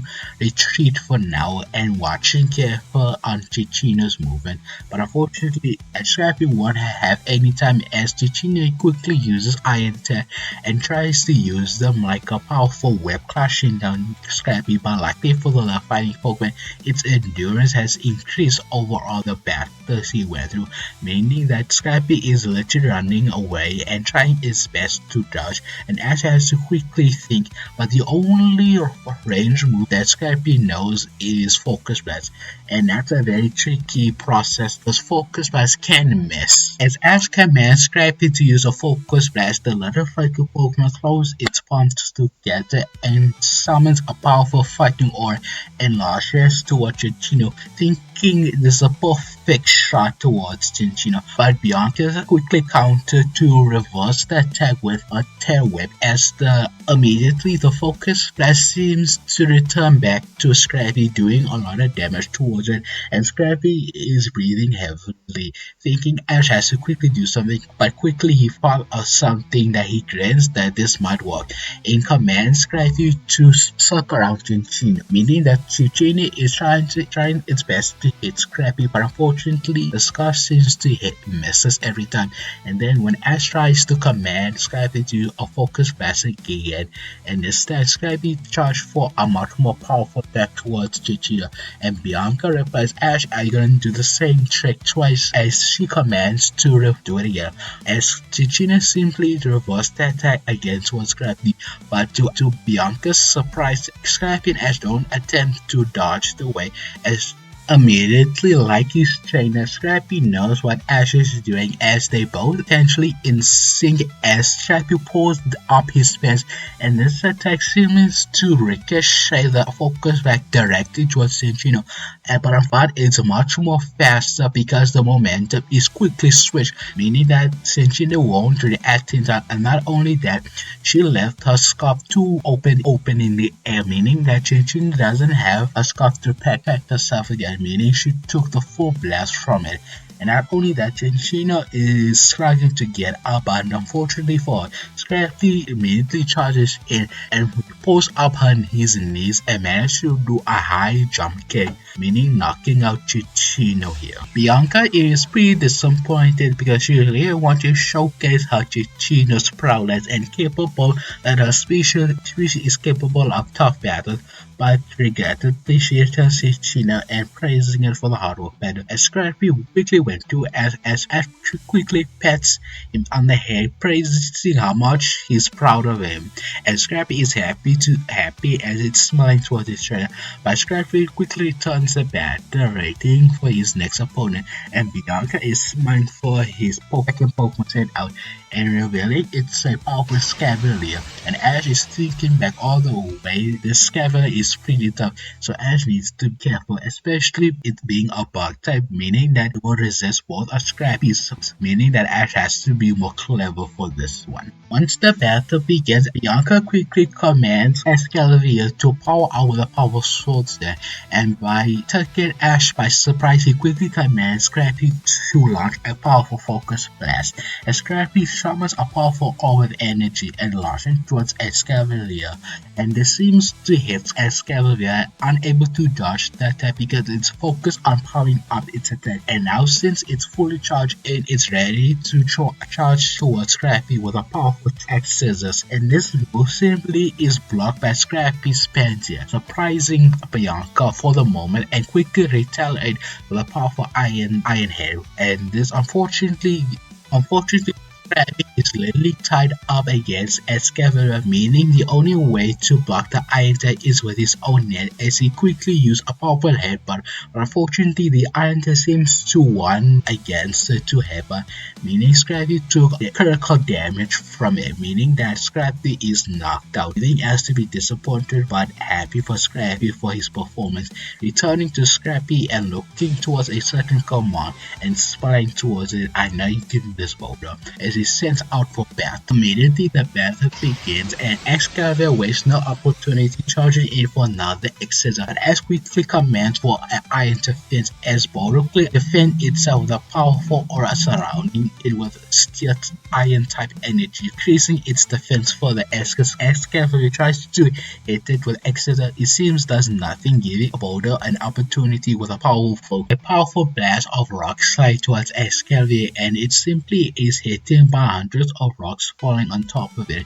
giving Boulder another opportunity for a powerful flash cannon, but Escalavier managed to dodge the rock slide and managed to tackle the flash cannon pretty well and launches towards a powerful iron head,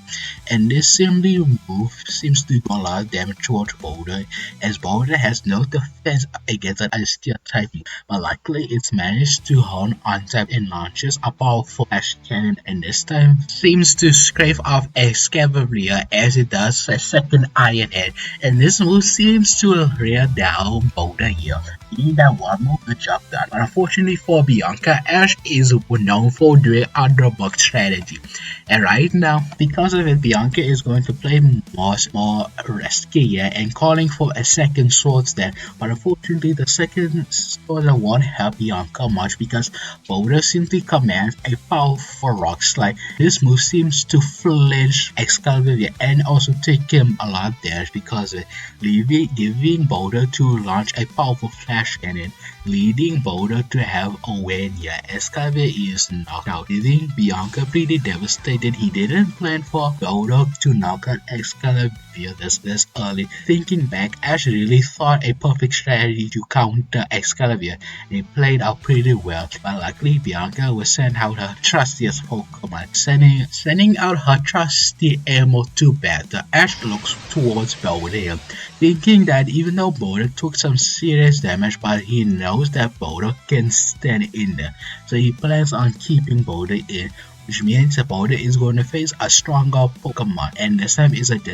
bigger disadvantage because Ember is the strongest Pokemon that Bianca has, meaning that it will showcases of his power over Ember. And unfortunately, Boulder isn't fast enough or the Iron Defense weak enough because the super effective damage is hard to ignore doing major damage. Luckily, Ash managed to pull out a wild move that could help in the situation, Sandstorm, meaning that Sandstorm is going to wear down Ember over time. But unfortunately, it's too late for Ash to pull out this plan too early. Because Ember quickly hurry up towards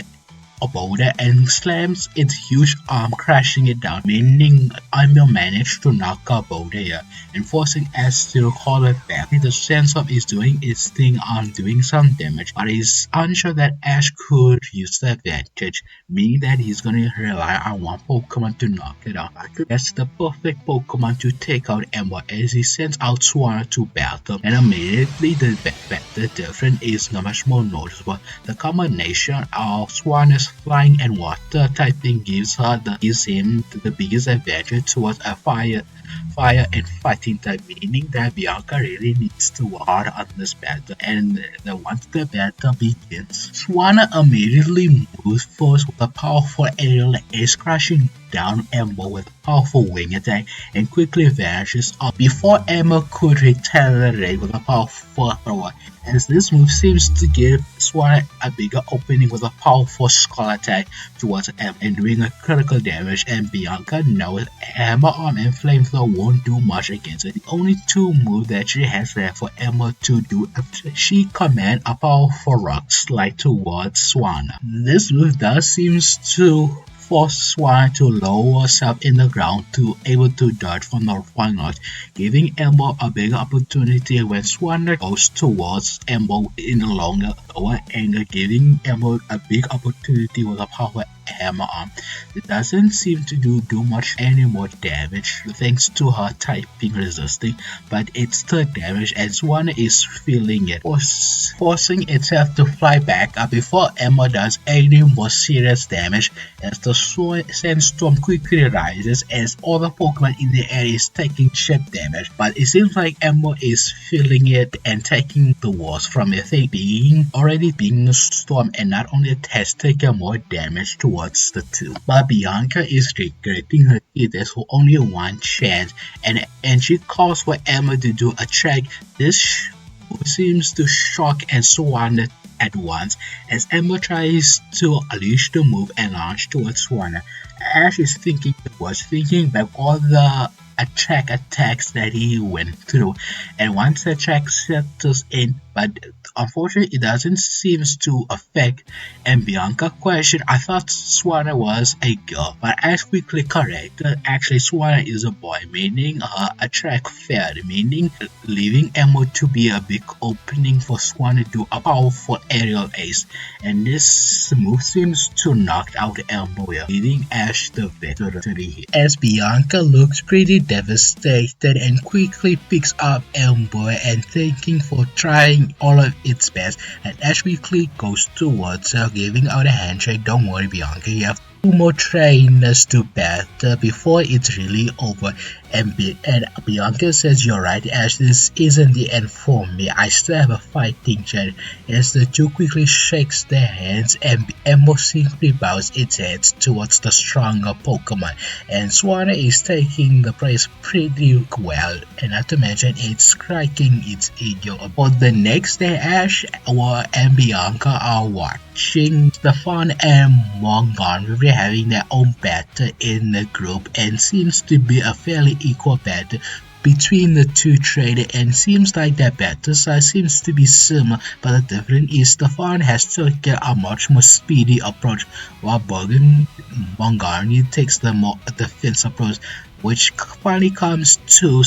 stalks and throw, and it played out pretty like in the anime, and it played out pretty similarly how Stefan managed to pull out a win, meaning Mongolian really is avoiding a bit, but quickly realized the other true trainer that he needs to face is not to worry because he fought the other trainer previously and he knows that trainer is pretty weak, but he doesn't want to underestimate any more trainers, especially towards Purgatory, even though it seems like it doesn't know what she's doing or the brightest, but she seems to be a very strong, capable trainer of alright, which is meaning the next day Ash will face the fun, meaning both trainer has exactly 1 point, and whoever wins this party is pretty much guaranteed to be on the top end of the group, but unfortunately it's going to be a hard battle for both trainers. For Ash, he needs to prove that he proved from the previously that he isn't a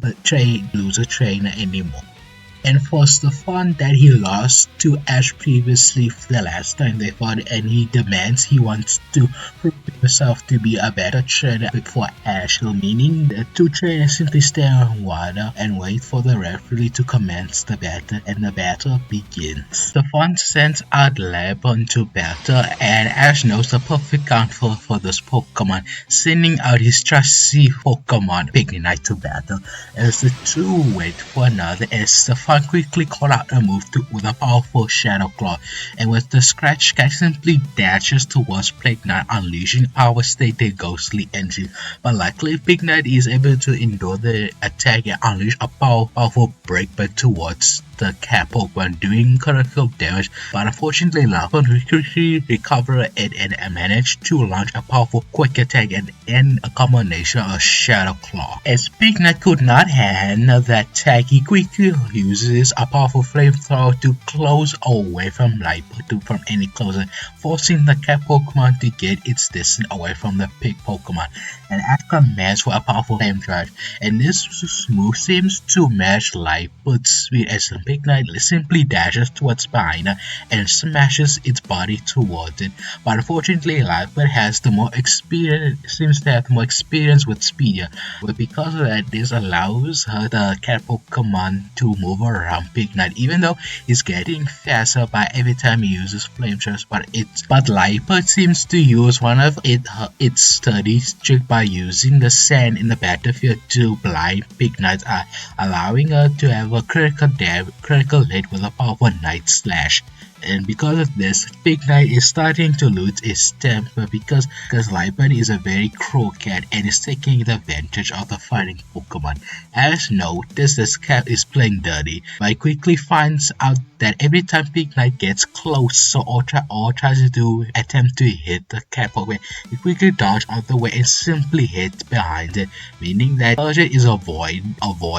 being hit and doesn't seem like it's getting tired from dodging the attack. Luckily, as always, Ash has an idea on slowing down Lapon here, and he commands Pignite to use Fire Pledge but spread it out throughout the battle as Pignite attempts to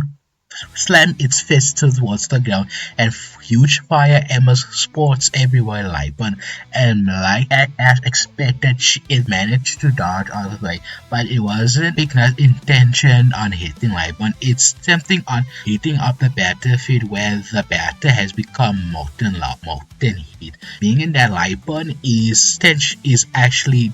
getting burned here, meaning that the cat Pokemon has a time crunch, and because the battlefield is on fire, it doesn't seem to affect the fire Pokemon, meaning Ash and Pignite will have a big advantage. And once Pignite uses a move like Flamethrower, it seems the move has been increased even further because of the environment, meaning that Flamethrower will do a lot more damage. But luckily, Stefan hasn't been slacking out. He didn't earn those 8 badges for being a weak trainer. It's also for a vicious combination of Shadow Claw and Night Slash. With this combination, not only it does critical damage on Pignite, and also it's flinching Pignite a little bit from the combination because Lapon took the opportunity with a powerful Quick Attack. But unfortunately, when Lapon tries to bounce on top of Pignite, Pignite waited for the opportunity with a powerful Break,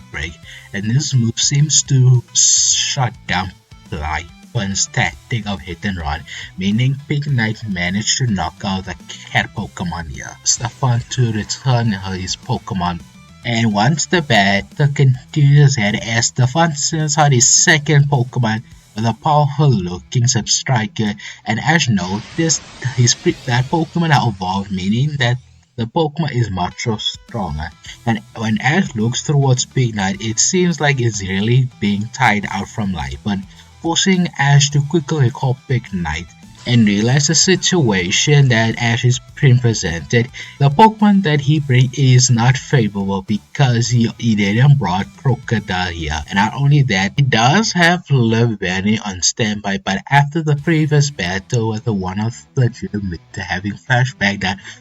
back then Swanna's quadruple weakness to fire is too much to ignore. And he knows for a fact that the Crispies are capable of fighter move. The Ash won't risk it, so he is forced to have to send out Duat here for battle. Luckily, Ash is the type of trainer to not care about the advantage and disadvantage because Ash will find a way to make it work. As the battle is presented, Stefan won't take away the opportunity for an easy KO, calling out with a powerful wild charge, and immediately the Substriker Pokemon quickly charging with full force towards Duat. And Ash calls out for a waterfall underneath the Psyker's feet. As Duat uses his dual shells and crash down the attack, making a mixture of water wall and forcing Subscriber too hard, but unfortunately the momentum of the move made it impossible for the horse Pokemon to stop, allowing it to crash into the wall. And not only that, Duat simply jumps in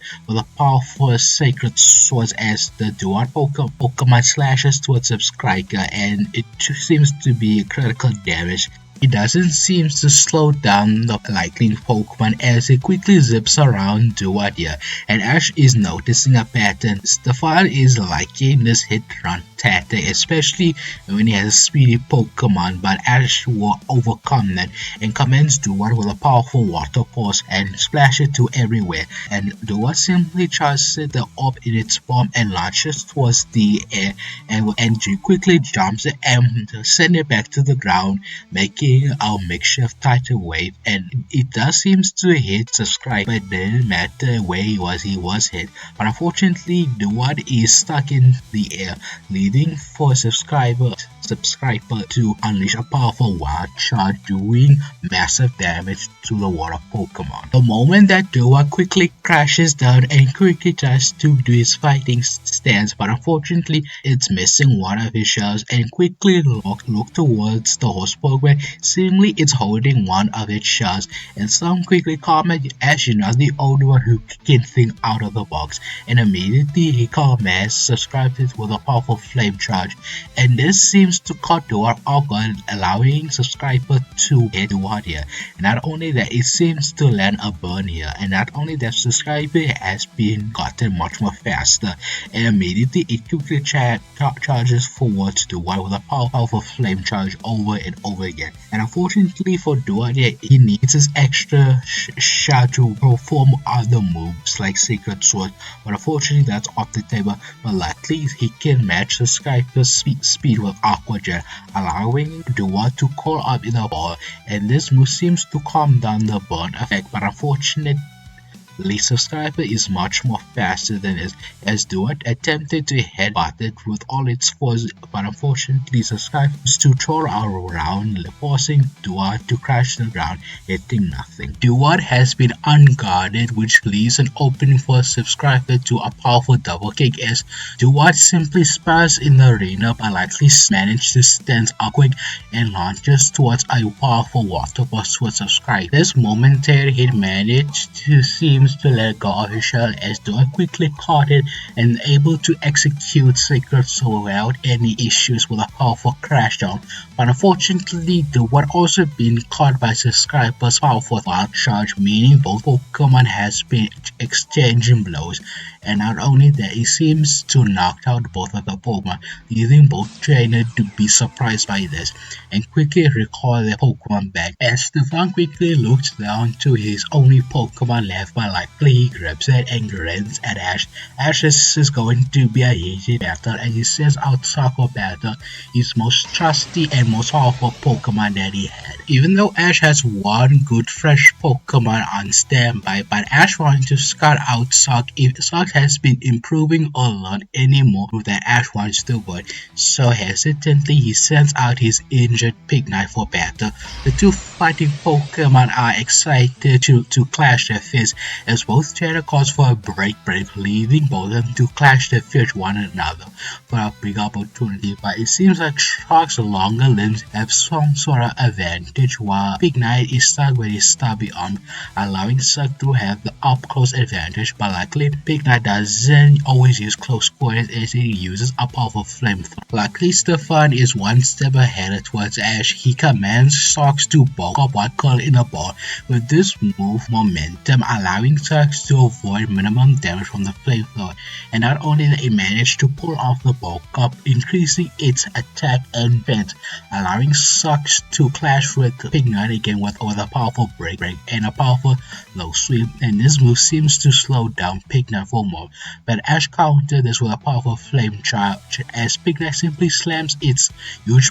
weight towards Socks here, but unfortunately it doesn't seem to wear down the fighting Pokemon, knowing the fighting Pokemon has been through a lot with weight training. Because of this, it doesn't seem to affect Sock as much, which allows Socks again to do a powerful low sweep, and for the second time Pignite is unable to move around because of its lower leg injury. And Stefan noticed Pignite's momentary weakness and unable to move, so Storm will take advantage by calling Sock's strongest move, the powerful close combat, and Ash has to quickly thought of a situation for Pignite to somehow survive the attack. So he has an idea, but it's very risky, but it might have a chance for Pignite to survive. So he commands Pignite for a powerful flame pledge on itself, meaning the Pokemon is engulfed with huge flaming pillars, and not only that, both Pokemon are crying in agony, unknowing what to do for both trainers in the situation. This is where a huge fire pillar seems to calm down, and clearly which Pokemon stands tall. Socks is the one standing up strong, and seems like it really took the damage from Flame Pledge. It seems like Socks used Pignite's body to absorb all the fire damage from Fire Pillar, and not only that, it seems like it halted the close combat and then attacked when the Flame Pledge has been calmed down, which gives enough Sock the momentum to knock out Pignite, forcing Ash to recall Pignite, thanking for it all its time. And Stefan is pretty proud for Sock for coming out a quick situation, but he noticed Sock does took serious damage, but seems to be fine for now. Unfortunately for Stefan, Ash has one more Pokemon, and it's fully ready for their battle as Ash sends out Lavery for battle. So Stefan will be more cautious and command for a powerful break, and just Stefan thinks in his head the two Pokemon is either gonna clash or Lavery is going to quickly dodge away. But the moment that Sock tried to hit Lavery, it simply elegantly moved without even moving the weight in its location as it quickly dodged gracefully, and this is completely shocked by Stefan as Lavery quickly danced away behind Sock and unleashed a powerful X-Scissor, doing massive damage to the unguarded Pokemon, leaving Sock to be more guarded, attempting to use a powerful low sweep, but Lavery simply lifts both arms and launching out towards a powerful energy ball to Sock, meaning that Sock is doing much more better, and Lavery is taking the opportunity using Sock's momentum against it, which leads for Stefan to quickly use a defensive move, commanding Sock with a powerful bulk out, but unfortunately it's going to be a much more risky move for him.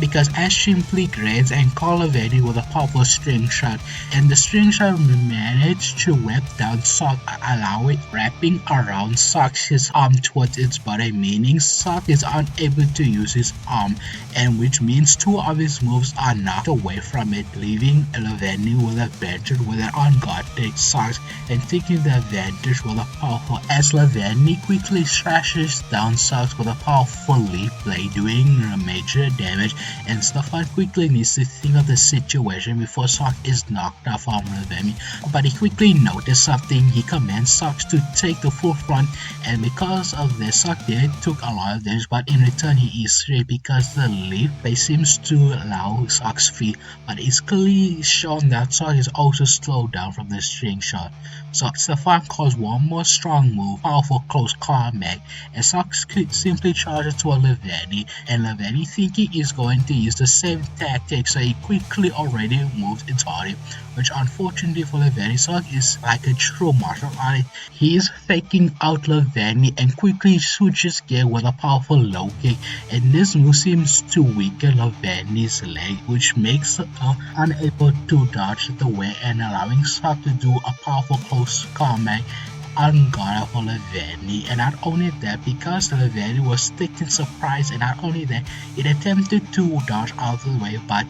Sox also does a powerful second close combat, meaning one move exchanged to knock out Lavani. And Ash quickly panics a bit, and Stefan quickly demands for another close combat. Lucky Ash is fast enough to react, and calling out the move, Lavani used string shot to tie up Sox, which allows Sox, because he was so focused on knocking out Lavani, which allows Lavani to string along Sox's leg and fully force himself to stop, which allows Ash to command Lavani do a combination move with Leaf's blade and X-Scissors with a powerful bug and grass step energy, allowing Lavani to knock out Sox here with a powerful X motion, knocking out Sox here and leading everyone surprised by this. Even both trainers here lead Ashley the victory here. As the battle rages on between Montgomery and Bianca, but unfortunately for Bianca, Montgomery is a much more tactical battle from the two. But internally, Bianca is the type of trainer to never give up and never let up his opponent to let her get the best of her, leading her to do unworthy things as being unpredictable throughout the battle. And this sort shows that one of her sidekick managed to be the MVP on her team, managed to took out two of his Pokemon that Bianca previously struggled with her other two Pokemon, Envo and Simiso. But unfortunately, one particular ghost typing is sent out. It's over for Bianca because it stood no chance against the Coffee Givers, and her psychic Pokemon is already beyond exhausted, and Coffee Givers is using the advantage of the exhausted Pokemon to draw out the battle. And not only that, with ability of Will-O-Wisp and Shadow Ball doing effective moves towards her second, meaning Bianca is lost here. Bianca looks really wear down, but she quickly returns her Pokemon and simply bowing towards her opponent and takes the heartful battle. But secretly she is turned up inside, and she quickly goes to the Pokemon Center to heal up, and knowing for a fact that Bianca has no chance on getting back after having two losses, and it doesn't matter if she wins her second match, it doesn't matter because she is the bottom of the barrel and has no chance on earning up towards the tournament, and this seems to continue for a while. As Ash and his friends return to the Pokemon Center to go to their room, Ash has a free day the next day, meaning Ash has time to prepare and strategize on which Pokemon he should use. But throughout the tournament, Ash is quickly pointed out few things, especially to his certain Robin group. The trainers there are using the strongest Pokemon, and Ash throughout the tournament is avoiding using Krookodile, and this is pointed out by RS questioning Ash why doesn't he try his strongest Pokemon to have an easier time. Ash simply declines that because I want to try out the rest of the Pokemon to shine through the battle. I don't want to heavily rely on Krookodile because if I use Krookodile other than that will leave me in a vulnerable situation. What if Krookodile could not defeat a opponent that it desperately needs to? Meaning that Krookodile, even though he's my greatest weapon, but he's also the greatest weakness in my party. If he goes, the rest fall. I try my best to not to use him as much, but I noticed throughout the battle Montgomery, Stefan, and Bianca respectively used the strongest Pokemon to go to, but I'm trying to avoid.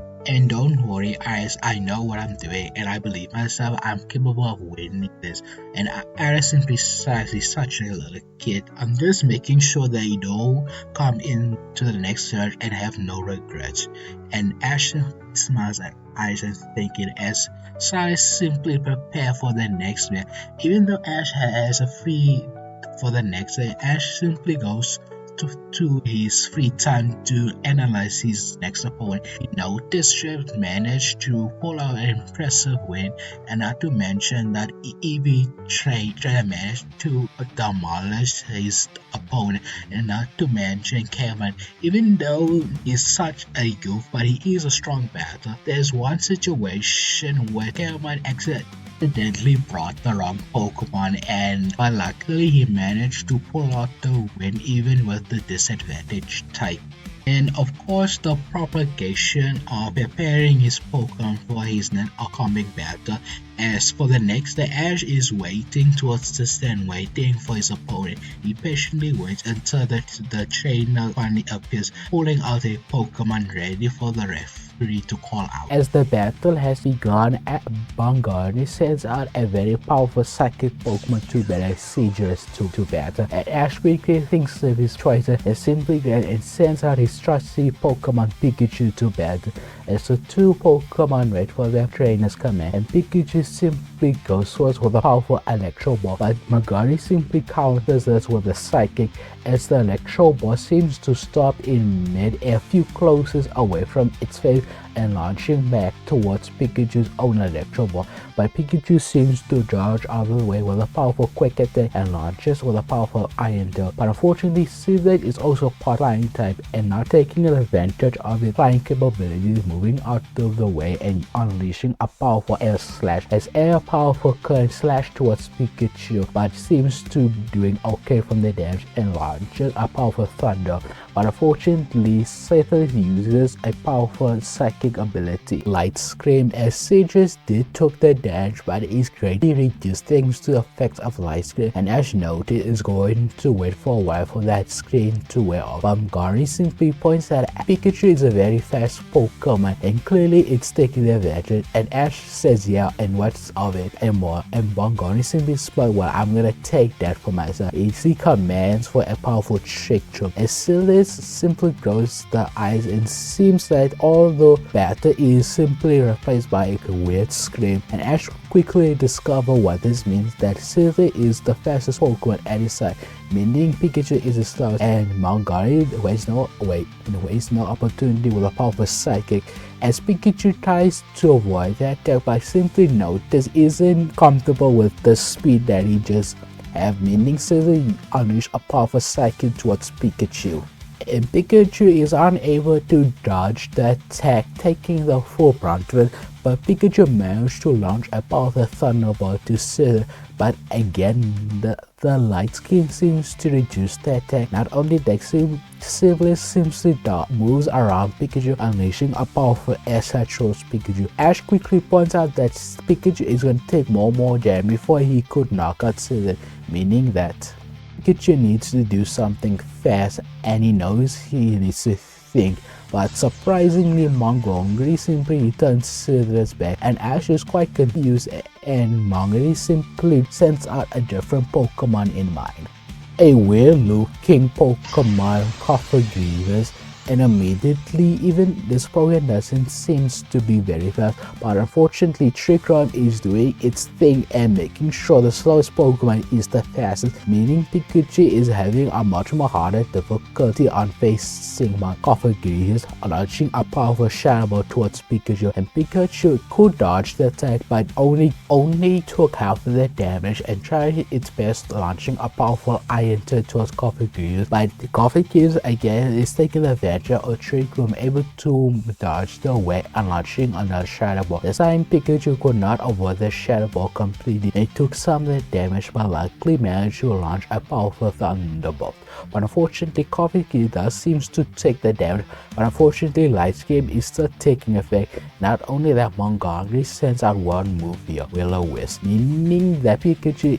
it got hit by this, and not to mention it is burnt, meaning Pikachu is running out of time, and Ash quickly has no other choice but to return Pikachu back, knowing that Pikachu won't handle the pressure of the situation it is. And Ash quickly thinks of his next choice, but simply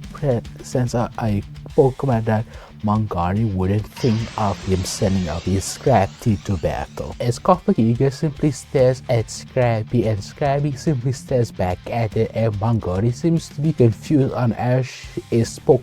choice here, knowing that Scrappy is a disadvantage, especially towards that Scrappy is a very new Pokemon in battle, meaning that Montgomery would have a huge advantage towards it, but doesn't mean the little shit Pokemon won't let down without a good fight, as it simply tries to use his only move that could simply affect Krookodile with a powerful crunch attack. Unfortunately for Scrappy, he wasn't able to hit Krookodile because it's able to move quite swiftly thanks to a trick move being activated, which leads Krookodile to launch a powerful mean move, meaning that Ash is unable to return Scrappy, meaning Ash will guarantee that Scrappy has to win this or be defeated, and that's what Montgomery is going to make Ash regret sending out Scrappy and not one of his more effective Pokemon in battle, as Krookodile sends out a powerful Shadow Ball, but Ash simply counter with Scrappy's spells, as Scrappy does the same trick while pulling up its spells as a defense move, and Krookodile is forcibly attacked by its own move with a Shadow Ball, and it's going to be an effective Shadow Ball because of its ghost typing. And not to mention, Scrappy is just hanging on there with a powerful crunch attack, leaving Krookodile with a huge super effective damage. And Bianca is actually knows what Ash is planning. He's using Scrappy as a bait, leading him to lower his guard, but he won't make the same trick twice, as commands Krookodile to do a powerful Calm Mind, as all of a sudden it quickly stops what it's doing and focuses on strengthening its special defense and special attack to even further, meaning that Scrappy is going to have a harder time here, and Krookodile simply launches a powerful Shadow Ball towards Scrappy, but unfortunately it seems the Shadow Ball seems to be a bit too strong and fast for Scrappy to pull out the counter again. Fortunately gets hit by the attack, and Ash quickly needs to think of something fast and quickly realize something, so he commands Scrappy to a powerful high jump kick, and this move seems to confuse everyone, especially towards the Krookodile, as Scrappy simply jumps into it and slams its knee towards Krookodile, but unfortunately it simply passed through it being immune to fighting type. But that's not what Ash is aiming for, it's aiming for the trick room, and the high jumping seems to make a crack in the trick room. Montgomery seems to know what Ash is doing. He's trying to destroy trick room so that Scrappy can have an advantage on the speed, but unfortunately Krookodile won't let that happen by using its arm to capture Scrappy in its palm, and it's charging up a powerful Shadow Ball towards Scrappy, and it seems like Krookodile is about to land the move towards Scrappy, and actually needs to quickly something, but quickly thought of something even clever. Scrappy used Focus Blast, and Scrappy seems to focus all of its energy towards the top arm, but it seems like it's going to be an awkward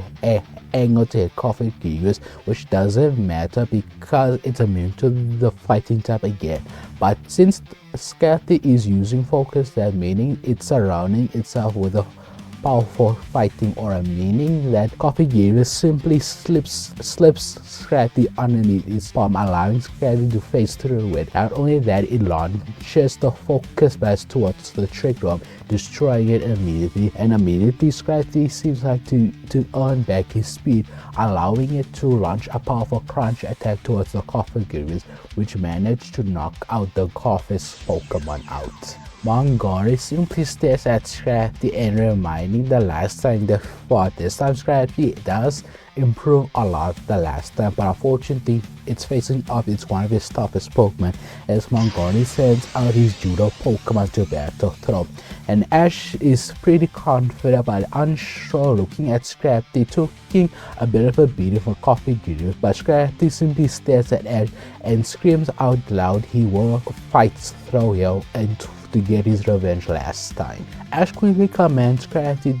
to do a powerful headbutt, and the Scrappy simply charges it with a powerful bash into the Pokemon stomach, but seemingly it doesn't phase the fighting type, and Mongori simply says one word, "Poke up," and it seems like the fighting type seems to grow in power as it both stops its defense and attack. Not only that, it seems that it's ready to throw down a huge attack, and Mongori simply commands for a storm throw as Throw simply grabs Scrappy and attempts to throw it to the ground, and the attack always does a Krookodile, meaning Scrappy is going to be seemingly knocked out from this move as Throw simply throws Scrappy. Luckily Ash is there with him, calling a focus blast to soften the blow, and Scrappy managed to pull out the move and took half the damage, but unfortunately it seems like the right side of his head shoot out the focus blast in a weird angle, meaning it's much more hurt from it,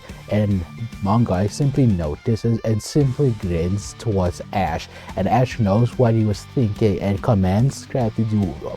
a powerful high jump kick towards the throw Pokemon, and Scrappy managed to pull off the move even with an injured arm managed to do so, and even hurt Throw to some degree, but still standing strong as Scrappy simply jumps back and simply charges in towards another crunch attack and managed to bite on Throw's arm, and Throw is a bit annoyed from the move and tries attempt to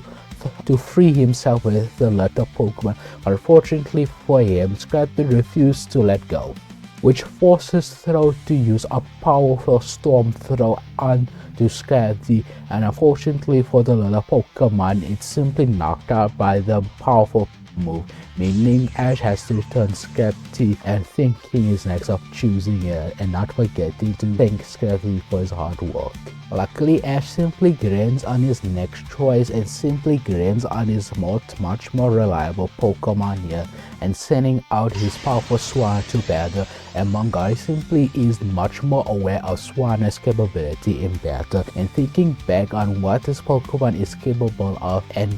noticing the previous battle and simply smiles towards the Pokemon. And Throw seems to look at his trainer and they're both nodding at the same time, meaning these two are being aware of Swanna's power. As the battle continues on, as Throw attempted to use a powerful Storm Throw, but unfortunately it Taichu grabs Swanna, but unfortunately the bird Pokemon is much more faster than the opponent that Swanna is facing up against, meaning that Swanna is not only having a flight advantage over Throw, but also has quite of a speed advantage by using the momentum to its advantage with a powerful aerial ace doing tons of damage towards. But when Ash tries to get greedy with a second powerful aerial ace, Mongori simply counters with a powerful reversal as Throw managed to cut Swanna in his palm and managed to reverse all the damage that it would have taken towards Swanna. But unfortunately, as Throw attempted to throw another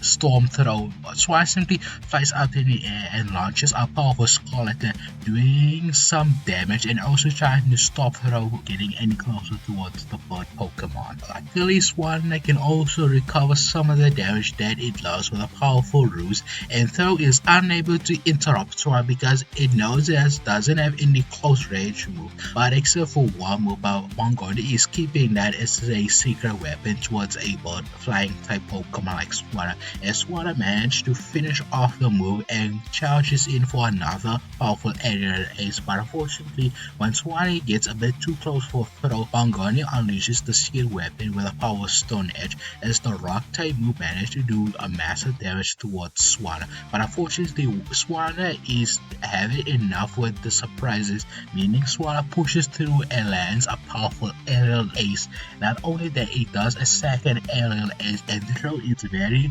feeling the damage and feeling that it might be not been standing for too long in the battle, forcing Mongoni to send throw and returning back and sending out his Sigilus to battle. Swanna is facing a Pokemon that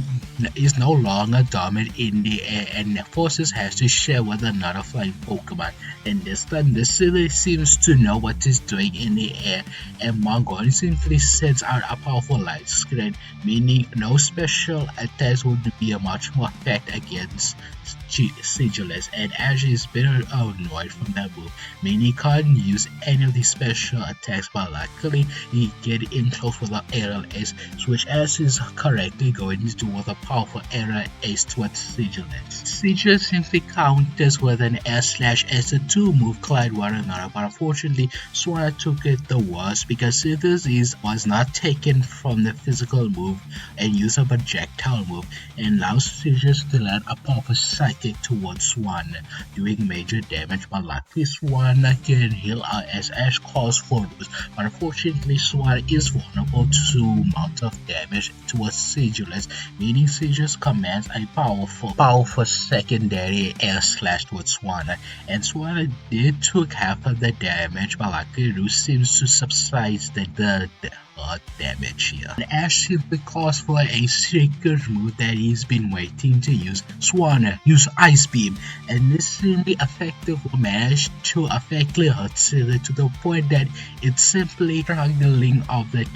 attack, and not only that, it seems like some of its body and wings seems to be frozen in place, meaning it's gonna be much more harder for Sigilus to use the speed to its advantage. Once Swanna commands for a powerful aerial ace, Mongoni simply use Psychic, but not towards Swanna, towards the ground, and Sigilus seems to know what his trainer is thinking and agrees with it, using the Earth Art beneath Swanna, using floating rocks to literally trap Swanna in a rock tomb prison, meaning that Swanna is vulnerable for any sort of attacks, which allows Sigilus to call a powerful S-Slash, and this move seems to knock out Swanna for the battle, leaving Ash for one more Pokemon left, and that's Pikachu. He looks at his body set and Pikachu simply nods and sends out in the battle, but unfortunately the bond has been still in play, but luckily Pikachu managed to recover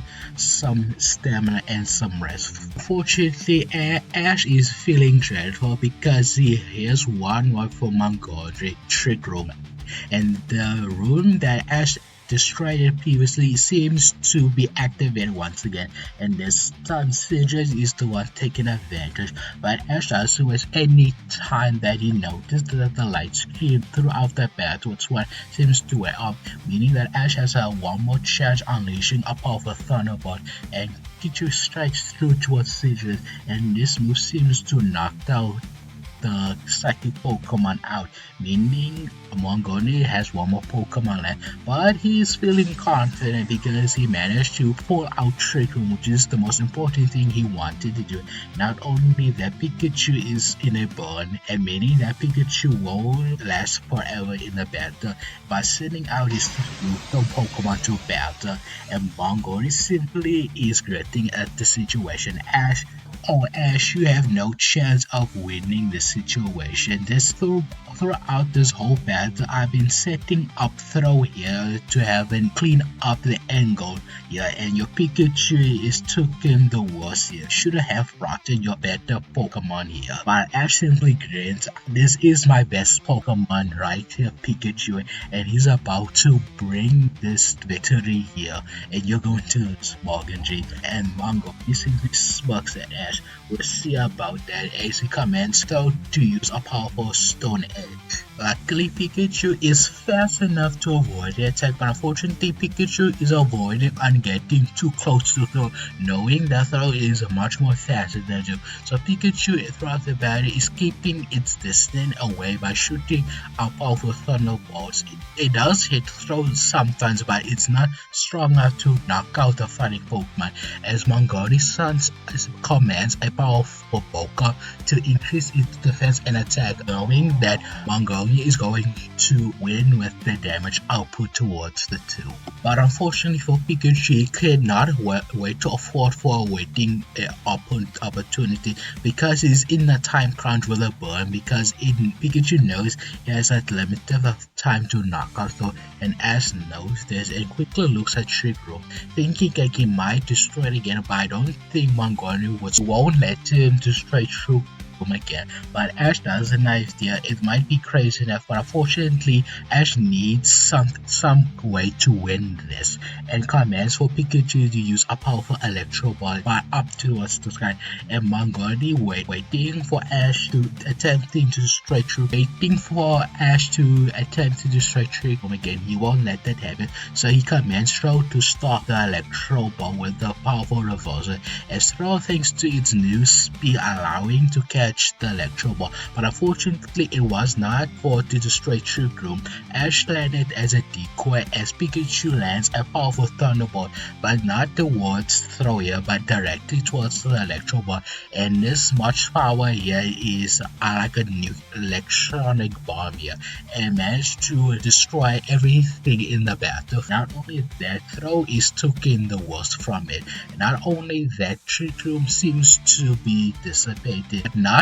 outright destroyed, because it's still somewhat in a effect, but unfortunately it's a very weird effect, because some Pokemon can have all of a sudden of a speed, but all of a sudden to be slow. And not only that, Pikachu is really feeling the burn here, and Ash quickly commands for a Iron Tail, and Throw attempts to block the attack with Stone Edge, as Pikachu manages to throw a couple of racks in its way, but luckily, thanks to Trick Room going to Pikachu's favor, allowing Pikachu to be much more faster at landing a powerful quick attack towards Throw, but unfortunately Throw is feeling faster and does a powerful reversal, attempting to crush the little Electro Mouse Pokemon, but luckily Pikachu managed to get himself away with a powerful Thunderbolt, and these two Pokemon seems to wait for their trainer to call a move. At the same time, Ash commands for an Iron Tail, and Mongoli attempts for a powerful Storm Throw, but unfortunately for both trainers, Throw and Pikachu simply collide with another with a powerful explosion,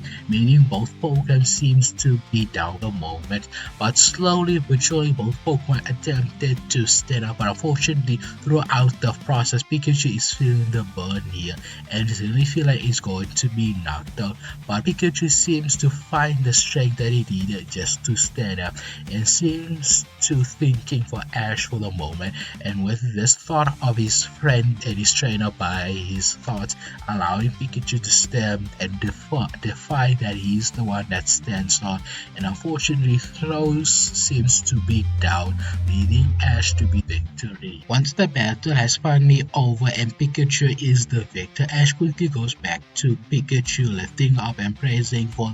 how much work that he put through to this win here, and Pikachu simply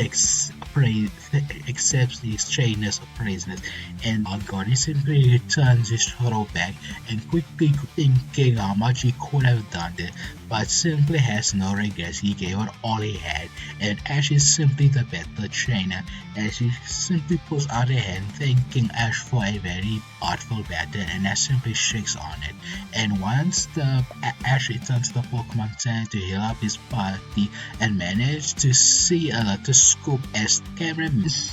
Bianca managed to finally pull out a win against the Fonsa, and this leads Bianca to be much more satisfied, perhaps the most satisfied win of all time, and Steven simply laughs at this as he simply grabs Sock's under his arm, lifting him proudly of his Pokemon and praising Bianca for her helpful battle, even though both of them had no chance on going up towards Tome. Stefan has no regrets that he gave it all, and Bianca knows that even though she fought very hard, but she knows she should never give up on winning, and Stefan and Bianca had a very heartfelt one of a pros in a victory. But other than Ash's group, something also happened with Cameron. He was notified that when Cameron was in a very deep in the defense, his Rulio managed to evolve to a powerful Lucario and managed to pull out a very decisive win. And for the next day, when Ash noticed his next opponent is Cameron, and this makes Ash pretty excited here. As we go the next day, as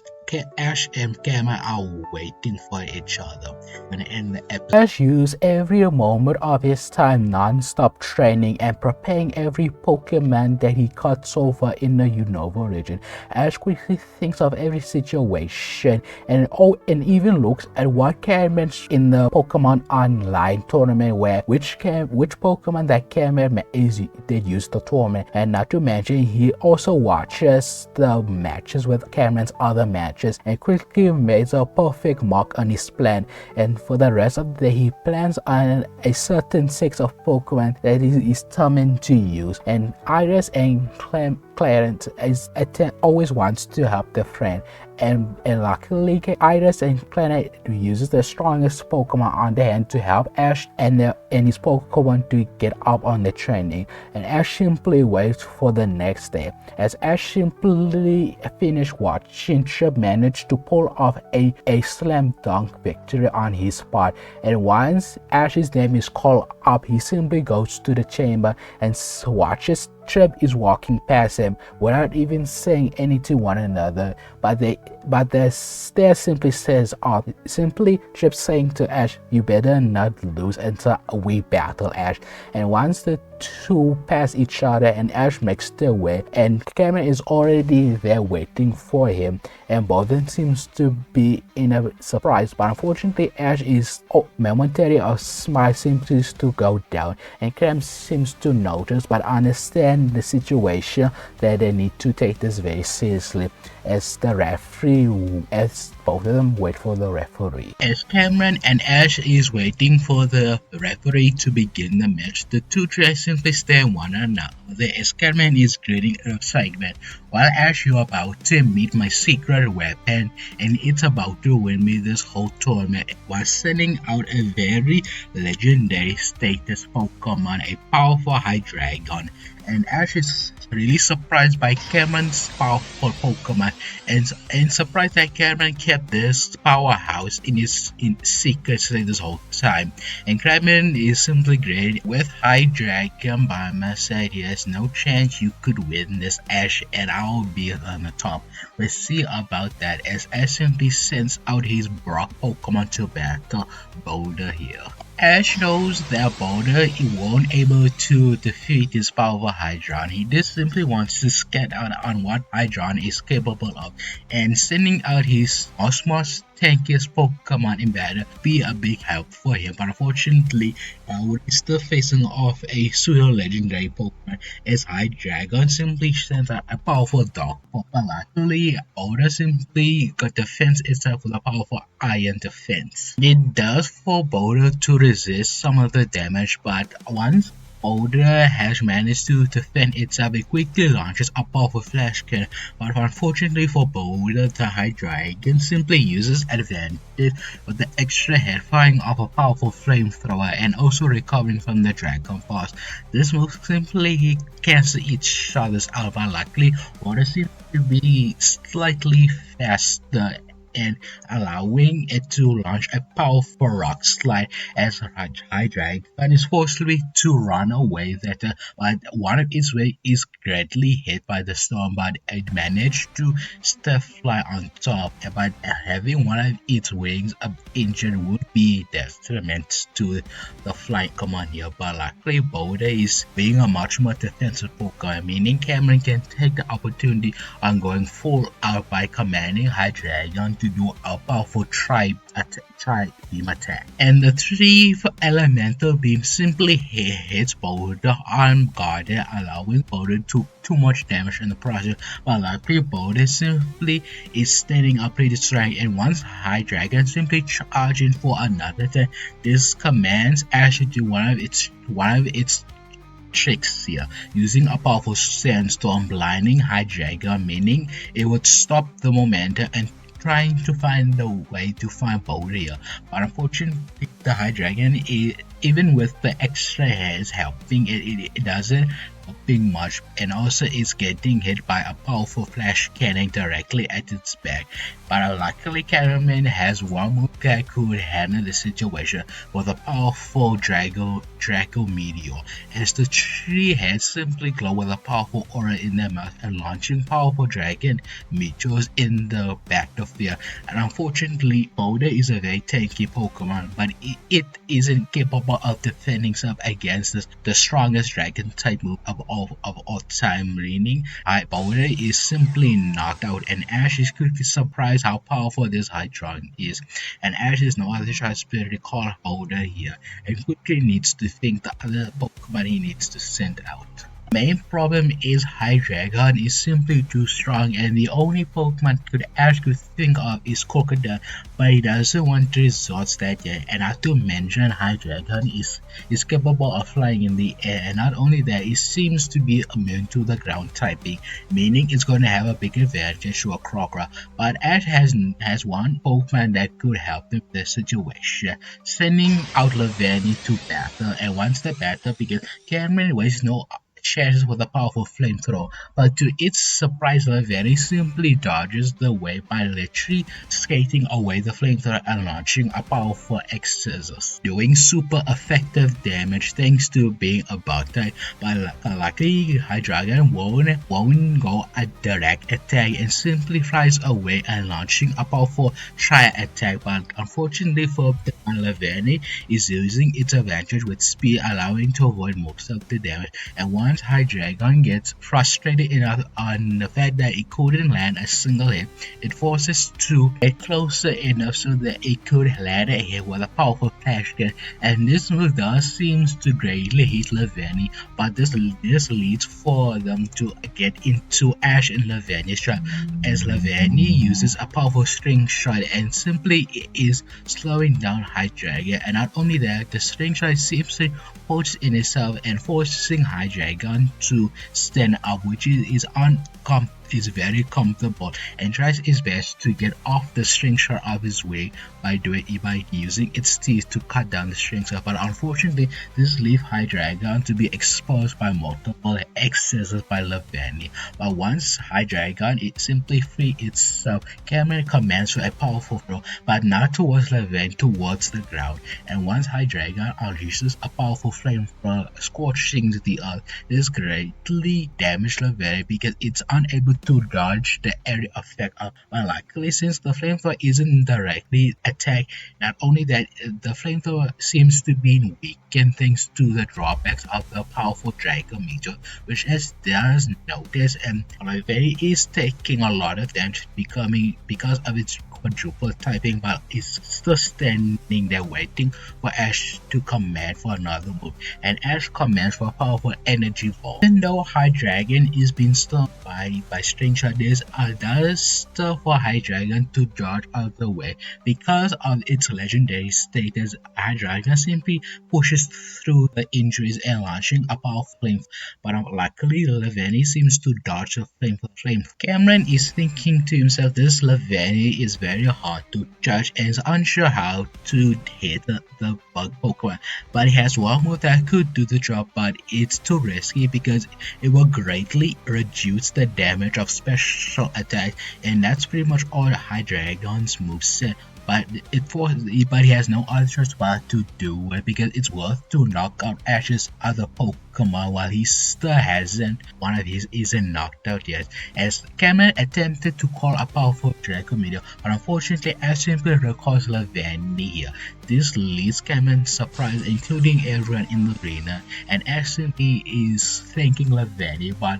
but Krookodile needs to finish this, and Lavandy in the poker seems to understand what Ash is trying to do. With this, he quickens his eyes, putting his forehead closer to Krookodile's Pokeball and whispers, "Please give me strength," as Ash sends our Krookodile to battle. Once Krookodile simply flashes its glass, sits with and ready for the battle, the two docked Pokemon simply stare at each other and simply starts to growl one another. But they don't attack first because they patiently wait for their trainers to call attack, and immediately both trainers calls out for a flash cannon and Ash simply commands for a powerful Dragon Claw. Thanks to Lavandy's string shot slowing down Hydreigon, meaning Krookodile is able to get there much more faster and unleashing a powerful Draco energy towards Hydreigon, and this seems to be a very effective. And Cameron commands for Hydreigon to fly up and command a powerful Tri-attack,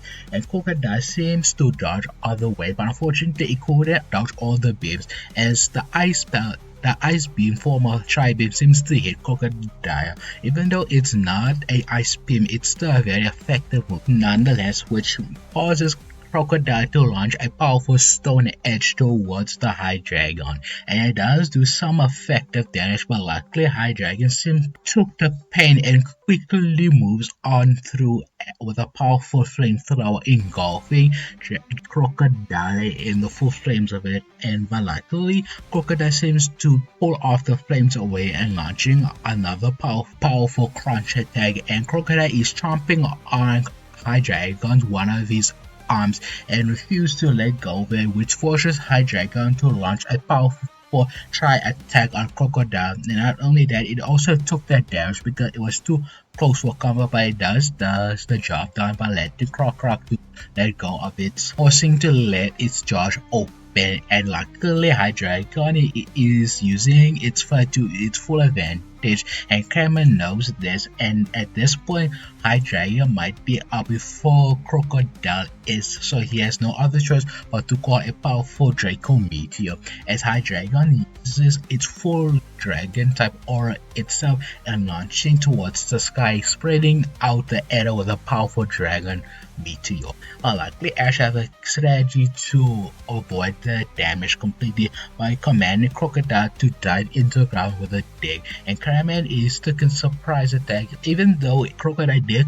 avoid the damage, but still is taking the shockwave after the Draco Meteor, meaning only 2/4 of the damage, and once Hydreigon is finishing off pulling the attack, and Krookodile immediately jumps it throughout the ground and launching a powerful Dragon Claw, but unfortunately Hydreigon will refuse to let its guard down and launching a powerful Tri-beam attack as the two moves collide one another, greatly reducing Hydreigon and seems to get very tired of it. And not only that, Krookodile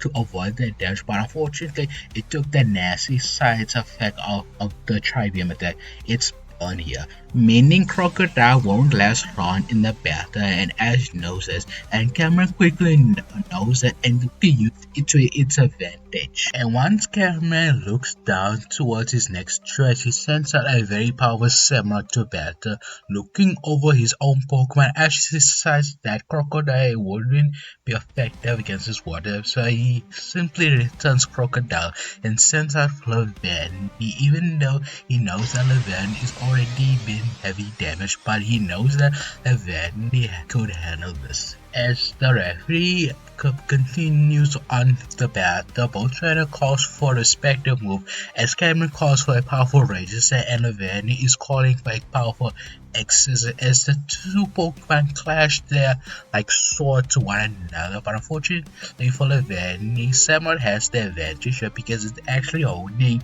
weapons, and Lavandy is using its arm for like swordsmanship. But luckily the Razor doesn't do much damage against Laverny, and once Ash knows this and unleashes upon a powerful energy ball, and once Laverny managed to get itself a far good distance away, she simply commands a powerful energy ball towards Samurai, dealing incredible damage, but unfortunately for Laverny, it quickly got surprised by a powerful ice beam from the Samurai. As Gary is thinking, I always prepare for my Pokemon on their disadvantage types, and Samurai managed to slow down Laverny, and I have to mention, it managed to throw its leg towards the ground. And Ramen simply replied, good luck dodging this attack. Samurai used Hydro Pump. As the large order simply commands up the most strongest water move it could manage and striking Raven full force, but unfortunately Raven attempted to run away, but unfortunately its leg is frozen, meaning it's much more harder to dodge. Even though it's resistant, the attack by Hydro Pump is still a very powerful move, taking the full damage without trying to block any of it. When Samurai tries to do a powerful Aqua Jet, Laverny simply uses its frozen leg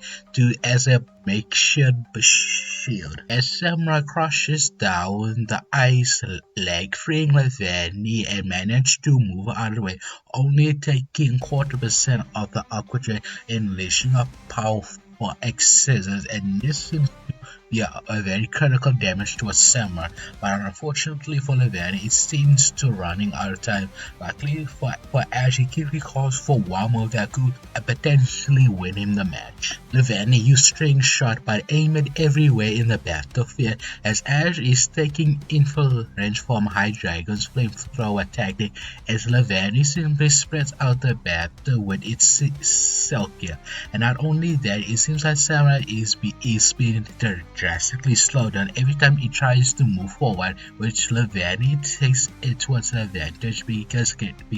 its ability to swift outright, it simply avoids from its own String Shot and manages to get close enough with a powerful Leaf Blade, and this will manage to knock out the Samurai Pokemon out, leaving Cameron to be surprising, as Raven is pretty down towards the conclusion because he really wants to show off his Samurai gear, by simply grins aside and by regarded excited to continue on as he sends out his powerful fortress to battle. This simply defensive mark is throwing Ash a loop because he hasn't actually fought this type of species before, meaning Ash will be much more worried for this one, so he commands Laverny to do a powerful energy ball, as the energy ball simply launches towards fortress, but to Ash's surprise it simply bounced off its iron defense, and Ash quickly realized how sturdy this Pokemon is, as Cameron applies for a powerful heavy slam, as Fortress uses its limbs as a weapon. They manage to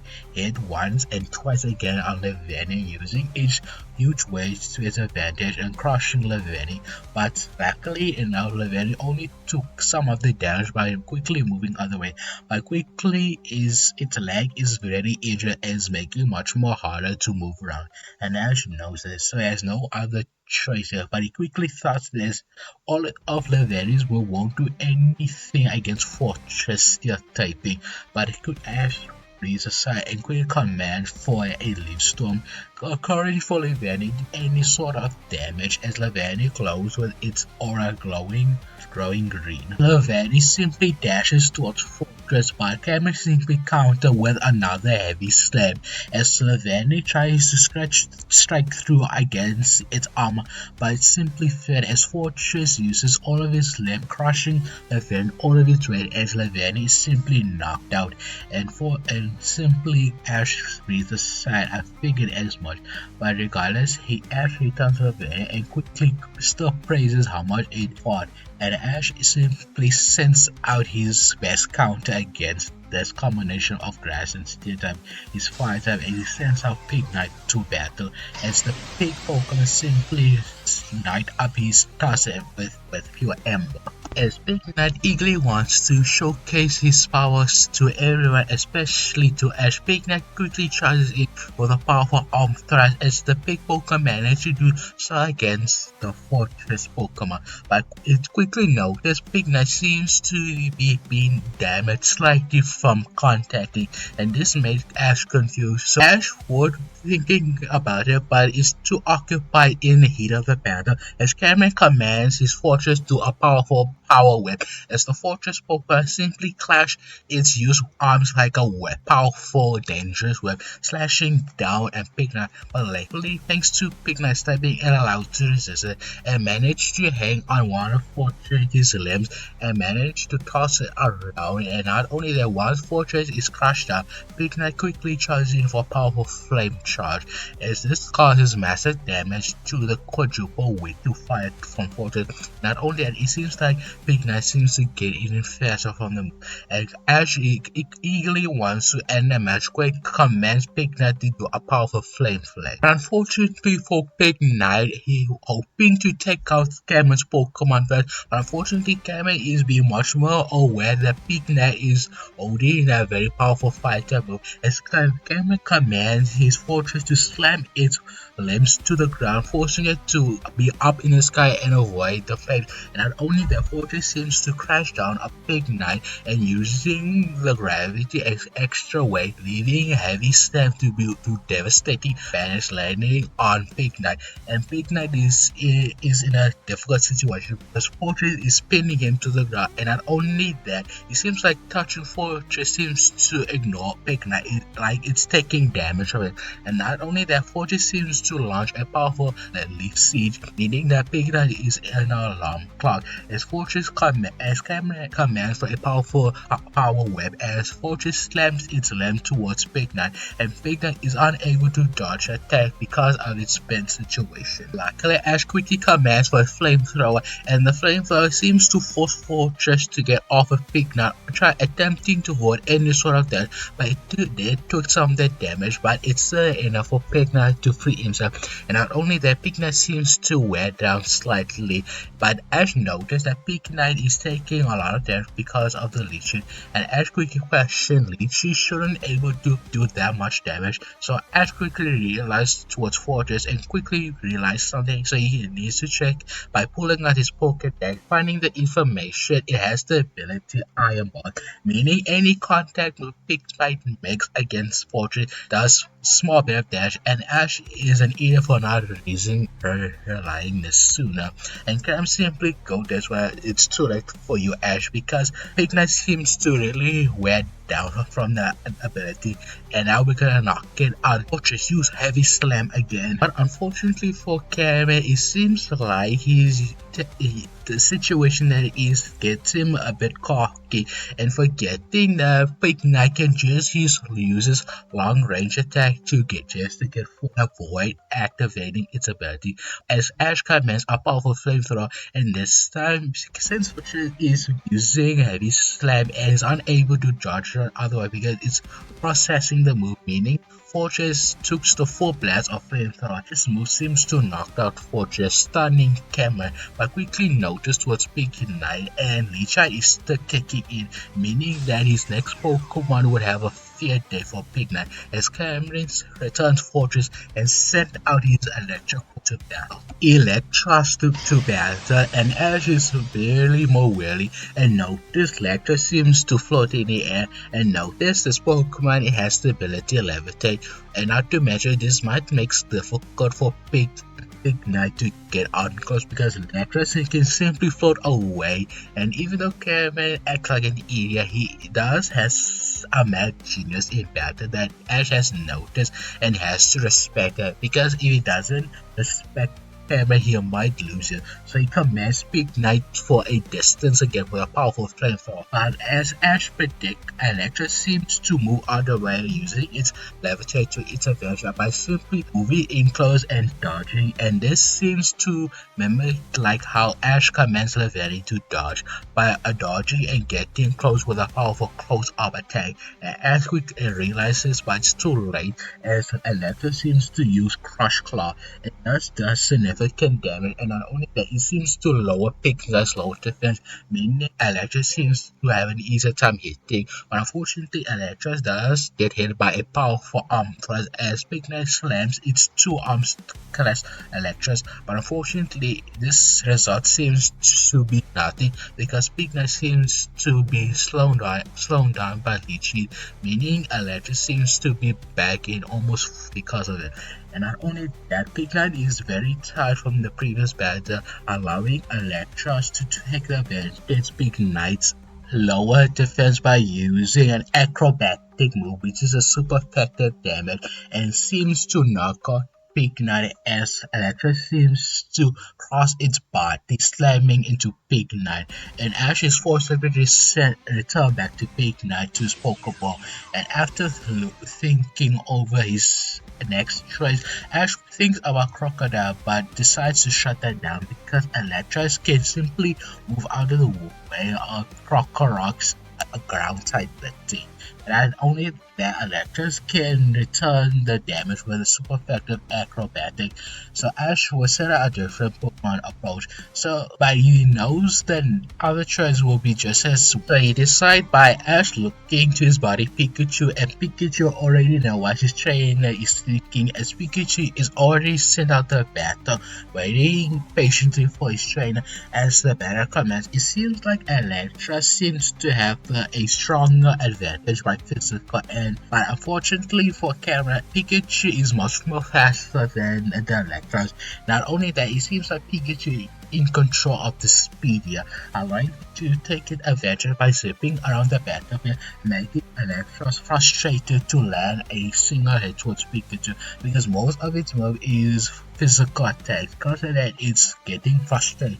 and allowing Pikachu to shot out a few Thunderbolts and Electro Ball towards Electron, but it seems to be unaffected by another electric like Electros. And because of this, Cameron is losing the positioning throughout the battle pacing and is unable to control the battle, allowing Ash to be uncontrolled. And not only that, it seems that Ash and Pikachu already found their footing in the battle, which surprises Cameron and quickly thinks that these two has been spending a lot of time in battling together. I'm jealous they could just do that. It took me a while for water to get in sync just by water my Pokemon, but Cameron is more determined to defeat Ash once and for all as he commands for Electros to quickly stop chasing Pikachu and try to predict where Pikachu will attack first, as Electros is quickly stopped by his trainers quickly changing his tactic as Electra seems to focus where Pikachu is going for and quickly notice something as Electra took the opportunity with a powerful wild charge and directly hits towards Pikachu, earning Pikachu a severe dash, but it's still fighting in condition to keep control of the speed by running around. And this leads Ash to be surprised by Cameron's willingness to switch out battle strategy, and Ash is simply praising it, but unfortunately for Cameron, Ash is determined to win this, and Ash commands for a powerful Electro Ball as Pikachu simply uses its Electro Ball to quickly to hunt down and aiming for Electros, but unfortunately Ash is surprised by Cameron again using moves that isn't attempt for certain things. As for example, Cameron commands for Electros to use Crunch Core to destroy the Electro Ball, and not only that, this causes Pikachu to be surprised again and allows Electros to do a powerful Crunch attack, and it seems to grab onto Pikachu and refuse to let go, but luckily Ash managed to make Pikachu free himself by slamming its iron tail towards Electra, forcing to let go of it. But unfortunately, this does cause a Pikachu to greatly hurt his leg in the process because he did iron tail such a weird angle, allowing Electros to have the speed control here. As Carmen takes the Pikachu's injuries to advantage by commanding Electros to do a bunch of water charges, Pikachu, but luckily Ash is quick enough to command and that could assist Pikachu's speed here by using quick attack as the two electric Pokemon simply dash towards one another, attempting to outspeed one another. But unfortunately, Electra seems seemingly is having a hard time, and not only because of the Watch's drawbacks, because it's doing damage to Pikachu, but in return is hurting is because of the recall damage. And not only that, quick tag allows the user to be much more faster and it hits the opponent first before the opponents could hit Pikachu. And once Cameron attempted to finish off Pikachu once and for all with a powerful Watch charge, but unfortunately Pikachu is using its tail in a weird angle where Pikachu is pointing its tail towards the ground, and not only that, it seems as commands for Pikachu to use its tail to transform into its Iron Tail move. And this move seems to soften the wild charge. Not only that, it seems all the electric Q goes towards the ground, and surprised by Ash's clever trick, as not only Electra is once again on the back foot, and also surprised by Pikachu, and Pikachu lands a powerful Iron Tail, and the Iron seems to supercharge because of the electric surge on the underground. This move seems to knock out the Electros here, allowing Pikachu to be the victory here, and leaving Cameron scatter its brain by simply pulling its band on his forehead and slamming it forcibly. And all of a sudden he has an idea and sending out his second Pokemon to battle, leaving Ash to be surprised by the results. Once Cameron returns to Electric back to his Pokeball, Cameron simply sends out his weird Pokemon out, sending out a Watchog Pokemon, and Ash is surprised that Cameron has one of these because it's unusual for the species to be a battle, but it seems like Cameron is confident for Watchog being a battle. So with that in mind, Ash quickly counters with a powerful Thunderbolt, but to Ash's surprise, Watchog simply doesn't attempt to dodge out of the way. It only stands and watch, and in the last minute, Watchog seems to dodge out of the way, unleashing a powerful Super Fang, as the Watchog simply dashes towards Pikachu at frightening speed, able to launch its huge teeth on Pikachu, dealing critical damage. Not only that, it seems like Pikachu has been flinched by Hyper Fang and allows Watchog to go off with a powerful Shadow Ball, and thus does significant damage towards Pikachu. And because of this, Ash to question himself should he let Pikachu battle on, because Pikachu is very tired from running around that Electrite before. So Ash will quickly make a call for Pikachu to return back, as Pikachu quickly goes to his Pokemon side, and Pikachu seems to catch its breath finally, and Ash simply stretches his Pokemon's head. Don't worry about it, the next one should handle Watchog, as Ash simply sends out Swanna to battle. Immediately, Watchog is simply gets surprised by Swanna's speed here, meaning Ash noticed something that finally clicks, and Ash knows what Cameron is strategy with Watchog, as well as will simply call for Swanna to do a powerful aerial ace, as the Swanna Pokemon simply dodges towards Watchog, but unexpectedly Watchog attempted to find a way where Swanna would attack. Once Swanna moves out of the way, Watchog tried to attempt to dodge away, but unfortunately Swanna just make a fake out and went to the other side, unleashing a powerful unguarded aerial ace, which leads to Watcher and Cameron surprise, which made Ash is correct. As Ash points out, Cameron is using Watchog's ability to look out in the opponent's movement, and because Swanna is flying in the air, is making much more harder for Watchog to focus on the battle, and Cameron is gritting. That goes that strategy. But don't worry, I trusted in Watchog to take out your Swanna. Watchog, use Shadow Ball. Luckily, the Shadow Form finds its mark, but unluckily for Swanna, being a much more stronger flyer, is able to keep its altitude in the air and unleashing a powerful Skull attack as the water seems to blast towards Hedgehog, giving Swanna a bigger opportunity to close in with a powerful aerial ace again. But there's one move that is moving surprisingly cutting off by Ash, as Watcher simply used Tic-Tac to avoiding the attack altogether and unleashing a powerful Hyper Fang on Swanna's swing. And once Swanna managed to get rid of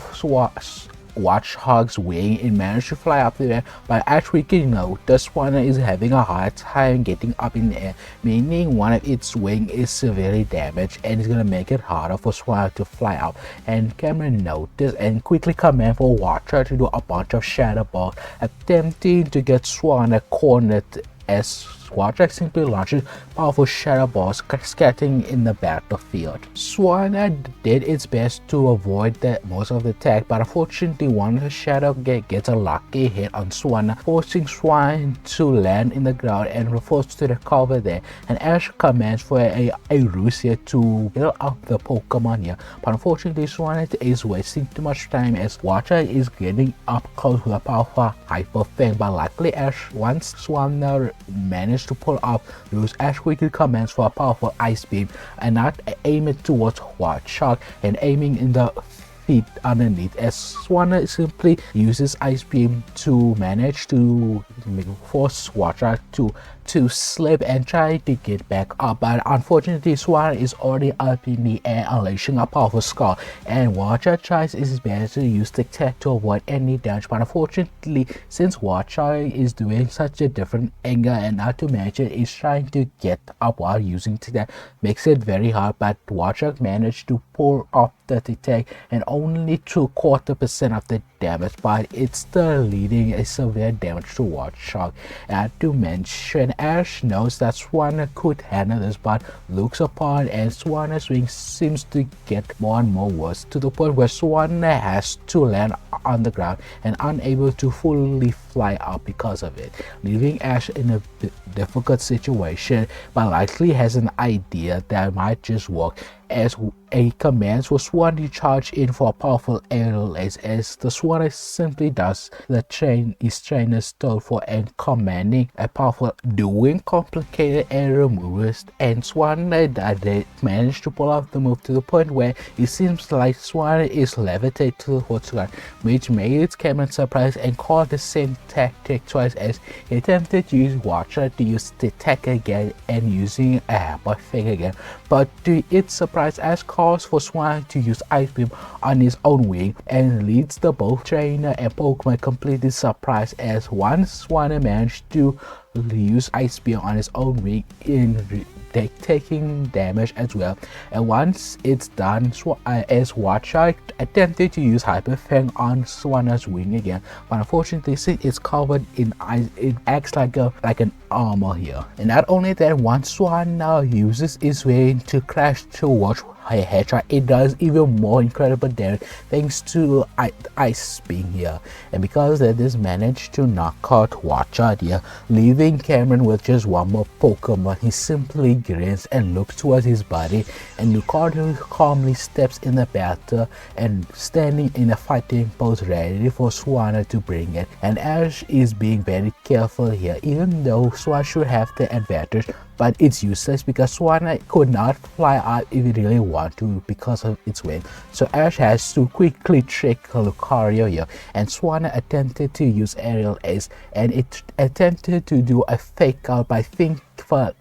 Lucario is able to block it, but as soon as Swanna quickly changes his projectile going behind, Lucario seems to sense it and unleashing a powerful bullet punch, and this move seems to knock out Swanna here in one move, leaving everyone surprised here, even including Ash, and returning Swanna here and feeling pretty bad that Swanna is being pummeled that fast, but luckily he has two options here, but he's unsure one of them is a good choice, so reluctantly Ash looks towards Pikachu, and Pikachu simply nods and sent back in the battlefield ready for Lucario. But Ash seems to look at Cameron, and Cameron is a very weird state because Cameron is closing its eyes, including his Lucario. It seems like these two are attempted to be fighting this as one being, and once they meditate is over, Lucario opens his eye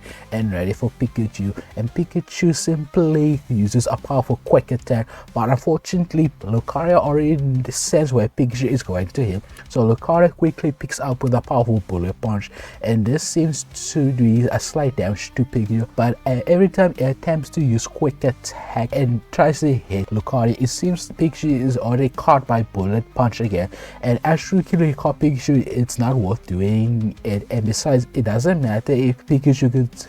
spin around and make the opponent confused because Lucario can always sense where he's going, making the situation even harder, and for Ash to launch a powerful Thunderbolt, but it seems like Lucario took the attack pretty straightforward and gets closer with a powerful power-up punch, and once Lucario managed to hit Pikachu by his side, it seems like Lucario seems to get stronger from the power-up attack, leading Ash to be sweat dropping here. But unfortunately, Ash has no time on thinking a quick strategy as Lucario is doing a pose and commanding a powerful Aura Sphere, and Ash knows this move will never miss and quickly thinks a move here, and he quickly thought of it. It's a simple one, but it's going to work out as Lucario attempts to launch it. Pikachu uses its Thunderbolt to destroy the Aerosphere. It does manage to pull it off as Lucario takes a few rounds up the damage of the Aerosphere,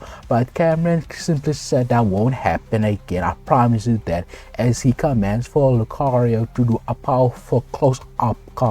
combat as Lucario quickly charges towards Pikachu and leaving Ash to be in a bit of a panic, so he attempts to use a very risky as he commands for Pikachu to activate its Thunderbolt but aim it everywhere in the battlefield, which is risky as Pikachu launches and releasing powerful thunders that is store up his pouch here and unleashing throughout the battle, but unfortunately it seems like Lucario managed to again use its Aura Sense and locating the attacks are going to hit, allowing it to avoid some of it. But even though Lucario could sense the attack coming, he could not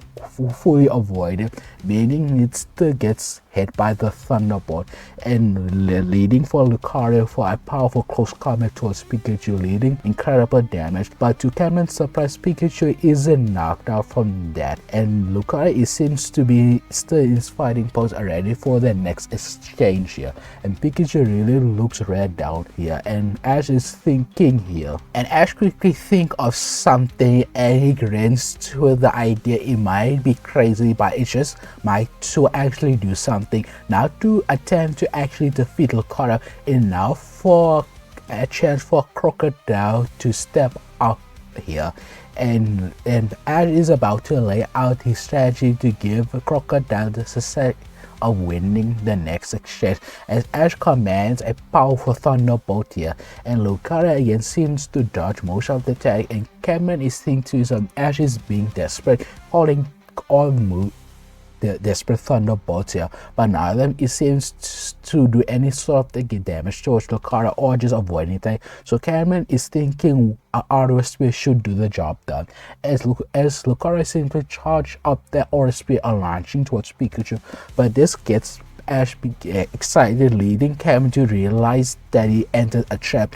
and Ash quickly commands for Pikachu to use Electro Ball, and Pikachu managed to charge up the Electro Ball directly towards the Aura Sphere as the two Aura Spheres clash one another, but to Cameron's surprise, Pikachu is directing towards the Electro Ball using Quick Attack, and Pikachu is absorbed by Electro Ball, and because of it, this activates a very similar move that Pikachu has used before for tackle, and Pikachu is managed to go through up to the Aura Sphere and now charging towards Lucario, and Lucario managed to react in time as attempting use a powerful bullet punch and power out punch combination, attempting to push away Pikachu as the two moves collide one another, making a huge explosion. But unfortunately, Pikachu tried his best, but it took too much damage in the process, leaving Lucario to be the victor here, as Ash simply looks down and quickly learns something about Lucario. It seems to be paralyzed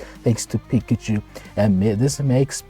Ash grinned the situation. Krookodile just might have a chance here, as Ash quickly picks up his body Pikachu and simply looks at his next choice here, Krookodile's ball. As Ash declared Krookodile stand by for battle, as Krookodile simply flips his glasses and also still feeling the burn here. And not to mention, Krookodile is stealing Lucario, and Krookodile seems to take this one much more serious. Even though it was serious before, this time it's really focusing on determining to defeat this Lucario opponent. And Kramen could sense Lucario is really ready for the battle. And once the referee commenced the battle, the two seem to cause one move, Power Punch and Dragon Claw. Each Pokemon collide one another with the hiss, and both moves seems to cancel each other out. But when Cameron calls for a powerful Bullet Punch, Krookodile did took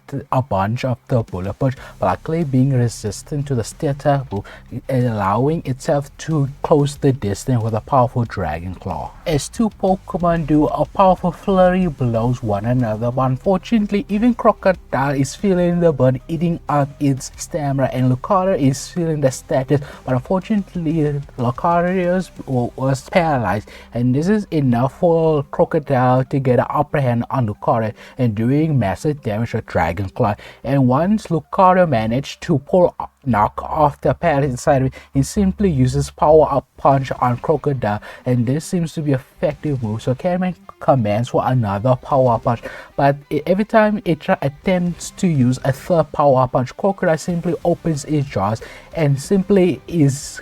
grabbing on Lucario's face, meaning it's stuck, and Lucario attempts to use its other free hand to use a Power Punch, but unfortunately Lucario is simply too slow, as Krookodile is simply using Dig here and dragging Lucario on the ground, where Lucario is in the dark with a big disadvantage while it's in the domain of Krookodile's underworld here, doing super effective damage thanks to Dig, and Krookodile is simply not hitting Lucario and slamming it towards the hardened ground. And once Krookodile managed to get up and is still climbing on Lucario's arm, and simply throws Lucario in the ground and launches towards a powerful stone edge falling down on the sky. Luckily, Lucario simply closes his eyes and quickly gets back up and unleashing a powerful Aura Spear, and the Aura Spear seems to knock away the stone edge and directly hitting towards Krookodile, as Krookodile is falling in the sky and Lucario is charging towards Krookodile with a powerful close combat that's power up but from power up, meaning it's going with if Lucario even hits Krookodile, it's going to be a knockout. And Ash quickly thought of something fast and quickly realized something, so he quickly commands using Stone Edge like a mage shield to cover Krookodile, and Lucario managed to do a powerful flurry of blows of close combat, but luckily since Krookodile is covering himself with the Stone Edge, it only reduced the damage, but it still took the very effective damage. Not only that, close combat seems to lower Lucario's attack and allowing Krookodile to unleash another Dragon Claw mid-air. And once these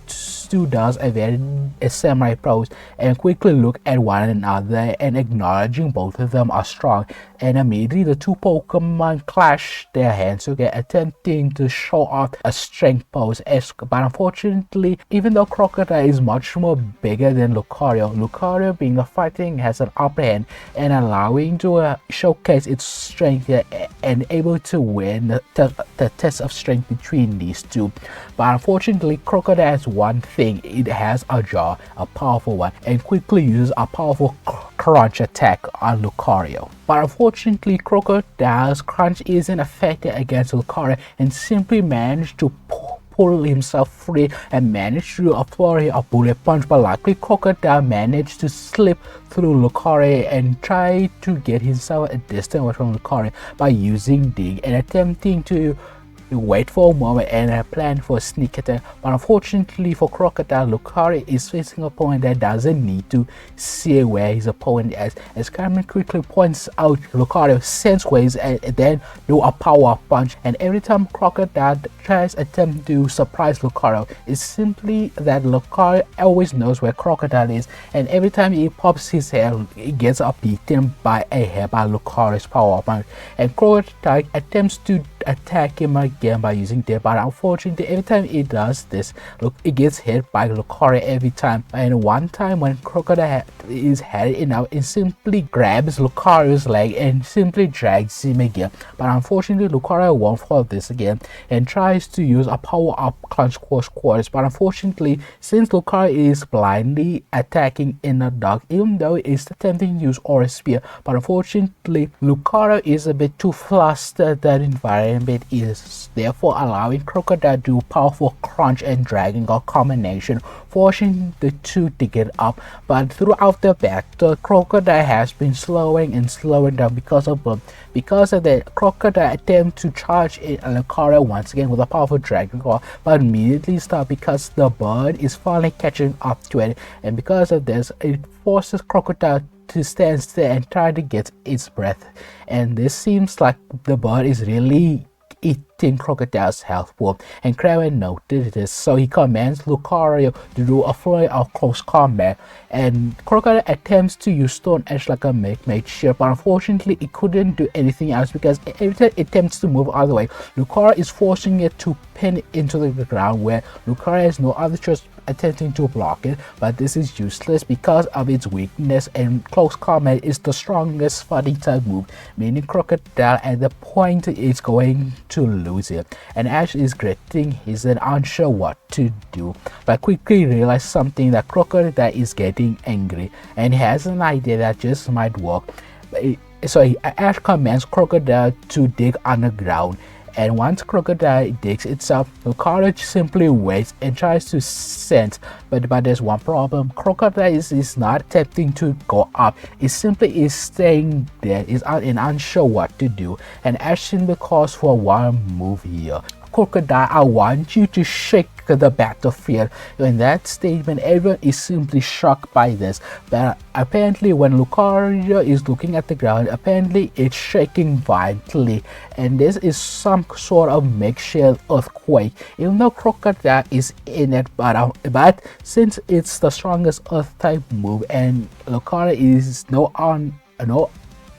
unable to dodge the attack and forcefully has to take it fully. And once Krookodile comes back, it seems that both of them seems to be in the worst of way, meaning just one more and then it's over, as Cameron simply calls for another close combat and Ash simply calls for a dragon claw, and the two simply charges one another. But unfortunately both of them our status are feeling as Krookodile is getting himself down, and Lucario's parry seems to slow him down, but unfortunately the parry seems to stop him, which is enough time for Krookodile to command a powerful dragon claw, and Krookodile managed to pull off the move, and everyone goes quiet until Lucario has no other choice but to go down, knowing that Krookodile is the winner here, leaving shocking everyone here. And Ash simply celebrates Krookodile here. And not to mention, Cameron picks up Lucario, picking himself. Ash, that was a good battle.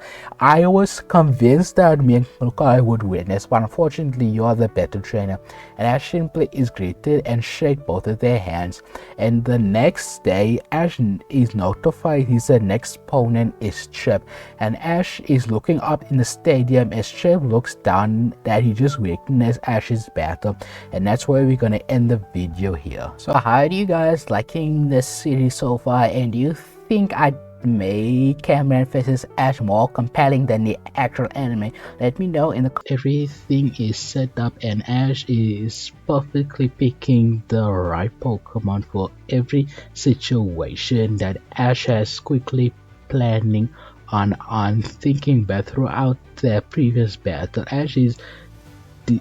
thinking on every Pokemon that Trip has ever used against Ash, and Ash has perfectly managed to gather up a powerful team against Trip here. Without a hesitation, he quickly picked him up and patiently sleeps during the night. Even though Ash couldn't sleep right, but he's too excited for their final, perhaps final battle here. And once the day has finally arrived itself, Ash simply walks to the battlefield as Trip simply reveals himself, and the two doesn't say to one another, only brought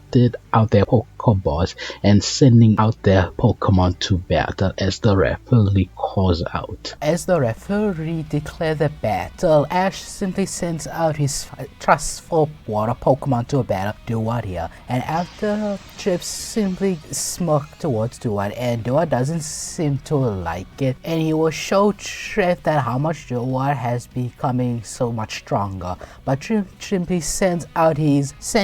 his Volcarona to battle, and Ash is surprised that Trip managed to get a very rare Pokemon, but Ash is feeling confident that Duaku should handle this fire type Pokemon, as Ash simply calls out for a powerful Aqua Jet planning to hit fast, but unfortunately as Duat simply charges towards Vikavolt, Trip simply commands Volcarona to dodge out of the way and use a powerful Hurricane. A powerful surge of wind strikes Duat ungodly and is forced to take the full brunt of it, and Ash gets caught surprised by that, but luckily Duat simply uses a powerful waterfall and directly hitting Volcarona, but it seems like Volcarona managed to dodge out of it, only took quarter of the damage, and Volcarona seems to fire up a powerful fiery dance as the Volcar Pokemon seems to hit the fire attack with Duat, and not just that, it seems like Volcarona seems to be power up, noting that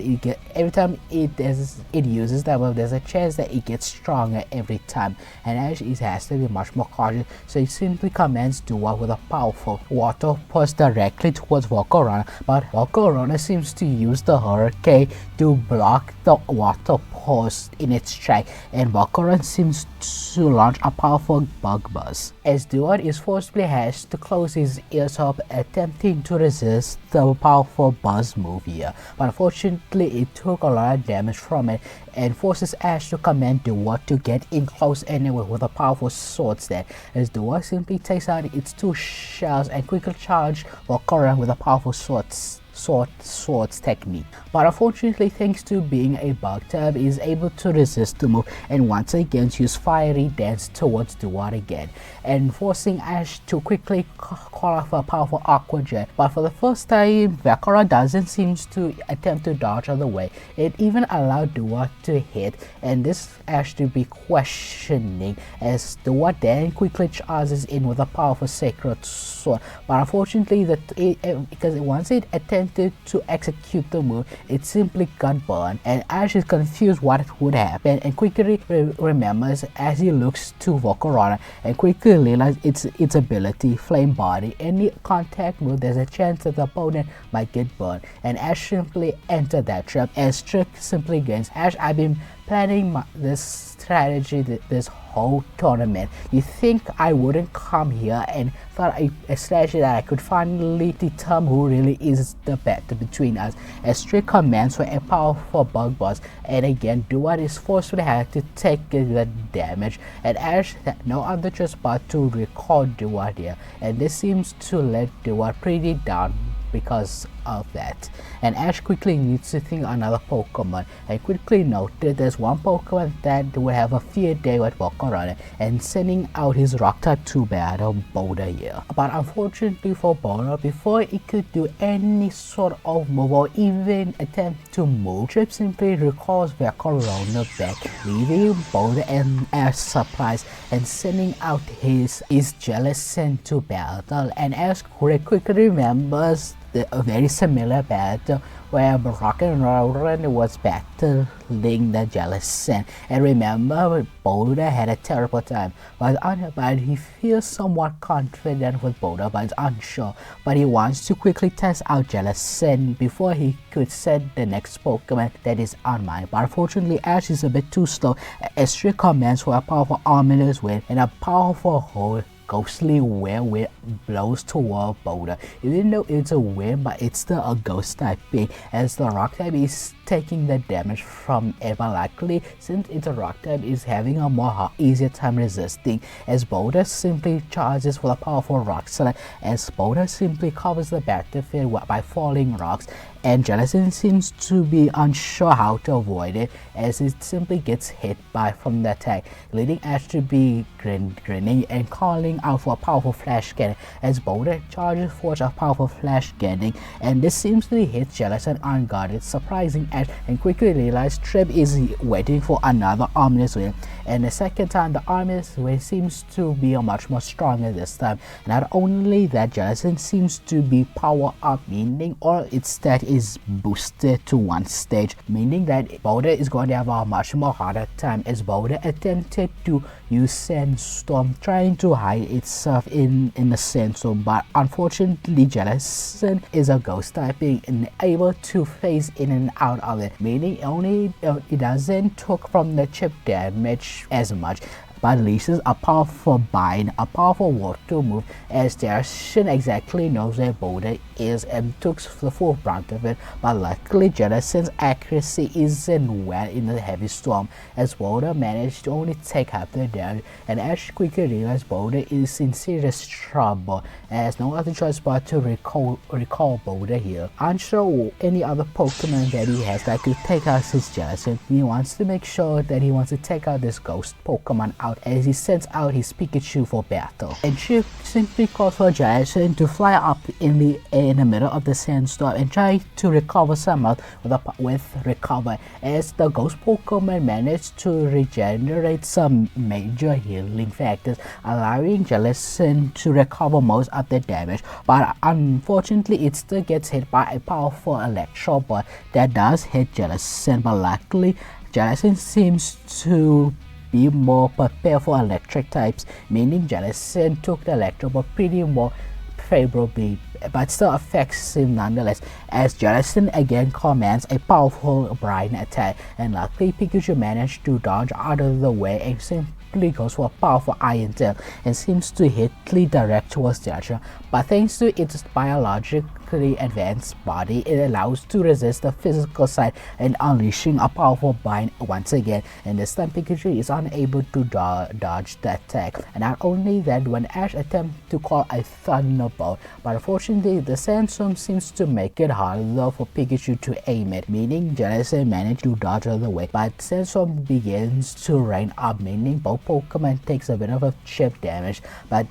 Ash and Trip knows that the Sandstorm will calm down, and that's when the real battle truly begins. And once Pikachu calls for another Thunderbolt, Jellicent seems to hide underneath the rock and manage to recover from the Electro Ball with the recover yen and launching a powerful for Ominous Wind again, with a combination that Ominous Wind is in a Sandstorm. This time Pikachu is unable to avoid the attack completely, and not only that, Ominous Wind seems to boost Jellicent once again, meaning Jellicent is getting stronger throughout the battle, making a very hard decision for Ash and Pikachu, but luckily the Sandstorm seems to calm down, meaning that it finally ended, and Pikachu has a clear target for Jellicent, as Pikachu simply grins and quickly charges forward with a quick attack, not attempting to hit it, but just to circle around it for Jellicent confused, and Jellicent doesn't even attempt to attack because Trip knows this tactic of Ash likes to confuse the opponent, but simply commands one move with a Brine, and by this time cover the whole battlefield, as the ghost typing simply hits everywhere. But unfortunately Pikachu did get hit from it, but luckily since it's not aiming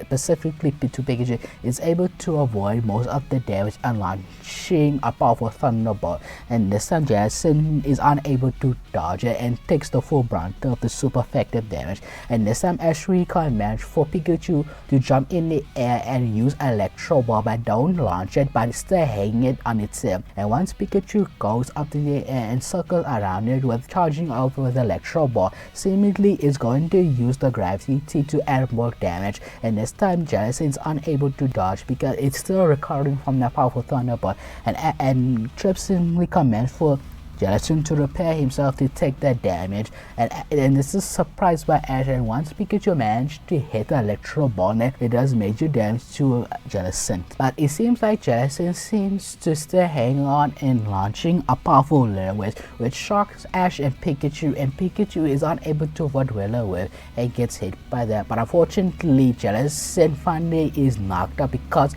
of the powerful Electro Ball combination, as Ash is regretting that they finally had knocked out one Pokemon, but unfortunately Ash quickly realized that Pikachu is in effect from burn here, and meaning Ash's strong Pokemon is in a critical situation, as Trip simply runs towards Pikachu and bringing up a Pokemon that is very familiar towards Ash, as he simply calls upon Superior to battle. And once Ash noticed the very large serpent Pokemon, and Ash is looking back to Pikachu and noting that Pikachu is still feeling the burns effect. And Ash remembers the last time these two fought isn't one-sided the last time, so Ash quickly returned Pikachu back into his side, and Ash will simply use another Pokemon, and he attempts to use this powerful Pokemon Pignite to battle for an advantage towards Superior. But unfortunately, Ash knows that he can't rely on type advantage to win this, because Trip is much more smarter than that,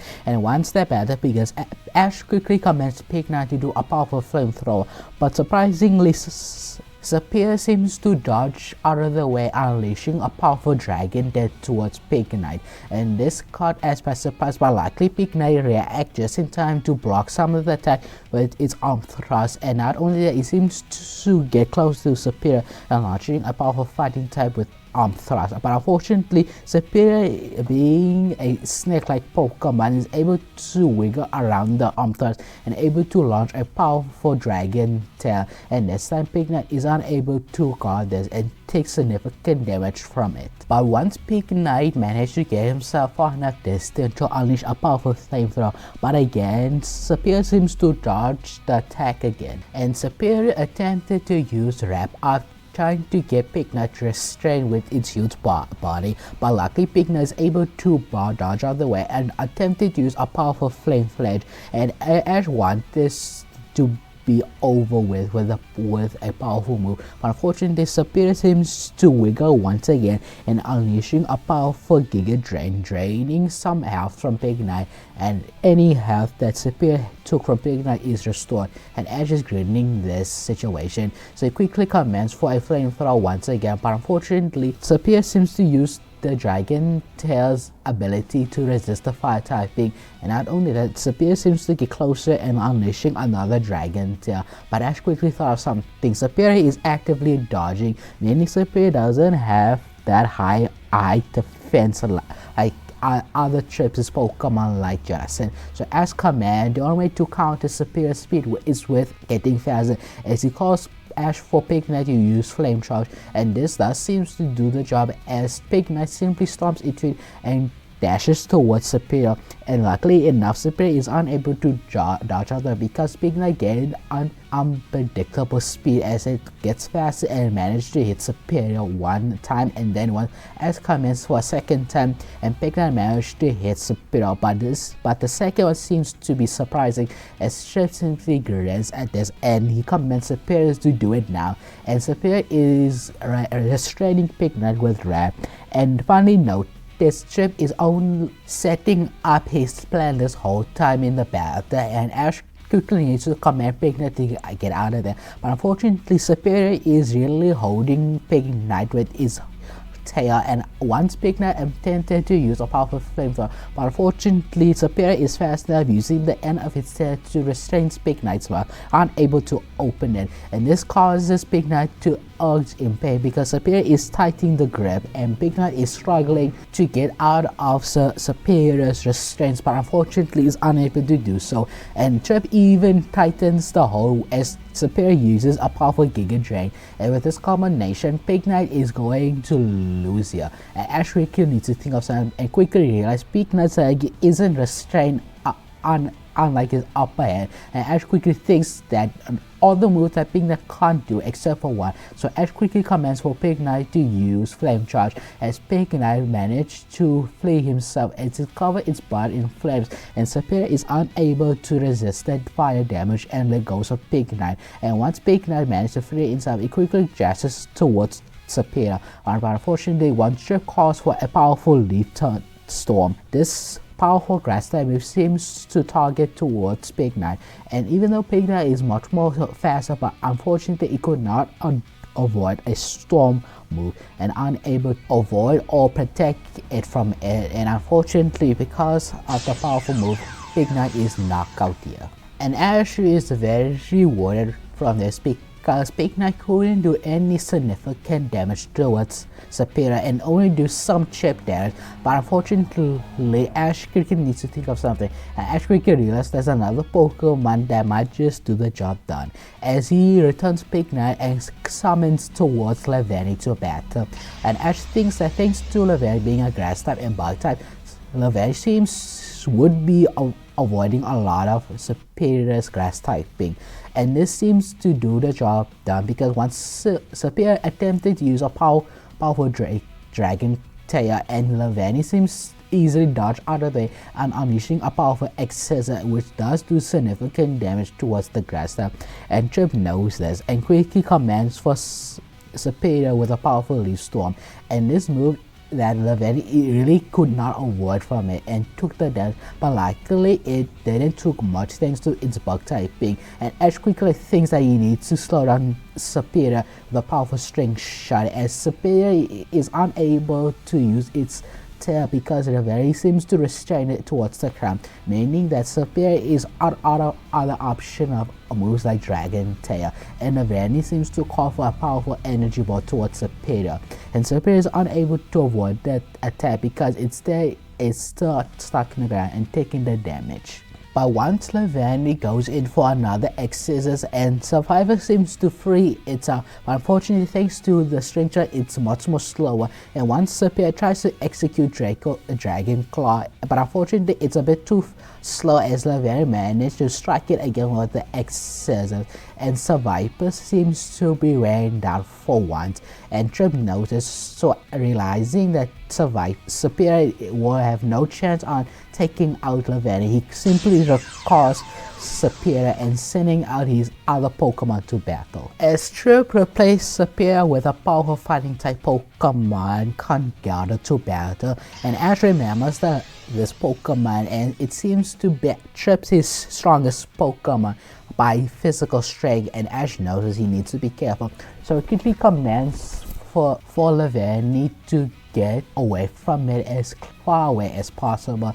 by launching a powerful energy ball towards it. But Krookodile doesn't attempt to dodge out the way and is simply using Bulk Up by Trip's command, as Krookodile took the energy ball pretty well, and not only that, it seems to get stronger as its defense and attack goes up, and Ash knows that he needs to knock out Krookodile before it powers up again, but he knows that a long range attack wouldn't do anything towards it because Leavanny doesn't have any effective move to do any significant damage towards Krookodile. So reluctantly, he quickly commands for Leavanny to get up close with a powerful X-Scissors, as Leavanny does do a powerful X motion towards Krookodile, but unfortunately Krookodile simply waited for Leavanny to land on a head, and with the momentary Krookodile is able to unleashing a powerful poison jam, and Leavanny for once could not able to dodge the attack and fully took the attack full bluntly, and this does so much damage that Leavanny is actually having a hard time standing up. And Ash questions that because Leavanny didn't took that serious damage towards Serpera, and he's even sure that Krookodile isn't that strong enough to wound it Leavanny there, but even it took Boca, and Ash quickly looked Krookodile and quickly realized something, and he is using its ability, and Trip simply grins towards Ash. So you finally noticed. I thought it would take you long enough, but you're a fast one, Ash, and yes, it is Krookodile's ability, Sheer Force. It removes any side effect in return, making a move much more stronger. And since Poison Jab, there's a chance that causes the opponent to be poisoned, but since it's using Sheer Force, it doesn't have does that, but it gets stronger in return. And Ash quickly realizes it's not just bulky, but it can do significant damage. And Ash knows that if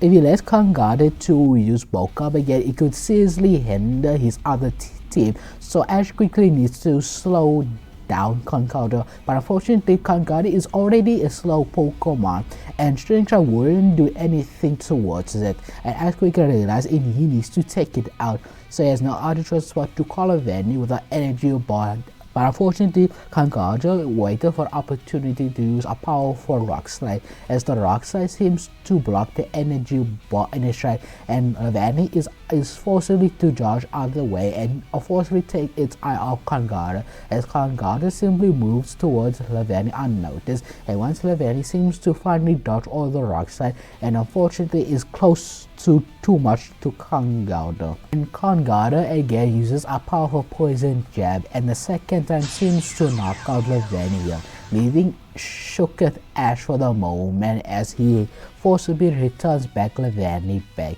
and unsure what to do out here. As Krookodile and Conqueror patiently wait for the battle to begin, once the referee starts the battle, the two Pokemon immediately dashes towards each other, trying to showcase their test of strength here. But unfortunately for Krookodile, Conqueror is clearly much stronger, and being a fighter is able to overpower the Krookodile and manage to do a massive hit with a powerful hammer arm. But luckily Krookodile managed to slip underneath Conqueror, sweeping its legs, and managed to unleash a powerful crunch attack behind Conqueror. But lucky Conqueror can use his massive pillar to knock aside Krookodile off his back, and Krookodile simply managed to stop himself from rolling again and ready to charge in once again, but it only is absorbing its opponent while Conqueror does the same thing. Trip attempted to use bulk up once again as Conqueror simply powers up once again a third time, but Krookodile immediately charges in with a powerful Dragon Claw, meaning Conqueror wasn't allowed to have a free boosted in power, and Krookodile managed to hit a second Dragon Claw, and the second time is clearly affecting Conqueror, but not enough to not hit it in return with a powerful poison jab to Krookodile, and thankfully it's not as bad as the last time because Krookodile managed to shake off the attack and simply uses a powerful Stone Edge as Krookodile summons beneath the trying to hit Conqueror directly, but unfortunately Conqueror uses Hammer Arm to destroy the attack, and not only that, it seems like Conqueror simply throwing his own pet towards Krookodile, and this simply shocks Ash and Krookodile, and Krookodile could not block in time and gets hit by the pillar very hard. Not only that, it seems like Conqueror seems to get through the distance and manage to hit a powerful hammer arm, and this time Krookodile seems to really feeling that there's being a dark type, and not only that, Conqueror seems to grab the pillar again and attempting to use another hammer arm, but luckily Krookodile managed to grapple Conqueror and simply throws him off into the ground. Not only that, since Conqueror is lying on his back, this allows Krookodile to unleash his newest move after the previous battle with Corio,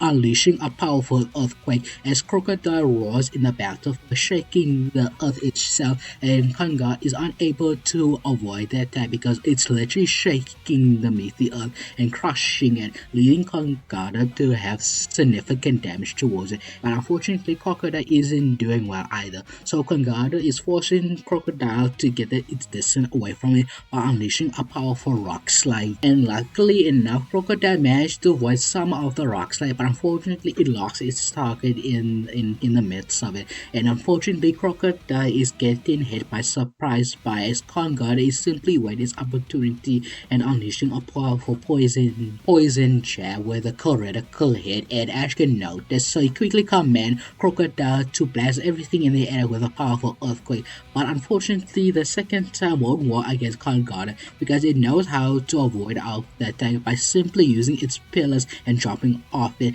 allowing it to avoid most of the earthquake. But once it is forced to land upon it, it does feel the earthquake. But luckily, it managed to only take 0.25% of the damage. But Krookodile is really feeling it, especially because Krookodile knows that he needs to pierce through Kongoda's defense because of the bulk ups that Kongoda has been stacking up, and not to mention its attack is getting stronger. But as you know, San Kongoda is getting tired. Even though it's very tanky, it doesn't avoid him from getting tired from it, and that's what Ash is planning on. Unfortunately, Trip knows what Ash is doing, so he just forces Kongoda to get his breath back. But unfortunately, Ash doesn't allow that, while his Crocodile simply charges in for another crunch attack, and the crunch attack lands in a very awkward side for Kongoda and forcing it to try to free from Crocodile. But unfortunately, the crunch attack seems to make Kongoda flinch a bit, meaning it takes longer for Kongoda to get off of Crocodile, and once it managed to do so, but unfortunately the attack seems to finally hit Kongoda as it finally takes a knee trying to get his breath, and Trip and Ash simply notice these two, including the honest knows the intensity between these two Pokemon. It seems like these two have been battling before. Both trainers simply calls out for a respect for one another. The Hammer Arm Dragon Claw as the two Pokemon clash their attacks one another like a very samurai stance, but unfortunately Kongoda has been using Hammer Arm a lot, and the fact of it is it gets the user much more slow, and because of this allows Crocodile to stand up proudly in the battle as Kongoda is simply on the ground exhausted at it. But unfortunately Trip knows that Konjai could not defeat its rival, but once Trip looks over Crocodile, it seems like Crocodile itself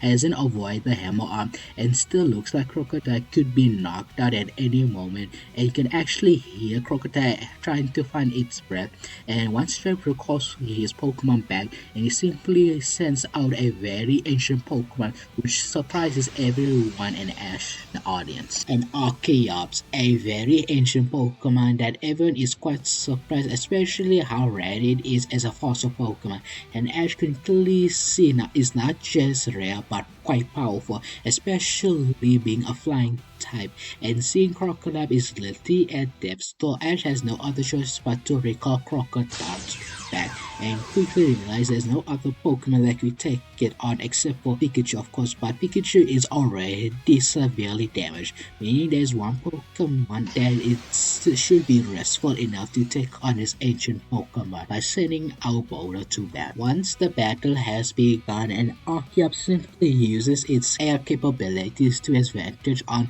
having a domain in the air while Boulder is forcibly have to attack on the ground. But luckily Ash has one move that should do some damage as he calls for a powerful flash cannon as Boulder charges up the steel type energy, unleashing a powerful beam towards Archeops, but unfortunately thanks to its health and not as damaged as Boulder, it simply flies the attack and goes in for a powerful acrobatics, but luckily Boulder managed to take the attack gracefully and return the attack with another flash cannon as the two Pokemon collision with a powerful boom. As Archeops is managed to avoid the explosion and do complicated air removals and simply dives in on the Boulder here to the point where Boulder is too close for Archeops that is unable to do anything towards it, as Archeops simply does a powerful acrobatic once again, and once Archeops managed to quickly turn itself over towards back to Boulder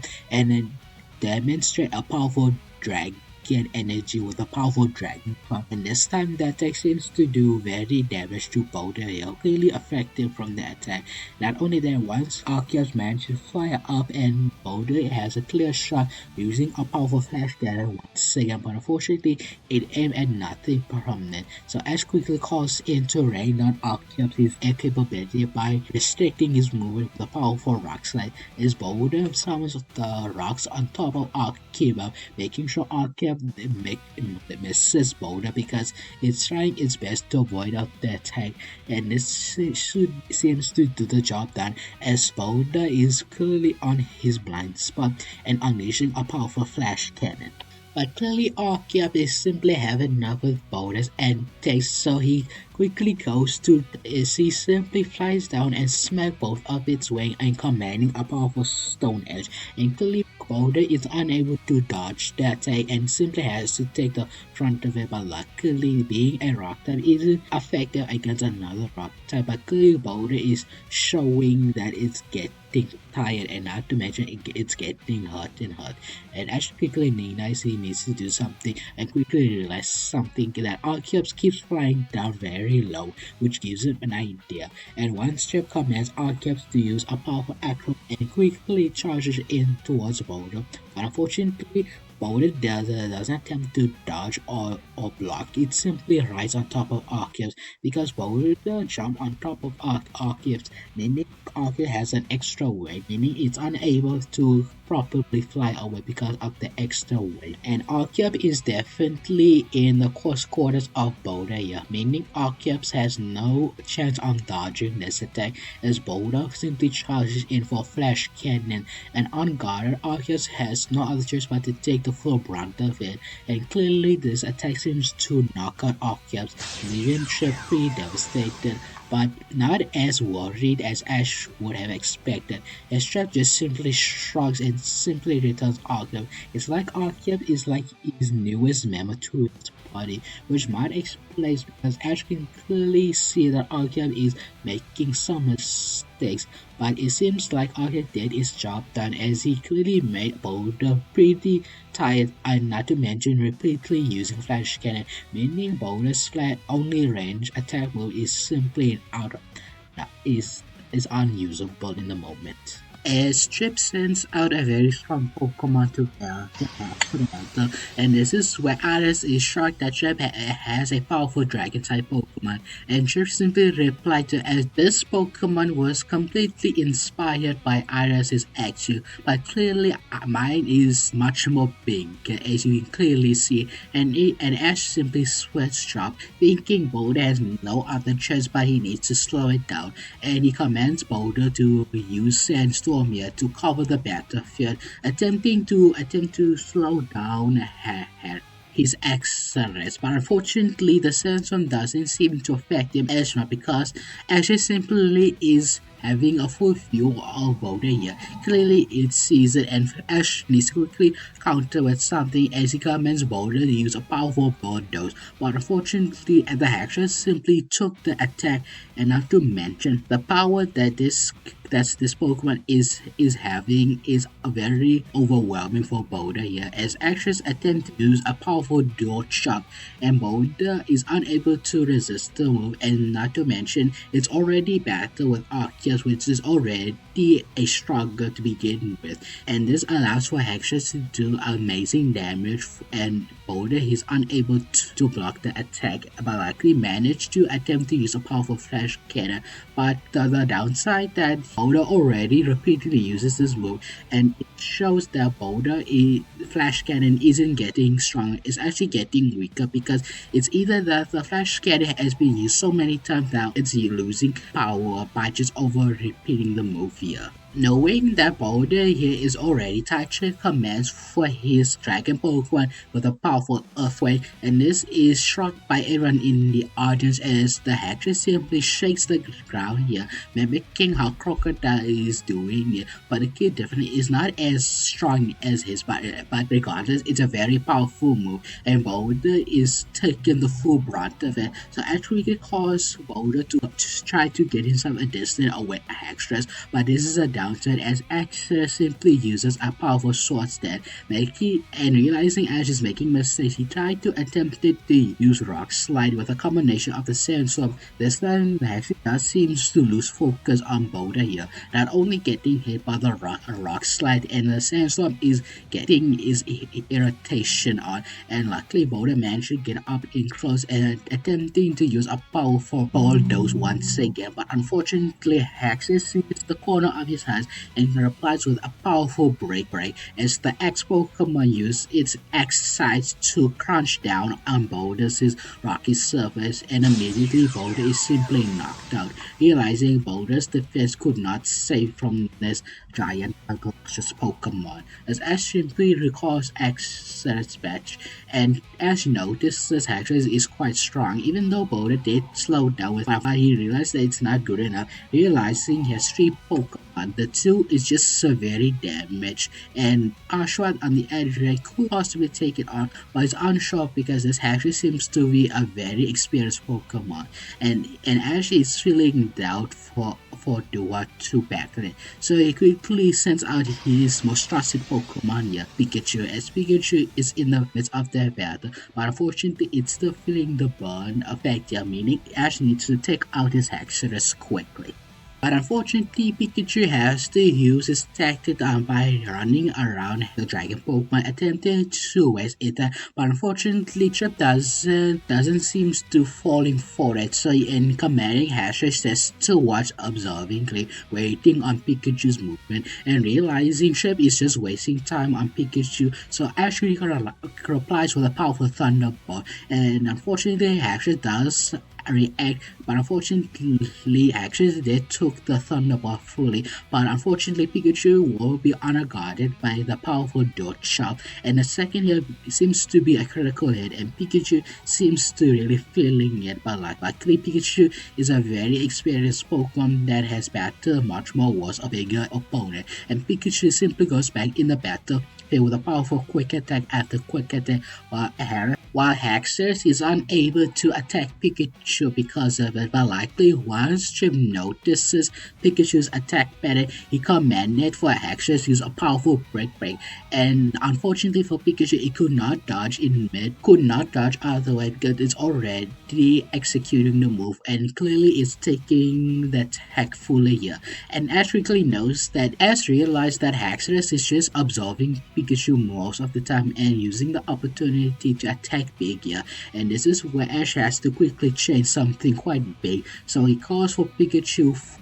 to launch a powerful Electro Ball, but in the sky here. And once Pikachu executes the move, the Electro Ball seems to fly up very high in the air, and all of a sudden, once it could not fly high, it quickly climbs down while the gravity is adding the power of Electro Ball, and realizing Haxorus needs to get out of their fast, Pikachu quickly turns around with a powerful Thunderbolt towards Haxorus, and Ash's command for Pikachu to keep the attack led on, as Haxorus is unable to avoid the attack because of it, and Haxorus has to endure the Electro Ball until finally the Electro Ball seems to finally land on Haxorus, thinking that might do for now, but realizing Haxorus is just standing up, and Pikachu as realizing Haxorus has only took a majority of the damage, but because of its dragon typing, it allows for Haxorus to avoid from being knocked out, and Trip recalls one move here, Earthquake, with a combination of Sword Strength previously and a powerful Earthquake, and Pikachu is already tired, and not to mention it's still on effect of burn here. Pikachu is finally knocked out from that move, meaning Ash has two more Pokemon left. And Ash quickly realizes he needs to set another Pokemon in, and unsure that Krookodile is able to take out Haxorus, even though it knows the Dragon Claw typing, but it's unsure that Krookodile could take it. So Ash is going to send out a Pokemon in the start of the battle here, fully fresh at this point, sending out Ducket here, and it's clearly shown that Ducket has been sitting out of the old battlefield and is already ready to finish off the opponent. Just seeing that it's a Haxorus, Ducket seems to be a bit frightened, but remembering what Ash and he has gone so far, Ducket is determined to take out the Haxorus, as Ducket is simply using a powerful Razor Shot, a powerful Sacred Sword, and Haxorus is doing a powerful Door Trap, as the two Pokemon clash their weapons one after another, but clearly that Haxorus is really failing on Pikachu's attack and bonus previous attack, and while Duo did battle with Volcarona, but it clearly is recovering from that battle, leaving Duo to be a fresh Pokemon in the battle, allowing Duo to have advantage early on, as Duo not only managed to hit a couple Sacred Swords, and not only that, it seems to hit a powerful Water Pulse, which not to mention it lands a powerful hit. It seems that Haxorus is confused from the attack, leading for Trip to struggle for Haxorus to do any sort of move, leaving it to be vulnerable for Duo to do a powerful Aqua Jet after Aqua Jet. But once Haxorus quickly realizing it that is getting it and doesn't like it, he simply hits a blind move here with a powerful powerful break, and the break does seems to hit Duart here, but unfortunately for Hexus, Duart has been using its shell as a make shield, allowing for Duart to finish off the Hexus with a powerful sacred sword attack. Duart here to be the victory here. Chip simply grins at Duart and sends out for Corona to battle, as these two were the star at the beginning, and now they can finally finish off as Volcarona simply uses Fiery Dance as Volcarona simply launched towards Dua, but luckily Dua managed not only to avoid most of the damage but returns with a powerful water pulse, but unfortunately Volcarona managed to dodge and only to hook off some of the damage by the water pulse simply hurts Volcarona's wing, but it doesn't seem to hurt as much as Volcarona, as Volcarona lands powerful Hurricane, and because of the properties of the attack, Droid is unable to fully dodge out of the way. He attempted to get up close with a powerful Sacred, but unfortunately Droid is struggling to even move out in the Hurricane, leading Ash to force it to attack long range with a powerful water pulse once again, but unfortunately Volcarona simply dodged attack completely and unleashing a powerful bug buzz as Droid once again is struggling to hear Ash's cover because its covering is attempting to avoid some of the damage of Bug Buzz, and Volcarona has a much more devastating powerful attack of Fiery Dance, and Duat unable to avoid the attack completely, and not to mention Duat is actually starting to feel the damage pop up because Volcarona is keep powering up by Fiery Dance, and Trick simply calls for Volcarona to use a Quiver Dance, and once again Volcarona seems to stack up in power, noting Volcarona could take out any Pokemon Ash attempts to send out, but Ash quickly realizes something about Volcarona and has an idea, so he quickly recalls Duat back and simply sends out Krookodile to battle, and this actually gets Chip by surprise, but since Chip is so surprised that Ash is willing to switch our Pokemons, but unfortunately Volcarona is have the momentum side, allowing it to launch a Pokémon towards Krookodile, and Krookodile is really feeling the attack, and not to mention is struggling to defend it, but one move that Ash commands is simply shot by Trip, as Ash commands for a powerful Stone Edge, and this gets Krookodile very grandly and slamming its powerful arms towards the ground, and thanks to the Stone Edge property, Volcarona is unable to dodge the attack because it was focusing on harming Krookodile that it could not avoid the attack, and simply is completely knocked out from Stone Edge. Being a bug and fire typing, is unable to come back from it, meaning that Volcarona is knocked out, and Ash is quickly pressed aside because he was throwing a Hail Mary there, but he's glad that Krookodile managed to pull out the knockout, but unfortunately there's one downside. Trip has still one more Pokemon left, and it still hasn't really taken a severe attack as Trip sends out Superior for battle. Once Superior is out, Trip simply laughs at the situation, and Ash simply replies, "What's so funny?" Trip simply says, "My Superior hasn't took any serious damage, while on the other hand, your Pokemon are quite in a state they're in. Krookodile is nearly at the Crocodile is in a condition where any move can be knocked out. Now to mention that it's the strongest Pokemon here, and now to mention Duat is so much in a bad position, being weak to my Superior. Well, guess what, Ash? I'm going to win this, and you're gonna watch me climb up in the tournament." And Ash simply grits his teeth. While it's not over until the very last Pokemon is out, commanding for Krookodile to use a powerful Dragon Claw, and Krookodile all of a sudden is finding its strength again and quickly dashes towards Superior. And Trip is a bit surprised by this, but not too worried, so he calls for a powerful Leaf Storm as Superior launches a powerful Storm here, but luckily, even though it's a very effective move towards Krookodile is still in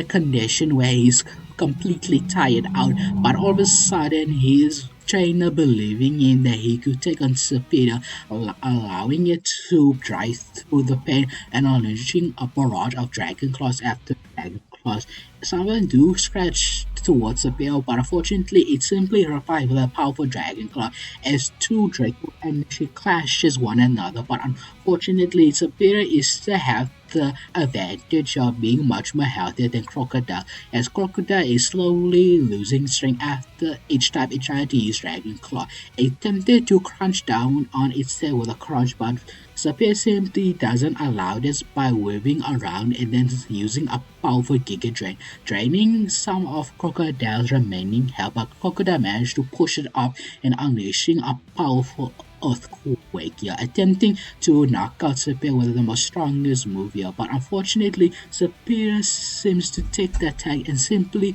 is wrapping around Krookodile. And for once, Krookodile could not find the strength to power through this, and Superior is holding tight on Krookodile and allowing Superior to squeeze in Krookodile as Krookodile is struggling to breathe from Superior's pressure and Ash tried everything he can to for Krookodile to let go, but unfortunately Krookodile is slowly losing it and it doesn't help that Trip simply is adding the pain with a Giga Train, and for once, Krookodile is in a position where it knows that it's completely doomed, and for once, Krookodile has had enough of it and it simply is knocked out conscious from it, leaving Ash one more Pokemon left, and Ash is simply returning Krookodile to his Pokeball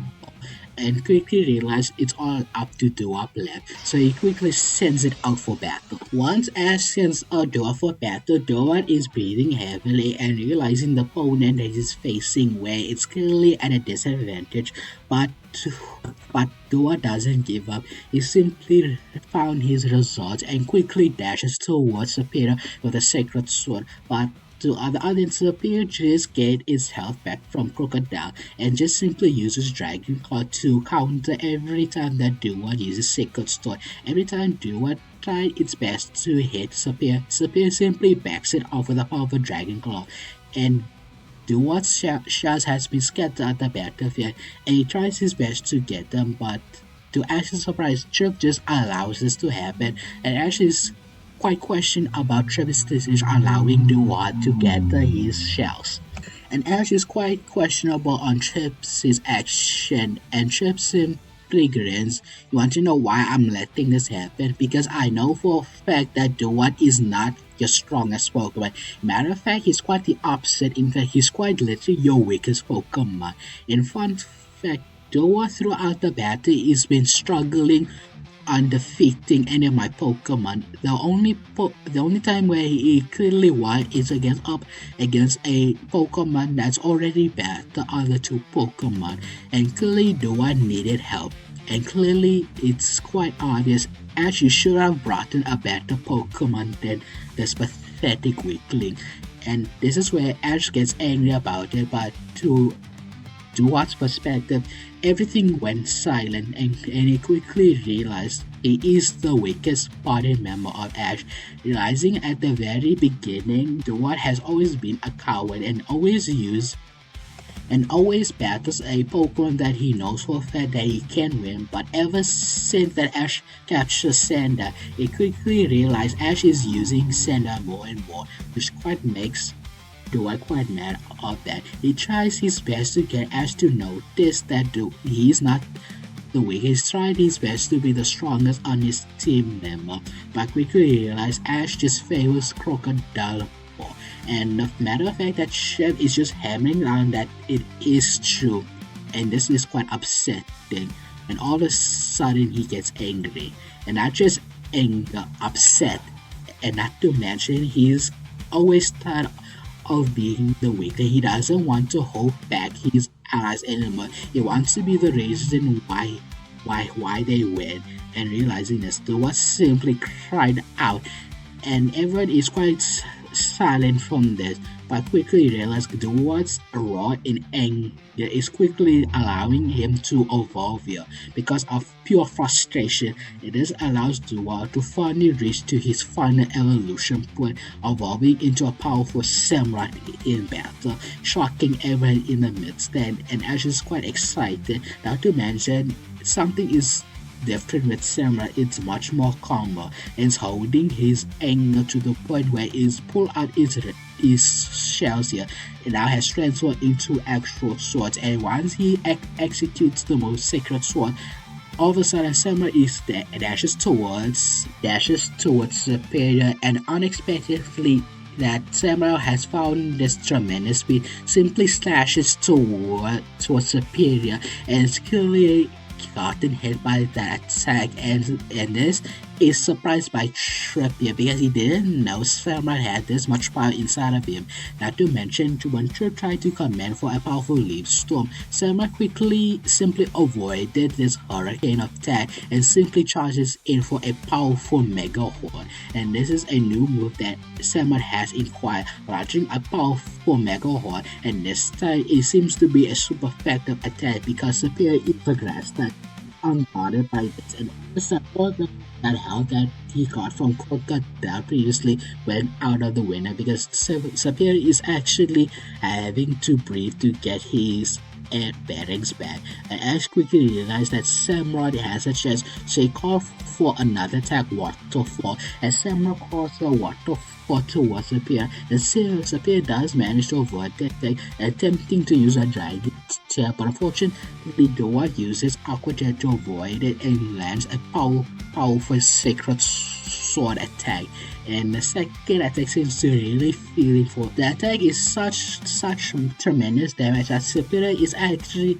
struggling to pull up the next attack, as Samurai is up in closer and saying I'm not the weakest anymore, and just looks towards Jet and quickly realizes that Samurai has gotten strong, so he calls for a powerful leaf storm once again, and this time Samurai is in the midst of the storm here, but though it's literally at little HP, Samurai just continues on charging forward with a powerful mega horn and to command for Superior to finish off once and for all with a powerful dragon claw. And once the two move collides one another and the storm has calmed down, but unfortunately there's one Pokemon left standing. Samrat is the one to stand stall first as Superior is knocked out, and everyone is quite crazy,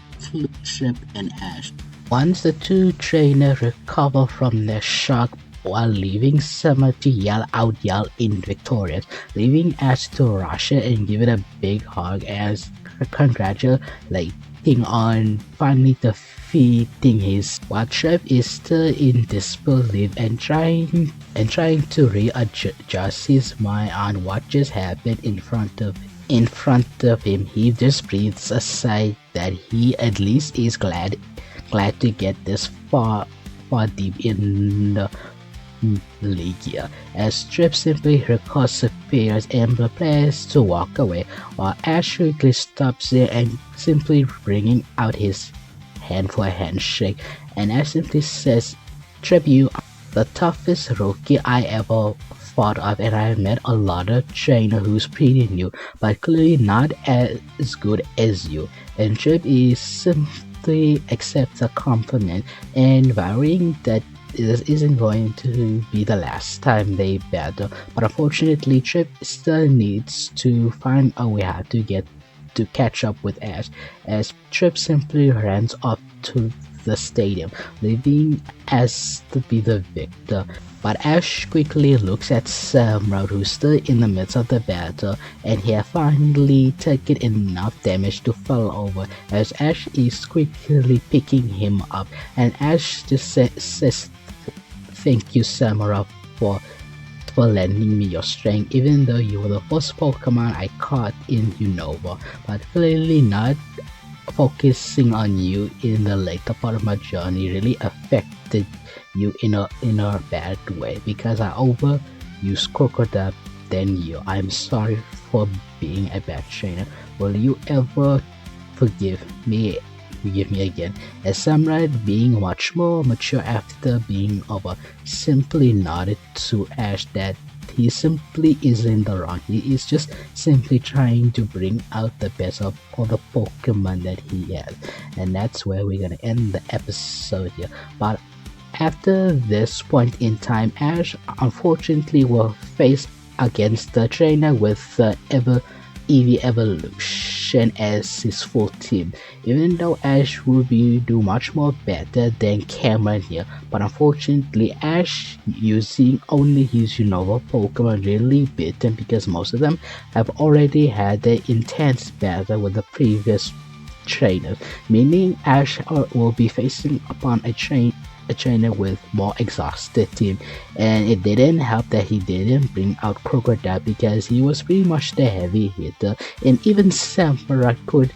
didn't really help Ash because Samurai already itself had an intense battle, including Pikachu here, leaving Ash to be the top 2 here, even which means he did way better than last time, but unfortunately Ash could not bring the home here.